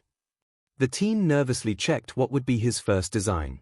It was something quite simple, a slingshot that worked with magnets instead of RBB. Maybe it is too complicated. At the end of the day it was a little bit overcomplicated, but it was for a learning experience, so unnecessarily difficult should be fine. Right. He couldn't keep double-guessing himself. He decided to beat the bullet and show his work to Ssō-kansei-san. When he entered the clearing he found the image of a homeless man carving in a piece of wood with a military-grade survival knife seated on top of a really familiar toolbox. Yo, he greeted. Hello Ssō-kansei-san. He looked curious towards the carved wood. What are you doing? He grinned. Oh, this. An acquaintance of mine found out I have a fan and I have decided to make a gift for him. Okay, not shady at all. Anyways, do you have the homework? Izuku handed him the notebook opened by the page with the design. I know this is a bit of an overcomplication, but I thought since Sethasisami thing we're doing to learn phrase no thing wrong, it's perfect. The old vigilante had a crazed smirk plastered over his whole face. Knowing what that meant, the younger of the two gulped. Everything is in order, so let's build it. With what? Look around, we have everything we might need in the grasp of our hands. The student gave the MSTR a little exasperated glare. You want me to dismantle junk to get materials? Ooh. Izuku prepared himself for what was about to become a really exhausting day. The sooner I start, the sooner I'll finish. Trails of sweat poured from his head and his body, full of sand, ached a bit from the hard work. The punishing sun in the sky didn't help by any means, but at least it was done, and he was proud of it. The piece of gear consisted of a plastic tube attached to a handle with two electromagnets that were a pain in the butt to find at the end. The whole thing was attached to a car battery. The inner workings were quite simple. When he pulled the trigger, the electromagnets would activate until a little sensor located at the end of the tube detected the bullet pass, cutting the power. Izuku inserted a little screw in one side of the tube, took aim and pulled the trigger. In a flash, the screw was sent towards a junk pile where it impacted, leaving a dent in a freezer and a metallic clang. Well done, bucko. Izuku whipped his head towards Ssō-kansei-san. Thanks, Ssō-kansei-san. Once again, nothing to thank. You've done it all by yourself. Feel proud of it. The teen gave a shining smile. However, I think there is room for improvement. Well, there is the obvious problem. The battery is too big to be comfortable to carry around. However, something really potent is needed. otherwise the pull from the magnets won't be enough. If we could have the same pull with less amperage, we could use something akin to a taser's battery to power the whole thing. Maybe we could increase the number of bolts of the coil to increase power, or I know, we could attach multiple electromagnets and have them deactivate in a synchronized way so the bullet is always accelerating. The battery could be attached to the tube and we could move the handle to the back so it is easier. I'm designing a gun, aren't I? He was momentarily freaking out. Midoriya, let me ask you a little philosophical question. What is a gun? So Kansei-san was grinning, bad omen. It's a weapon that shoots bullets and can kill people. Izuku responded. Yes, but nope.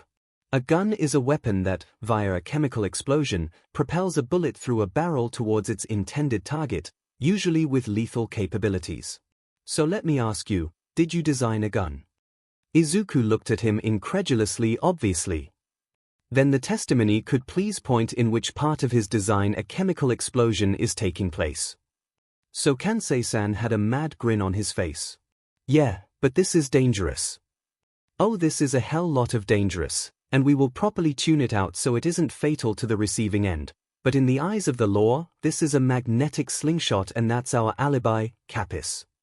Izuku opened his mouth to argue, but he knew quite well that when So Kansei-san had an idea set in his mind, it was more likely to win an arm wrestle match against All Might than to change his mind. Also, he had wasted his ultimatum with his birthday. Capis, cheer up. You're about to take advantage of your first loophole. Give me 5, for the first of lots. Izuku shot him a death glare. So Kansei-san clapped his own hand. Whatever, tell your mother I said hello. CYA. The vigilante stormed out of the clearing with the toolbox in hand. Izuku casted his eyes down, glancing towards the newly made slingshot. What have I gotten myself into? Izuku was giving his all. He had been training the whole summer, and, as some kind of CLMX of his effort, he would participate in a tournament the following week. His mother needed some convincing. But, after reassuring her that it was better to have a more serious fight for the first time in a controlled environment, she agreed. The rules of the tournament were simple, single elimination rounds, either by surrender, SBMSN or knockout. There were 32 participants, of which only one would be declared the winner. Every contestant must be accompanied by an adult who can and has to call out the match if anything goes too far. Kiwata-san had agreed and shown some enthusiasm when he asked him to act as his supervisor. And Izuku was glad that it was this way. He loved his mother a lot, but he knew that as soon as he received a hit she would call out the match. And he knew he would receive a lot of hits. Bam! Speaking of hits, the nasty roundhouse to the ribs he had just received in his sparring match against Kiwata-san would have left him on the ground 2 months before. Now only makes me feel like I've been knocked to the ground, but I'm still on my 2 feet. Hooray! Bam! Another kick, this time to the calf, slams Izuku to the ground. Ow! Izuku whined from the ground. Come on, little rascal, you've gotten better, you can stand after the first one now, said Kiwata-san, extending a hand to help him out. Izuku stuck out his tongue jokingly before accepting his help. How do you do it, Kiwata-sensei? You always manage to slip a heavy hit in like nothing. I normally have to set up more before even managing to land a blow. Kiwata-san considered his answer for a few moments. When you do your analysis, you normally search for strengths, weaknesses and things of the sort on the overall aspects of the hero and his quirk. Am I wrong? Izuku simply shook his head. Well, I do the same but on a lower scale. I look at the guard and the focus of my enemy, and when I see an opening or a weakness I go for it without shame or honor. So I need to do what I usually do but on a closer scale. Sounds easy enough. Firstly, I should cut out anything that might help my enemy, like improvements or support items. I should also cut short long-term or overly specific theories. No need to overcomplicate things. Izuku kept muttering until Kiwata-san called the start of the next spar. Izuku took a conventional guard, eyes locked and mind completely focused on Kiwata-san's movements, who responded by getting in a guard of his own, before starting the fight. Kiwata-san stood back, letting Izuku take the initiative. He is going for a more defensive approach this time. I can either overwhelm him, which I seriously don't see happening, or I can try to bait him into attacking. Izuku tested the ground with a pair of jabs to which Kiwata-san just dodged by leaning backwards. There, his footwork should be slower now that his center of mass is displaced backwards. With a quick motion he threw a low kick, but his focused and observant eyes noticed something, so minuscule that he would usually miss it if he wasn't on hyper-analytical mode. A small twitch on Kiwata-san's mustache preceded a 60-year-old vigilante tanking through a powerful roundhouse kick and landing a body hook that would put a lot of heroes' super moves to shame. Izuku quickly stepped back holding back his puke. He took the worst hit of the two, but Kiwata-san couldn't just brush that hit off like nothing. And he was right, because the old man had a slight limp on his left kick. Izuku prepared to close ranges, putting himself in a peekaboo guard, ready to storm in when he noticed it. A small twitch on Kiwata-san's mustache. Izuku stopped dead on his tracks. His feet were already prepared to rush forward, so he was in a weak position, but Kiwata-san threw a hook that missed his head. By the skin of his teeth. Not letting the opening go down the drain, Izuku rushed forward and landed a right-hand body shot on the solar plexus followed by a pivoting left hook to the head. Kiwata-san lost the sense of his surroundings for a moment, just long enough for Izuku to get him in a triangle hold and win by SB Emerson. His first victory against Kiwata-san. Ho ho ho! That was certainly a surprise. I didn't expect you to faint that way, little rascal. Maybe I should make this harder for you. However, how did you know I would try to punish your approach? Well, I noticed that when you're about to throw a really nasty hit you twitch your mustache. So when I saw your mustache twitching when I was about to rush in I knew that you were about to try something. Izuku explained. Kiwata-san let out a laugh. You always keep surprising me. I ask you to analyze your opponent for weak spots in their fighting style and you come up with a way of predicting people's next move. It isn't something so special, everybody could have noticed it. Izuku waved off. Nonsense, I certainly can't do that. Keep training those eyes of yours. You may have found quite the edge if you can pull this consistently. Kiwata-san reassured him. Izuku didn't know what to think. He didn't believe he was that good, but he knew better than to assume that Kiwata-san was completely wrong. Kendo was vibrating with nerves. He was giddy to fight those squirmy little vigilantes. They were being a pain in the butt, but if everything went like he had planned, they would catch them that night. He had to wait just a little longer. Rapper, everyone is in position to start the plan. Kendo took off his mask and changed into a suit like the other Yakuza buzzkills. But he needed to blend, so he had to deal with it. Kendo stormed out of the building. Come on, what are you waiting for? We have a vigilante to catch tonight. The shy Hassaikai was an insistent beast. Kenryoku had been for multiple weeks interrupting their dealings and attempts to establish themselves in the area. The strategy was simple enough. Swarm them with multiple attacks until all the drag dealers in town knew that approaching the Yakuza would get monk on their feet. Although the number of deals in town had reduced, they were still trying to go along. Kenryoku noticed a new figure that he decided to avoid. The new man wore a special mask and looked like a big shot. Probably someone sent to take him down. The brute was too loud to go unnoticed, so he wasn't worried at all. The night this far had been a curious one. The shy Hasaikai's men were more scattered than usual, striking multiple deals at the same time. Kenryoku wouldn't complain. The fewer attendants, the easier it would be to take them down. What was bugging him was the absolute lack of their product in the meetings and the sheer number of them. Kenryoku looked into the alley under his feet. At the bottom were a Yakuza thug and who he thought to be a drag dealer. The thug had enormous arms, so it was obvious that he had a quite simple strength enhancement quirk. So the drag dealer was his first priority. The vigilante prepared his bow staff and jumped into action, landing a two-handed overhead blow on the drag dealer's head, knocking him out cold.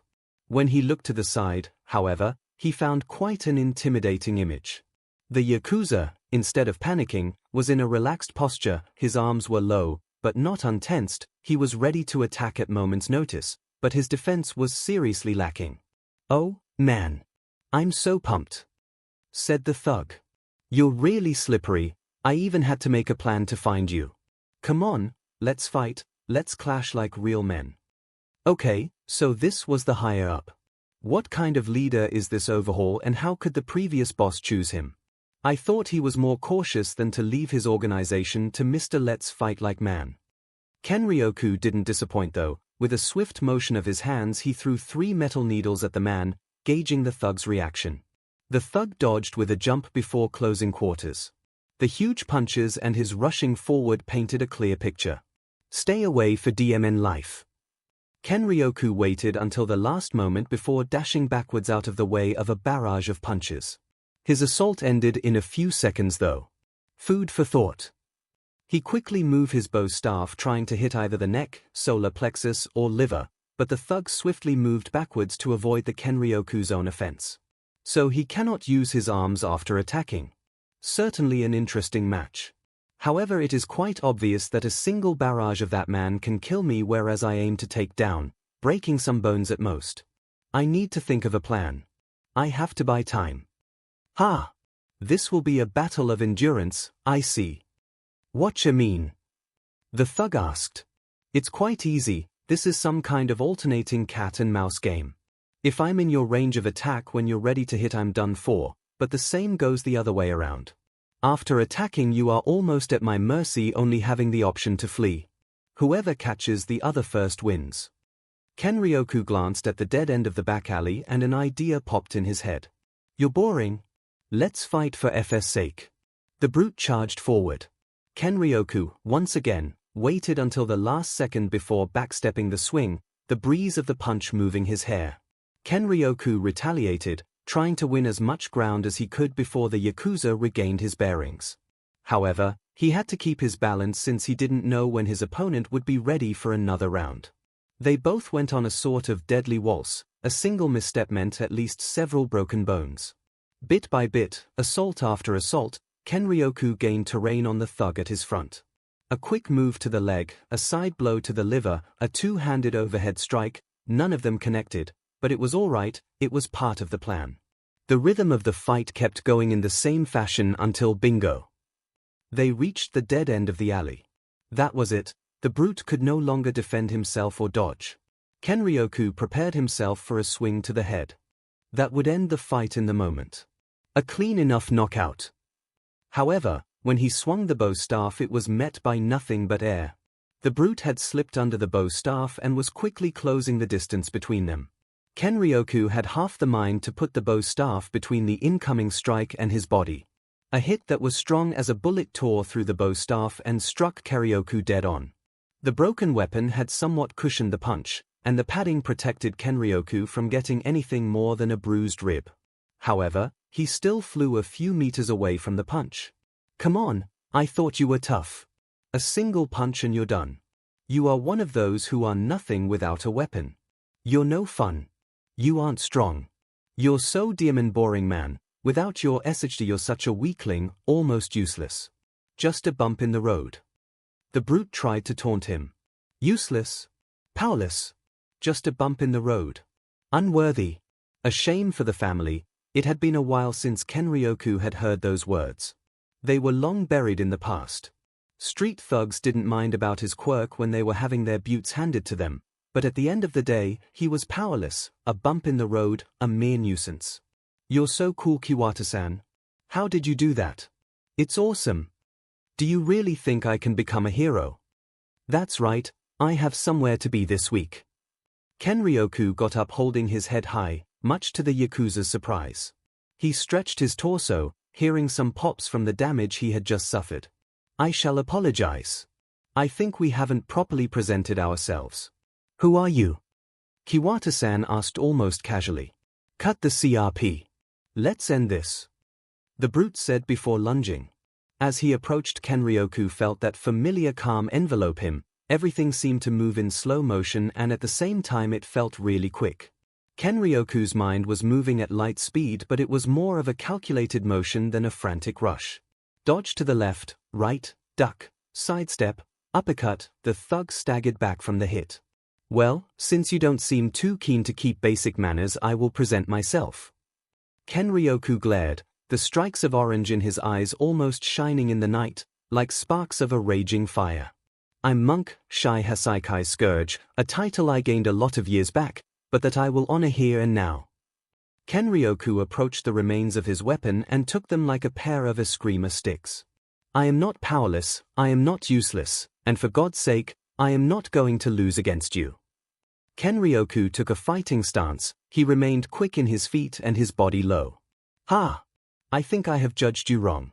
I'm Rapper by the way. Come on, let's fight like man at Fing last. Let's go Kenryoku, like in the old times, don't get hit, a single blow and you're done for. Kenryoku took a step forward, approaching the man in a dash. Rapper prepared to throw a punch and now. Kenryoku lowered his whole body and stabbed his left leg with half of the bow staff before quickly retreating. The wound was messy and ugly, large splinters of hardened wood covered the red-painted flesh. However, Rapper looked more amused than hurt. They both clashed once again, this time the Yakuza was slower though. Kenryoku managed to slip to the left and do the same thing to his other leg. Both combatants locked eyes, a sadistic smirk on the redhead and determined eyes on the old man. This is going down now. Kenryoku charged once again whilst Rapper prepared another barrage of punches. Kenryoku sidestepped the first, aimed lower than before, and ducked under the second directed to his face. The third, however, connected with his block, a victorious grin on Rapper's face. He, however, hadn't noticed the twitch on Kenryoku's mustache. He didn't blame him though, it was hidden behind a respirator after all. Kenryoku rolled with the hit, his left arm was broken for sure, but the extra kick he gained from Rapper's punch was redirected to his right. A loud bang sounded as the end of the broken bow staff impacted Rapper's neck.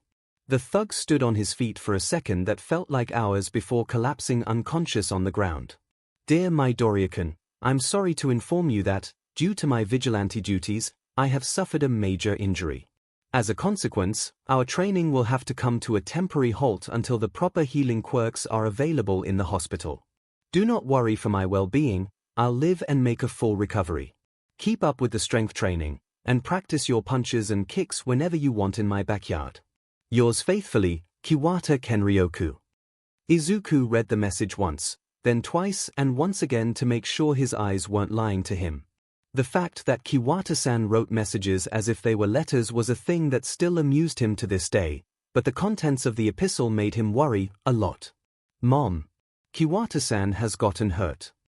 The green-haired woman looked at him with a slightly shocked expression. Oh my God, Zuko, is he okay?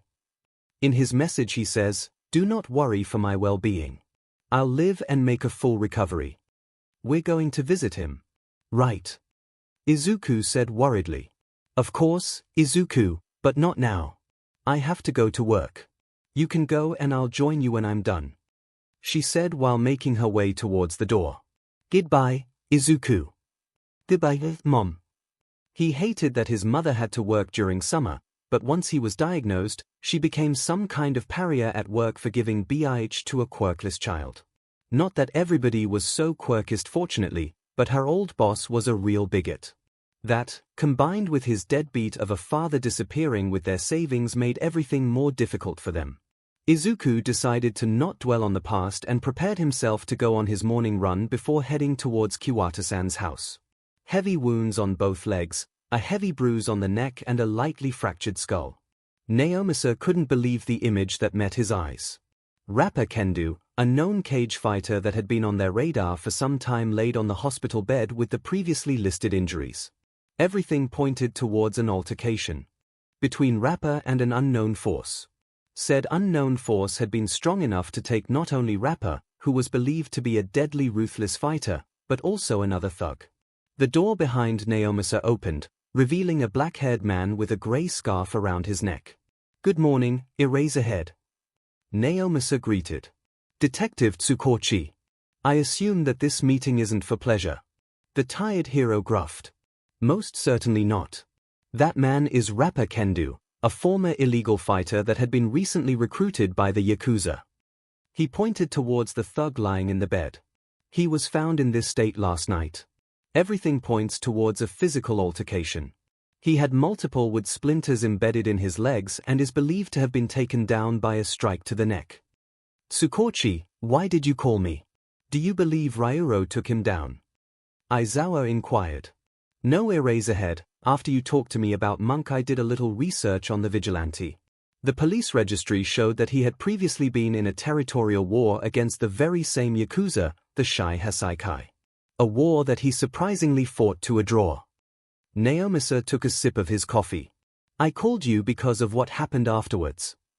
Tsukochi took out his phone and displayed a video for the pro hero.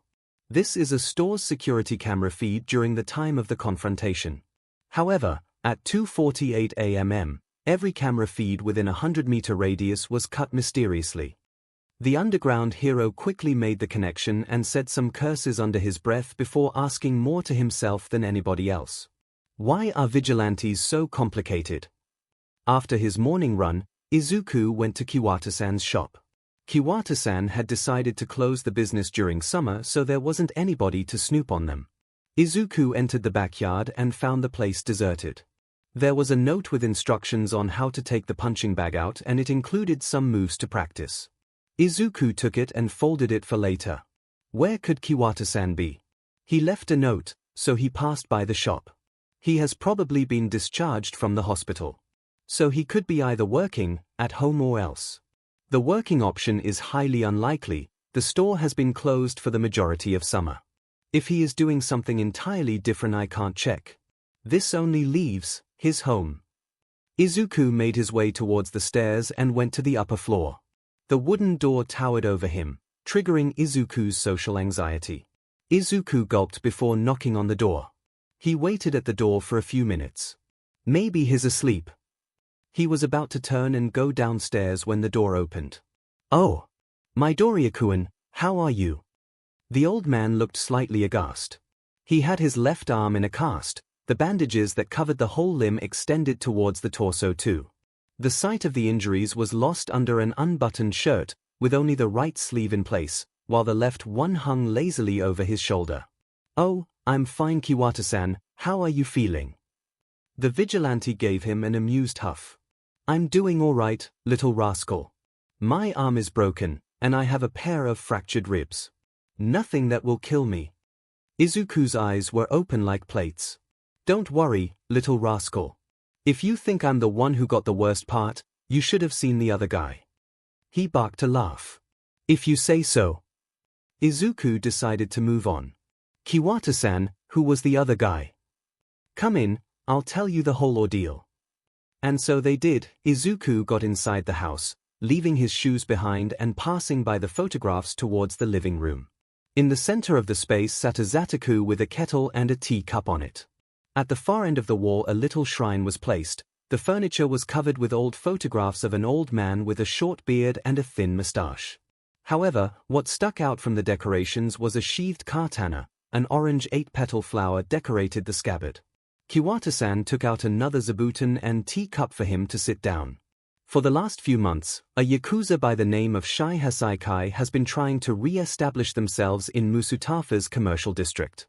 However, all their attempts had been in vain, courtesy of yours truly. Kiwata-san made a little bow with a pleased smirk on his face. The organization didn't seem to like my hospitality, so they sent a brute to deal with me. I managed to avoid him for some time, but yesterday I was caught in an ambush.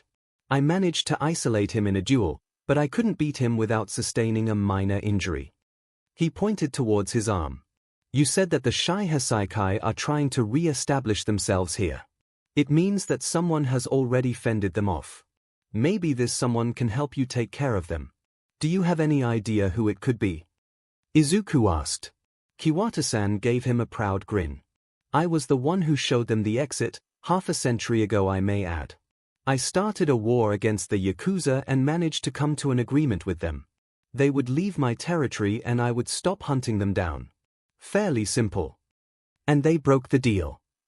Izuku almost screamed. Not quite. The person with whom I made the deal is now bedridden and the new boss was the one to give the order to try to take over again.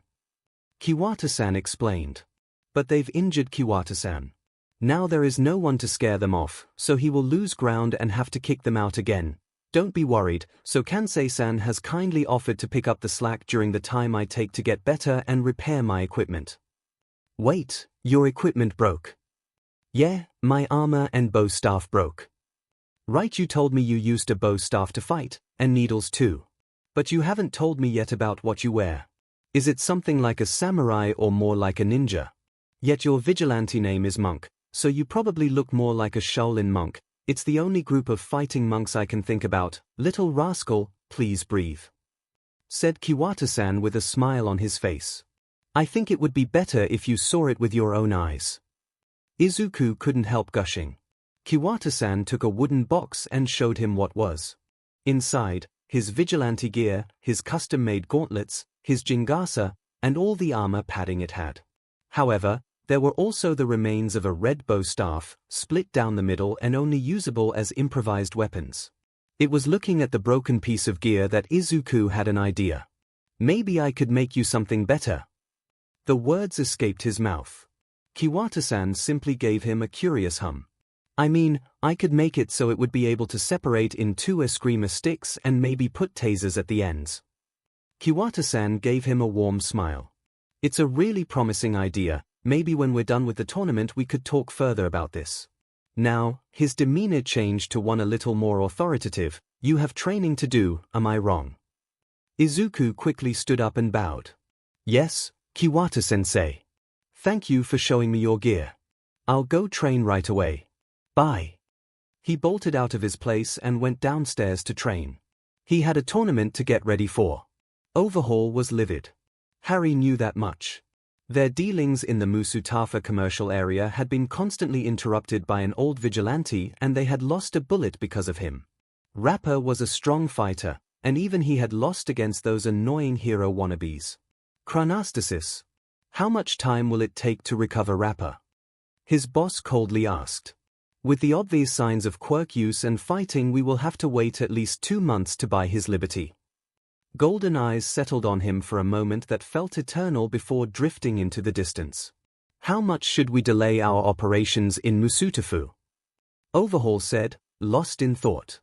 "Without an available prototype, all the attention we caught after yesterday's stunt and all the hero pressure with the arrival of All Might, it would be wise to wait at least a year," Harry answered, gaining an appreciative hum from the boss. "Very well, this is what we will do. We will let them have the victory during the next year. In the meantime we will retrieve Rapper, reinforce our ranks and further our investigations. Make sure that the bullets get the message," his boss ordered. Before Harry could get out of the room he was able to hear Overhaul say something under his breath. "Who are you, monk? How could someone so insignificant be able to scare the old man?" Izuku was at the front of Musutafa's municipal sports center. Today was his debut. He had been training hard for the last 4 months and he felt ready to at least not be an absolute disaster. His mother had managed to take a day off work to go see his performance, and Kiwata-san came home to walk with them towards the sports center. When his mother saw him all bandaged she was really concerned. Kiwata-san told her a white lie, saying that a thug had tried to mug him but he only won himself a beating and a trip towards the nearest police station. It wasn't too far from reality despite leaving out the main details. His mother's reaction when Kiwata-san said that "you should have seen the other guy" was funny though. They approached the check-in counter. A slender black-haired man waited at the other side, a bored expression plastered tossed over his face. Kiwata-san handed him the registration receipt. The clerk read the document, checking that everything was in order. "I'm sorry, but the copy of the registration lacks information." Izuku froze for a moment. "How strange, I checked twice to make sure that everything was in order." The man looked slightly annoyed by Kiwata-san's insistence. "See, the quirk field is empty. You should go check your vision." Kiwata-san gave the clerk a cold smile. "Oh, there's no problem with that, the little rascal doesn't have one." "Well, I'm sorry to inform you that without properly filled documents he won't be granted access to the tournament. Move along, we don't have the whole day." "Why?" "Always the same. No quirk, no insurance, no respect, no usefulness, no scholarships." His thoughts were interrupted by Kiwata-san. "Follow me." Kiwata entered the male bathroom. Once inside, Kiwata-san quickly placed his hat on Izuku's head and with the help of soap, and a lot of effort, pushed his hair back. Then he flipped up his shirt's collar and put on a pair of sunglasses. "Can you write something for me?" Izuku nodded. They approached once again the clerk, who, not being too focused on his work, didn't notice they had tricked him. Izuku went to the change rooms with Kiwata-san to prepare for the first combat. Around his neck hung a plastified piece of paper with something written on it in marker. Name, Midoriya Izuku. Age, 15. Gender, male. Quirk, extra toe joint. Izuku was really nervous. Really nervous. When his name was called out for the beginning of the first match, he moved towards the cage trembling like jelly.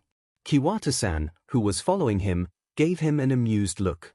Before the start of the first round, they were given a few minutes to prepare. As Kiwata-san wrapped his shaking hands, Izuku lost himself in his mind. Come on, you have this. Do you? I've only been working for 4 months, while some of these people might have been training for years. Sure, Kiwata-san's training was vicious, but what if I mess up? Will he stop training me for being a useless Deku? Will Sokase-san too? What will I do? His spiral was stopped by a hand being placed on his shoulder. Midoriya-kun, take a big breath. Izuku did as told, the fresh air filling his tight chest. Let it out slowly. Izuku let out the air in a long huff, slowing the rhythmic thump of his heart in his eardrums. Do it again. Izuku looked Kiwata-san in the eye for the first time since they entered the building. Better. Izuku nodded. Good. Listen to me. I know you're nervous, and both of us know that you'll stay like that at least until the match starts. I won't tell you to relax, because that is probably the most foolish advice out there, but I'll tell you this. His expression hardened. No matter if you go up there and lose the first match, or get knocked out in one hit or even pee your breathes, I'll be proud of you. I just want one thing from you. To enjoy your sleff, to enjoy this day. Because today, you'll not only show to everybody how far you have gone, but you'll show yourself how far you can still go. After delivering the little pep talk, Kiwata-san gave him a warm smile. Now, get up there and knock 'em dead. Izuku nodded and clapped his hands, unsuccessfully trying to hype himself up.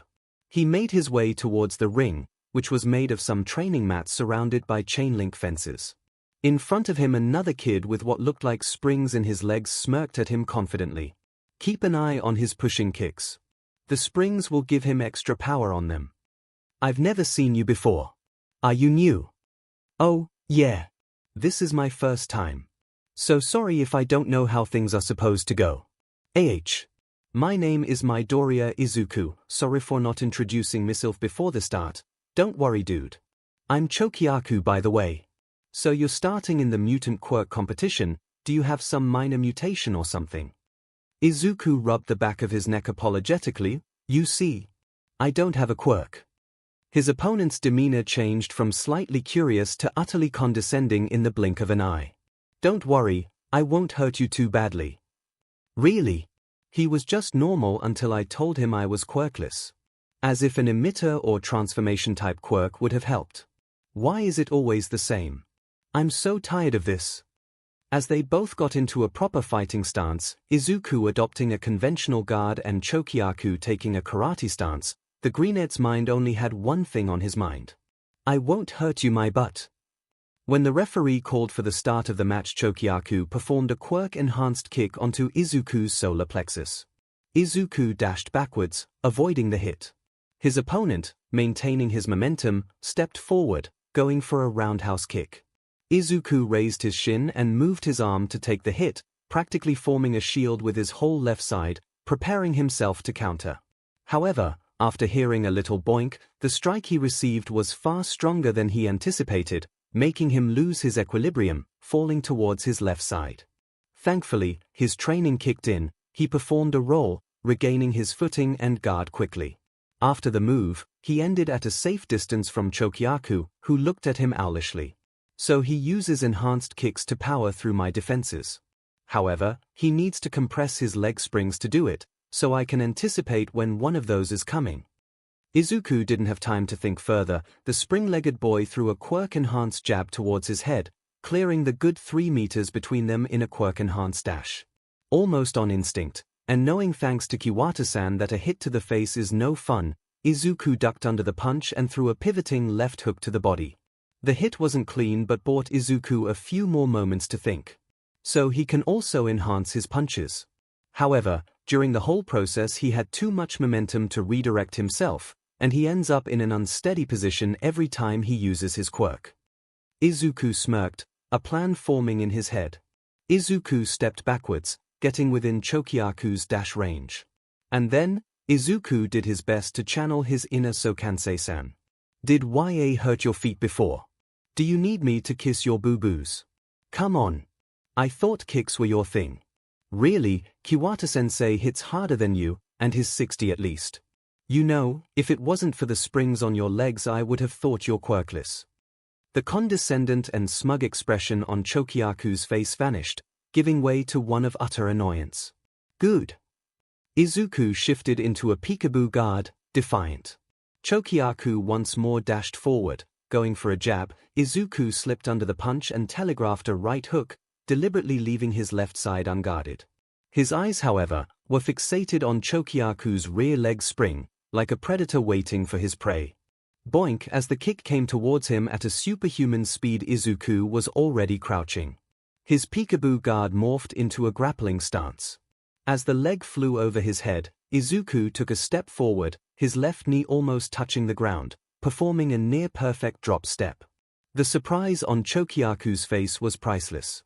With a swift movement, 𝐒𝐿 took down his opponent, holding his springed leg with his arms and chest before hooking his legs in a leg lock. Karate and other strictly hitting martial artists tend to forget about grappling, especially if they lack combat experience. After a few seconds of struggling, 𝐒� won his first match by SBMSN.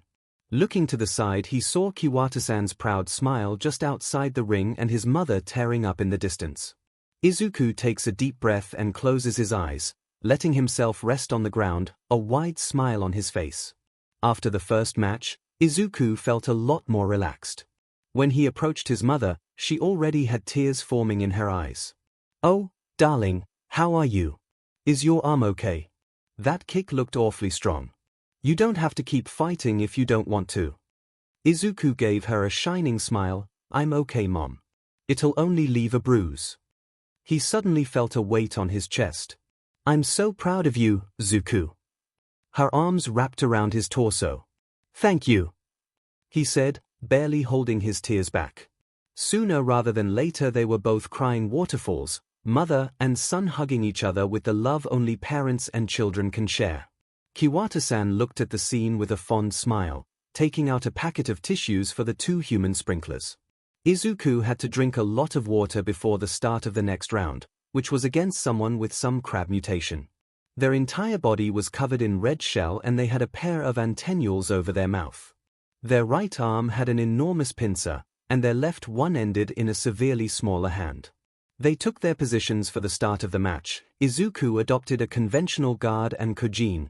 𝐒� had overheard his name earlier, raised his pincer in front of him, steadying it with his other hand. There was no trained form in that. Before the referee could call the start of the match, the moving half of the pincer slowly lifted before click, locking into place like a revolver's trigger. 𝐒� would swear he heard him say easy peasy. He's really confident in his abilities. When the start of the match was called, 𝐒� immediately jumped away from his position, an air wave hitting the ground where he had been. So I was right. He has a pistol shrimp mutation quirk. God bless more pars. 𝐒� didn't have any more time to think though, as another shot made its way towards him. 𝐒� rolled forward, closing distance with Kojin, and landing a right hook on his ribs. Anyways, he thanked his lucky stars for having his hands wrapped, because he didn't know how he hadn't broken anything even with the protections on. Normal hits are out of the question. 𝐒� backed away as Kojin's pincer tried to smack him on the head in a sloppy and graceless movement. 𝐒� needed a plan quickly. As he ran in circles changing direction and rhythm constantly, his mind went on analysis mode. He is like a crab or shrimp, so his exoskeleton is like an armor, so hitting it is out of the picture. However, his joints are softer, but breaking his knee feels a bit like overkill. He also has no combat experience. This guy just came here thinking he can blast his way through with his quirk. I need to take him out of the game though.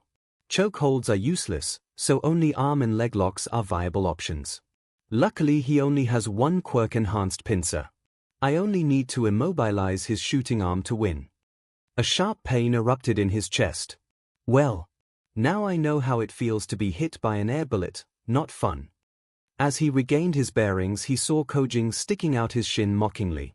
But as quickly as he could, Izuku charged at Kojin, closing the distance in a few steps.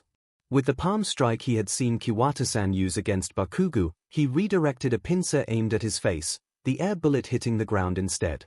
Without wasting time, Izuku threw an oblique kick to the knee, making Kojin drop to one knee. Then, he lunged into a tackle and successfully secured an arm lock. His arms wrapped the air-shooting pincer, and his legs secured the other teen's head and torso, leaving his other arm unable to do him any significant damage. Izuku wore a sharp grin while waiting for the referee to call the end of the match. Click, he saw the claw move almost in slow motion before the world went silent. His whole chest hurt from the blast and his ears were ringing. It looks like he can implode the air bullet on his pincer. Fantastic. Izuku glanced sideways looking at Kiwata-san, who asked a silent question with his eyes. Should I call this out? It was a little infuriating. Izuku had been working himself to the bone to be able to compete today, and the guy in front of him could just beat him because he had a better quirk. This guy knew nothing about close quarters combat. It didn't take more than 2 moves to have him on his knees and another to lock him into a hold. But no, he had the bullshit quirk and he would win. His whole life he had been playing nice and by the rules, and what he had received in return. A hopeless future, uncountable obstacles, the loss of all his friends and father, and a lot of pain for both him and his mother. He was done playing nice. This guy wanted to get serious, he would get serious. Izuku shook his head to answer Kiwata-san's previous question. He would rather die than retreat. Izuku moved his arms, maintaining control over the pincer, towards the dangerously rising claw. Without any trace of shame or honor, Izuku grabbed it and pushed it down and down until it gave. He felt Kojin thrashing at the other side before the referee came over to disengage the two of them. Izuku didn't know whether he had won or lost, but he was DMN proud of himself. Well, he won. Kojin had thrown him a glare that he had rightfully corresponded. If he didn't want to get hurt, he should have tapped out once he was in the armlock, or, better, he shouldn't have entered the tournament at all. Was he being petty? Maybe. This guy had shown up without training and had taunted him mid-fight all right. As he waited for the ringing in his ears to disappear while his mother and Kiwata-san tried to communicate with him through gestures, he decided to check on the board to see who would be his next opponent. Tsubasa Haruto. Tsubasa Haruto, the name on the board made him want to punch a wall. Of all people. He let out an exasperated sigh. Something is on your mind, little rascal. Izuku just nodded. Can I help you in any way? A shook. Are you sure? Sure. Does it have anything to do with this Tsubasa Haruto? Sometimes Izuku wished for Kiwata-san not to be so quick-witted. Do you remember the whole Bakugo ordeal? The old vigilante let out an affirmative huff. Well, he was. I don't know. Basically, he is one of Bakugo's butt-kissing friends. We also used to hang out before my diagnosis. What makes him special, though, is that his grandfather diagnosed me as quirkless, and he told him how everything went. So he likes to remind me of everything. Izuku explained. I see. Well, you'll have to show him how wrong he is. His mentor said with a proud grin on his face. It would be nice not to have to prove myself for once. Izuku mumbled. Kiwata-san looked at him with nostalgia in his eyes. Sometimes we've got to work with the hand we've been dealt. Just keep going, you'll do well. Once again Izuku was in the ring, ready for another match, Tsubasa in front of him, his wings extended menacingly. So the quirkless Deku is here. Izuku gave him a shitting grin. He wanted to relieve himself a bit, sue him. Oh, Bakugo's #1 butt kisser is here. Trying to impress the explosive dandelion. Tsubasa just grunted in annoyance, before smirking. Bakugo's right, you need to be put in your place. Izuku just smiled wider. I see you do whatever Bakugo tells you then.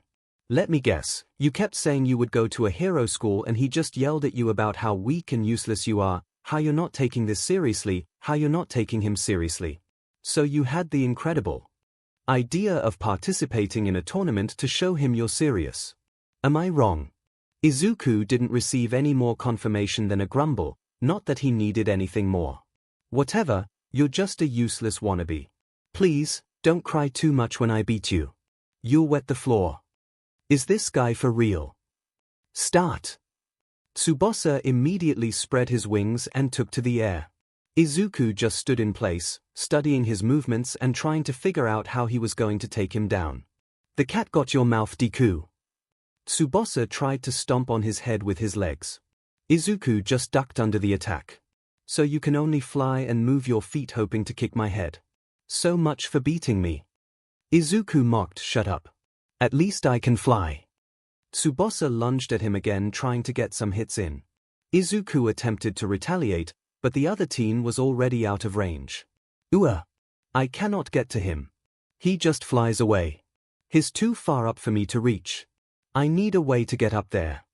𝐒𝐿 looked at a chain-link fence. Bingo! Tsubasa tried to stomp him. Again. This time, the wing teen just struck at empty air, for 𝐒𝐿 was already fleeing. What are you doing, Deku? Running already? Man, I thought you wanted to fight. Just ignore him and keep building up momentum. And so he did. As he kept running with Tsubasa on his toes, 𝐒𝐿 kept track of the distance between them. 𝐒𝐿 did a couple of laps before deciding to act. Getting to the corner of the ring, the greenette got into a wall run before jumping off the other fence in the corner. Twisting midair and improvising something resembling a kick, he managed to connect a blow on a startled Tsubasa, who was unable to stop his momentum. Even though the hit was clean, it didn't leave anything more than a hurt ego. I need to learn to perform mid-parkour attacks for this kind of situation. Before crushing his head with the floor, 𝐒𝐿 performed a roll to soften the fall. Tsubasa looked livid. He had a scowl on his face and was gritting his teeth.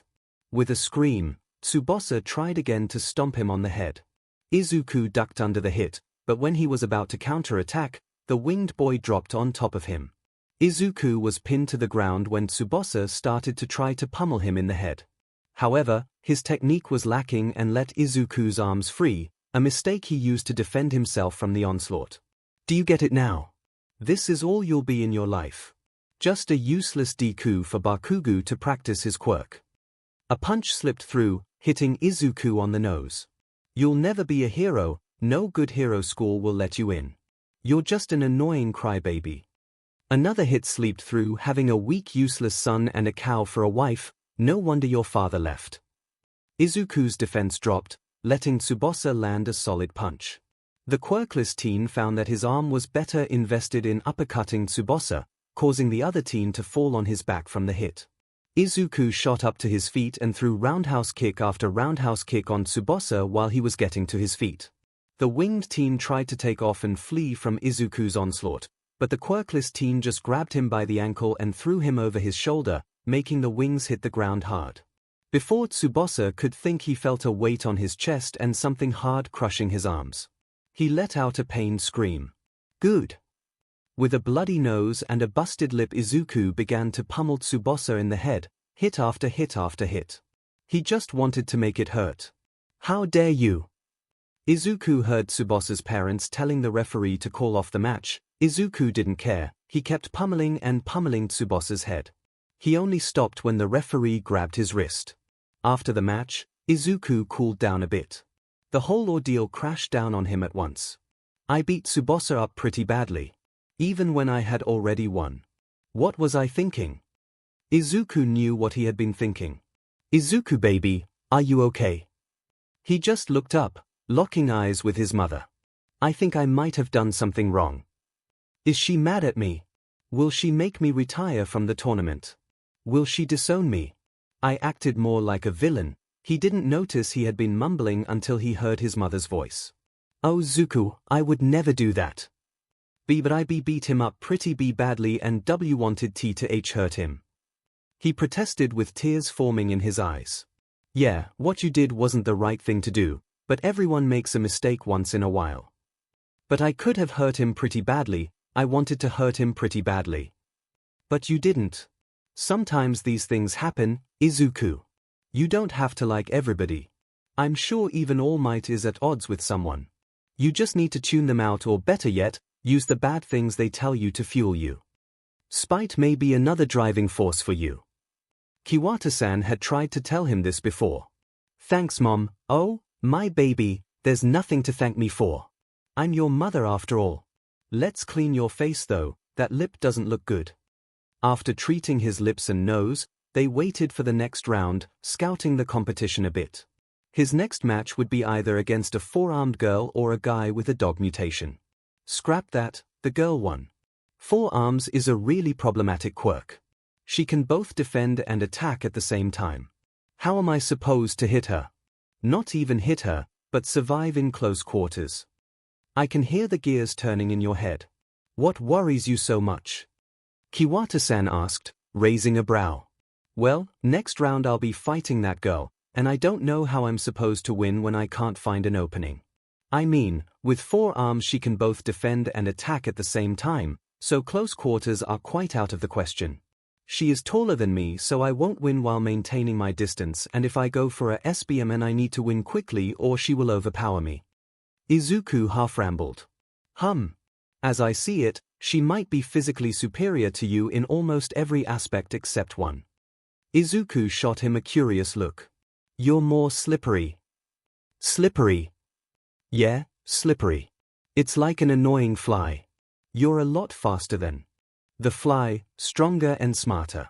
However, the bug can keep being an annoying bunch for some time because you can't slap it. Well, that's because it is smaller and can change directions quicker than you. You get the concept. I think I do. Basically, I need to be really slippery, changing rhythms and getting in and out of range constantly. Izuku asked. Exactly, little rascal. Izuku once again was in the ring, his nose and lips pulsating with little pangs of pain along his heartbeat. In front of him was standing the four-armed girl ready for a fight. Hey, no hard feelings. She said, no hard feelings. He corresponded. Beat his butt, Yonyude. Let's go. Alright, she came with her friends. Let's go, Izuku. He glanced towards the origin of the voice just to find his mother with teary proud eyes cheering for him. A warm feeling settled in his chest. Start, the referee called. Like an annoying fly. Yonyude was in some kind of specialized guard. Her lower pair of arms was in a peekaboo guard, but the upper pair was more open and ready to strike, the extra pair of arms making her torso move slower. She cautiously approached Izuku and, without overcommitting, threw a few jabs. Now! Izuku slipped under a left jab and quickly threw a pivoting right hook to her protected torso, moving to the side and gaining a bit of an angle on her back. Yonyude was ready though. Without wasting time she went for a back fist he barely blocked with his arm, reorienting herself to face him again. Swarm her! Without letting her have time to think, Izuku closed the distance, going for a few body shots she easily blocked. However, he wanted them that way, he preferred them busy with defense and not focused on offense. After a few moments of Yonyude trying to make distance, Izuku gave her some space before throwing a cross she easily blocked. However, the punch left his feet in the perfect position to throw a left roundhouse kick. And he knew perfectly where to aim it. You punch with your fists, but fight with your feet. Izuku threw his best roundhouse to her thigh. Yonyude tried to retaliate but Izuku dashed backwards, getting away from her. She seemed to be affected a bit by the hit. Good, another 4 or 5 hits like that and she'll have a hard time standing upright. Izuku tried to swarm her again, he slipped under a jab, throwing another body shot she easily blocked as predicted. What he didn't predict was the sharp pain in his lower ribs. A heavy knee strike followed by a hammer fist to the back. Izuku dashed backwards, getting some distance and trying to rethink his plan. Come on. You thought the same trick would work twice. Izuku gave her a sheepish smile. I had to try. Without wasting another breath, he moved towards her once more. Of course, she might be mainly a boxer but she can use her legs too. Izuku tried to sidestep an incoming knee strike just to find out that it was in fact a feint. Pain blossomed across the side of his head as a left hook connected on his face. I didn't keep her lower arms occupied this time. Izuku staggered back, his head dizzy. Yonyude stood in front of him ready to finish the round, like an insurmountable wall. Well, he had tried, And he did deserve it for the stunt from before. Kiwata-san had said that he would be proud of him whether he won or lost, and he was sure his mother would be too. At the end of the day he was quirkless and roughed up. What else could he do? It was pretty obvious he would lose at some point. It was unavoidable. And yet, he didn't feel like losing. Izuku took a deep breath before letting a bubble of laughter escape his mouth. Izuku was on the back foot, so what? He had lived his whole life quirkless. His quirk status had pulled the carpet from under him so many times he had lost count. He had suffered so much, but his mind was just laser-focused on a single thing. Today is my day, and I won't let anything ruin it. Izuku's eyes focused, and he felt some sort of strange calm. Everything felt so fast and yet so slow. He saw how Yanude's eyes widened, how his mother was looking at him worriedly, and how Kiwata-san smirked. Izuku felt his mouth twist upwards, corresponding to the sentiment. His adversary went for another jab this time though. He leaned backwards just enough to avoid the hit and pulled her arm, making her stagger forward. Izuku followed with a pushing front kick, making her lose her balance and winning him some precious space. Swarm her!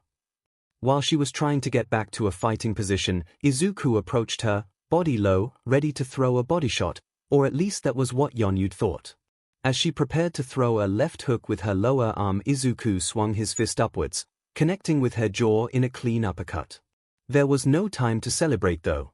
Without losing a second, Izuku pivoted around Yanude and threw his arms around her neck in a chokehold while locking his legs in a triangular hold. They both fell backwards, the larger teen crushing him under her larger frame. He didn't budge though. After some struggles he was finally declared the winner. Midoriya Izuku, the quirkless child, would advance to the finals. He had made it to the finals. He, Izuku, the quirkless weakling, had made it. Not Tsubasa, not Chokyaku, not Yanude, and definitely not Kojin. Never Kojin. Happy thoughts, Izuku, happy thoughts. He was walking on air. It had been difficult, but he had done it. When he exited the ring he was met by a proud Kiwata-san and his mother. You made it to the podium, little rascal. I'm so proud of you, Zuku. For a moment I thought you were about to lose, but then you laughed and went bam and pam. She accompanied the sounds with hand gestures. Yeah, for a moment I thought so, but then everything slowed down and the decisions seemed so easy. Normally, I'm second-guessing and making plans on the spot, but when I was fighting Yanude I felt incredibly calm. Shup. Kiwata-san gave him an interested look. Is that so? He said with a barely noticeable excited edge. Yeah, like my mind went blank, but the good blank, like skipping to the answer without having to think. Kiwata-san let out a bark of laughter. Well, those surely are good news. Izuku sent him a curious look. Why? Well, you entered the zone for the first time. The zone. Yes, the zone or flow. It's a mental state athletes enter when facing a challenge. It is usually described as some kind of calm and sudden sharpness.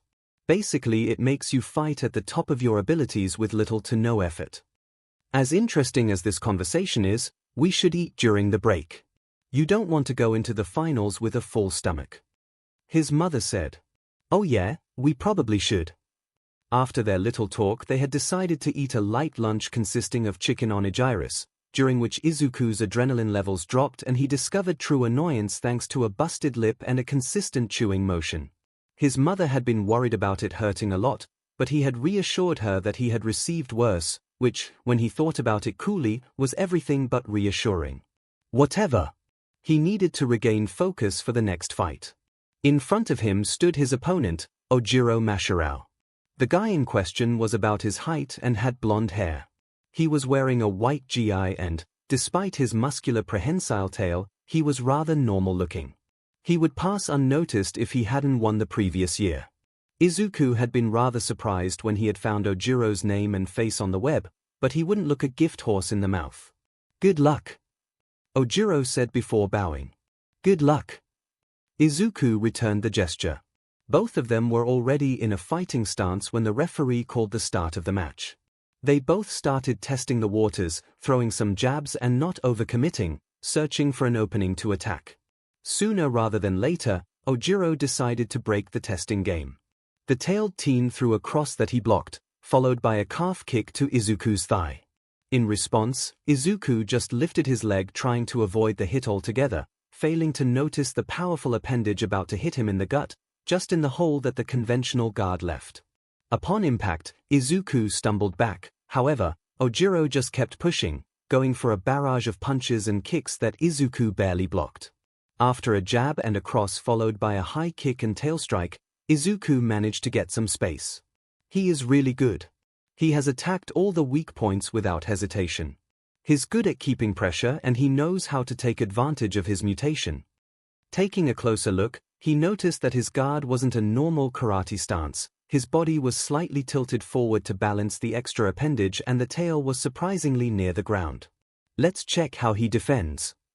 Izuku darted forward, changing into a peekaboo guard, slipping under an intercepting jab. He readied a hook. His attack was halted though when Ojiro's tail slammed him into his side before kicking Izuku in the head by a spinning back kick. Slightly dazed by the hit, Izuku was thrown backwards by a pushing front kick. Izuku rolled with the inertia, getting back up on instinct while nsng his stomach. So Kansei-san's training has really paid off here.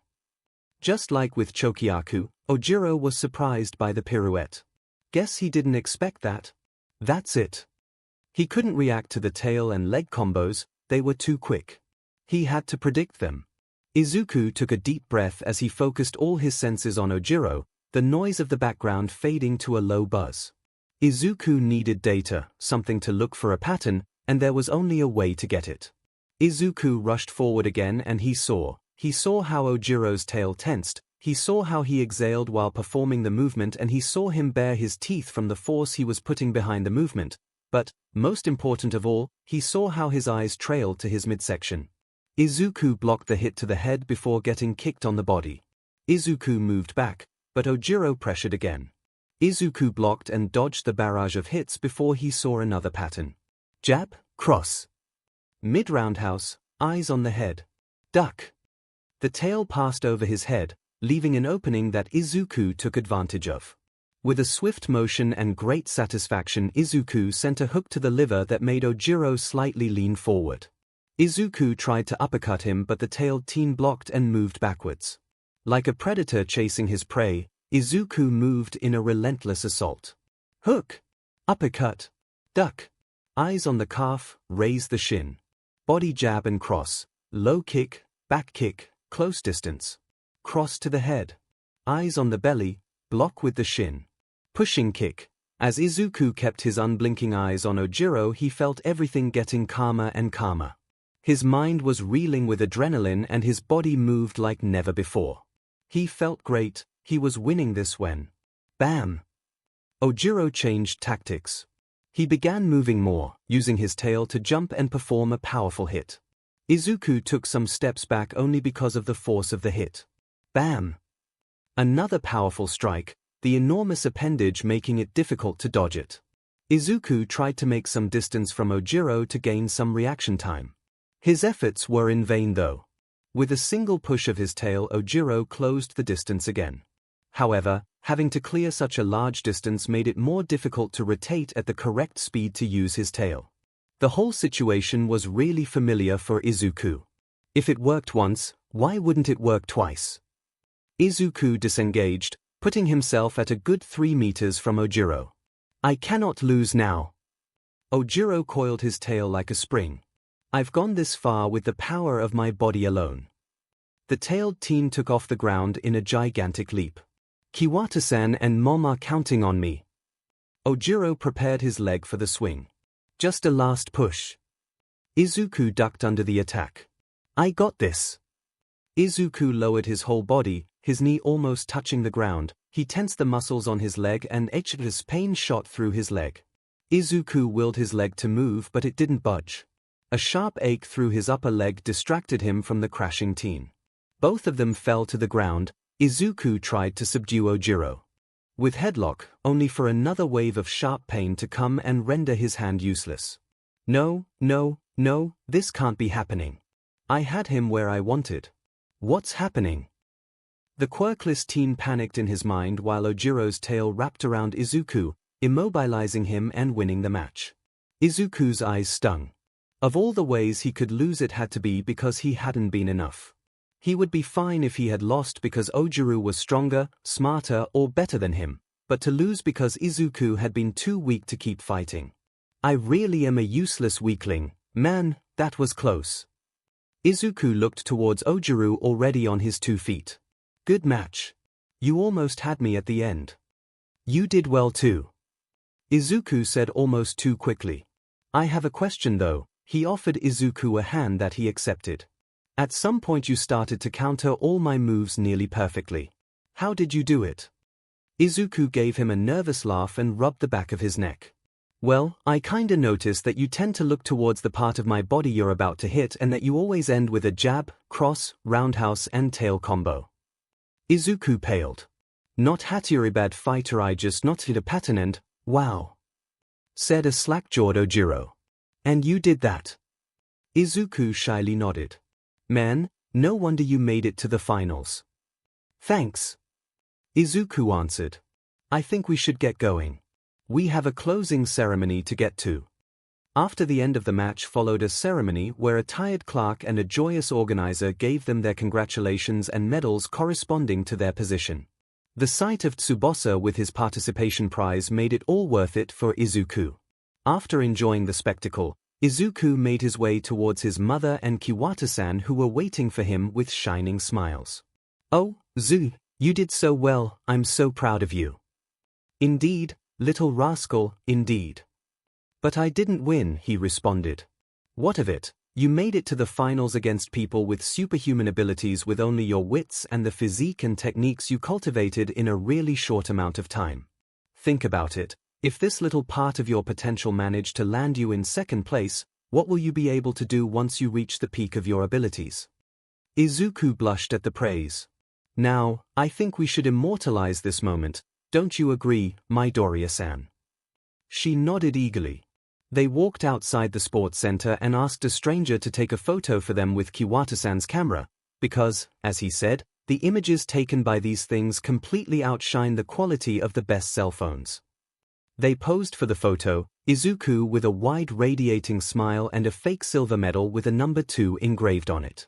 With his right arm, he softly hugged a proud Midoriya Inko who had small tear tracks of happy tears, a smile that almost matched his son's.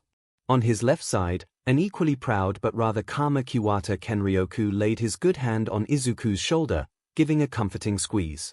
After the tournament, Kiwata-san treated both Midoriyas to ice cream. The place where they went was familiar to Izuku. An old lady warmly greeted them at the entrance and talked for a bit with Kiwata-san. Once they had their order each, a hazelnut alongside pistachio for Kiwata-san, matcha and chocolate for Izuku and yogurt accompanied by nougat for his mother, they sat down to enjoy the treat and talk for a bit. So Midoriya-kun, after today, what did you notice about your combat capabilities? Kiwata-san asked.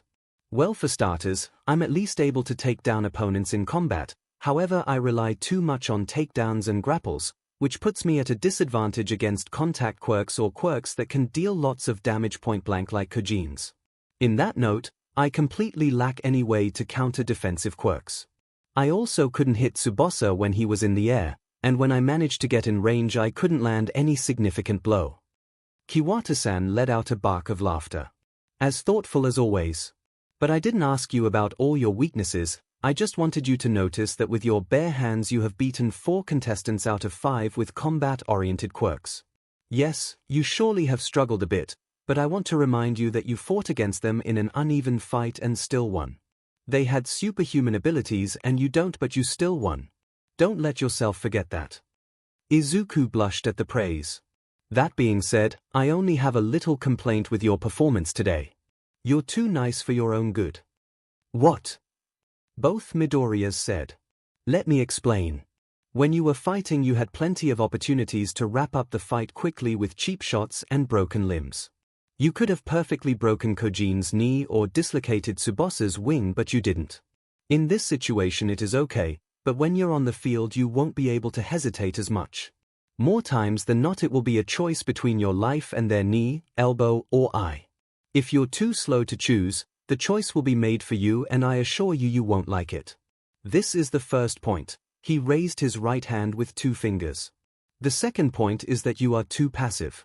When you face an enemy of which you don't know enough about to gauge his fighting capabilities, you put yourselves on the defensive. It's only natural to want to formulate a plan with the least amount of unknown variables possible, so a quick analysis is your first option when facing an enemy. You simply remove the unknowns from the fight by discovering them. However, there is another mechanism with which you can remove those pesky unknown quirks or fighting abilities. His smile darkened the tiniest bit. A good punch on the face. If you take out a combatant before he can show his cards, their powers are as good as useless. A knocked out individual usually cannot use his quirk. So, in short words, know when you have to throw the first punch and how to make it matter. Izuku nodded eagerly, carving the words in his memory to note them in his notebook later. That being said, don't let us lose ourselves in plans for the future. This will be addressed as soon as we restart training. For now, let's enjoy the second place and the ice cream. From there, the conversation moved toward more trivial matters until it was time to go. Once they reached home, the sun was setting in the horizon, painting once again the jungle of windows in shades of red and orange. Izuku just stared at the sight with a fond smile on his face, and, for the first time in a while, he could let himself believe that he would become a hero.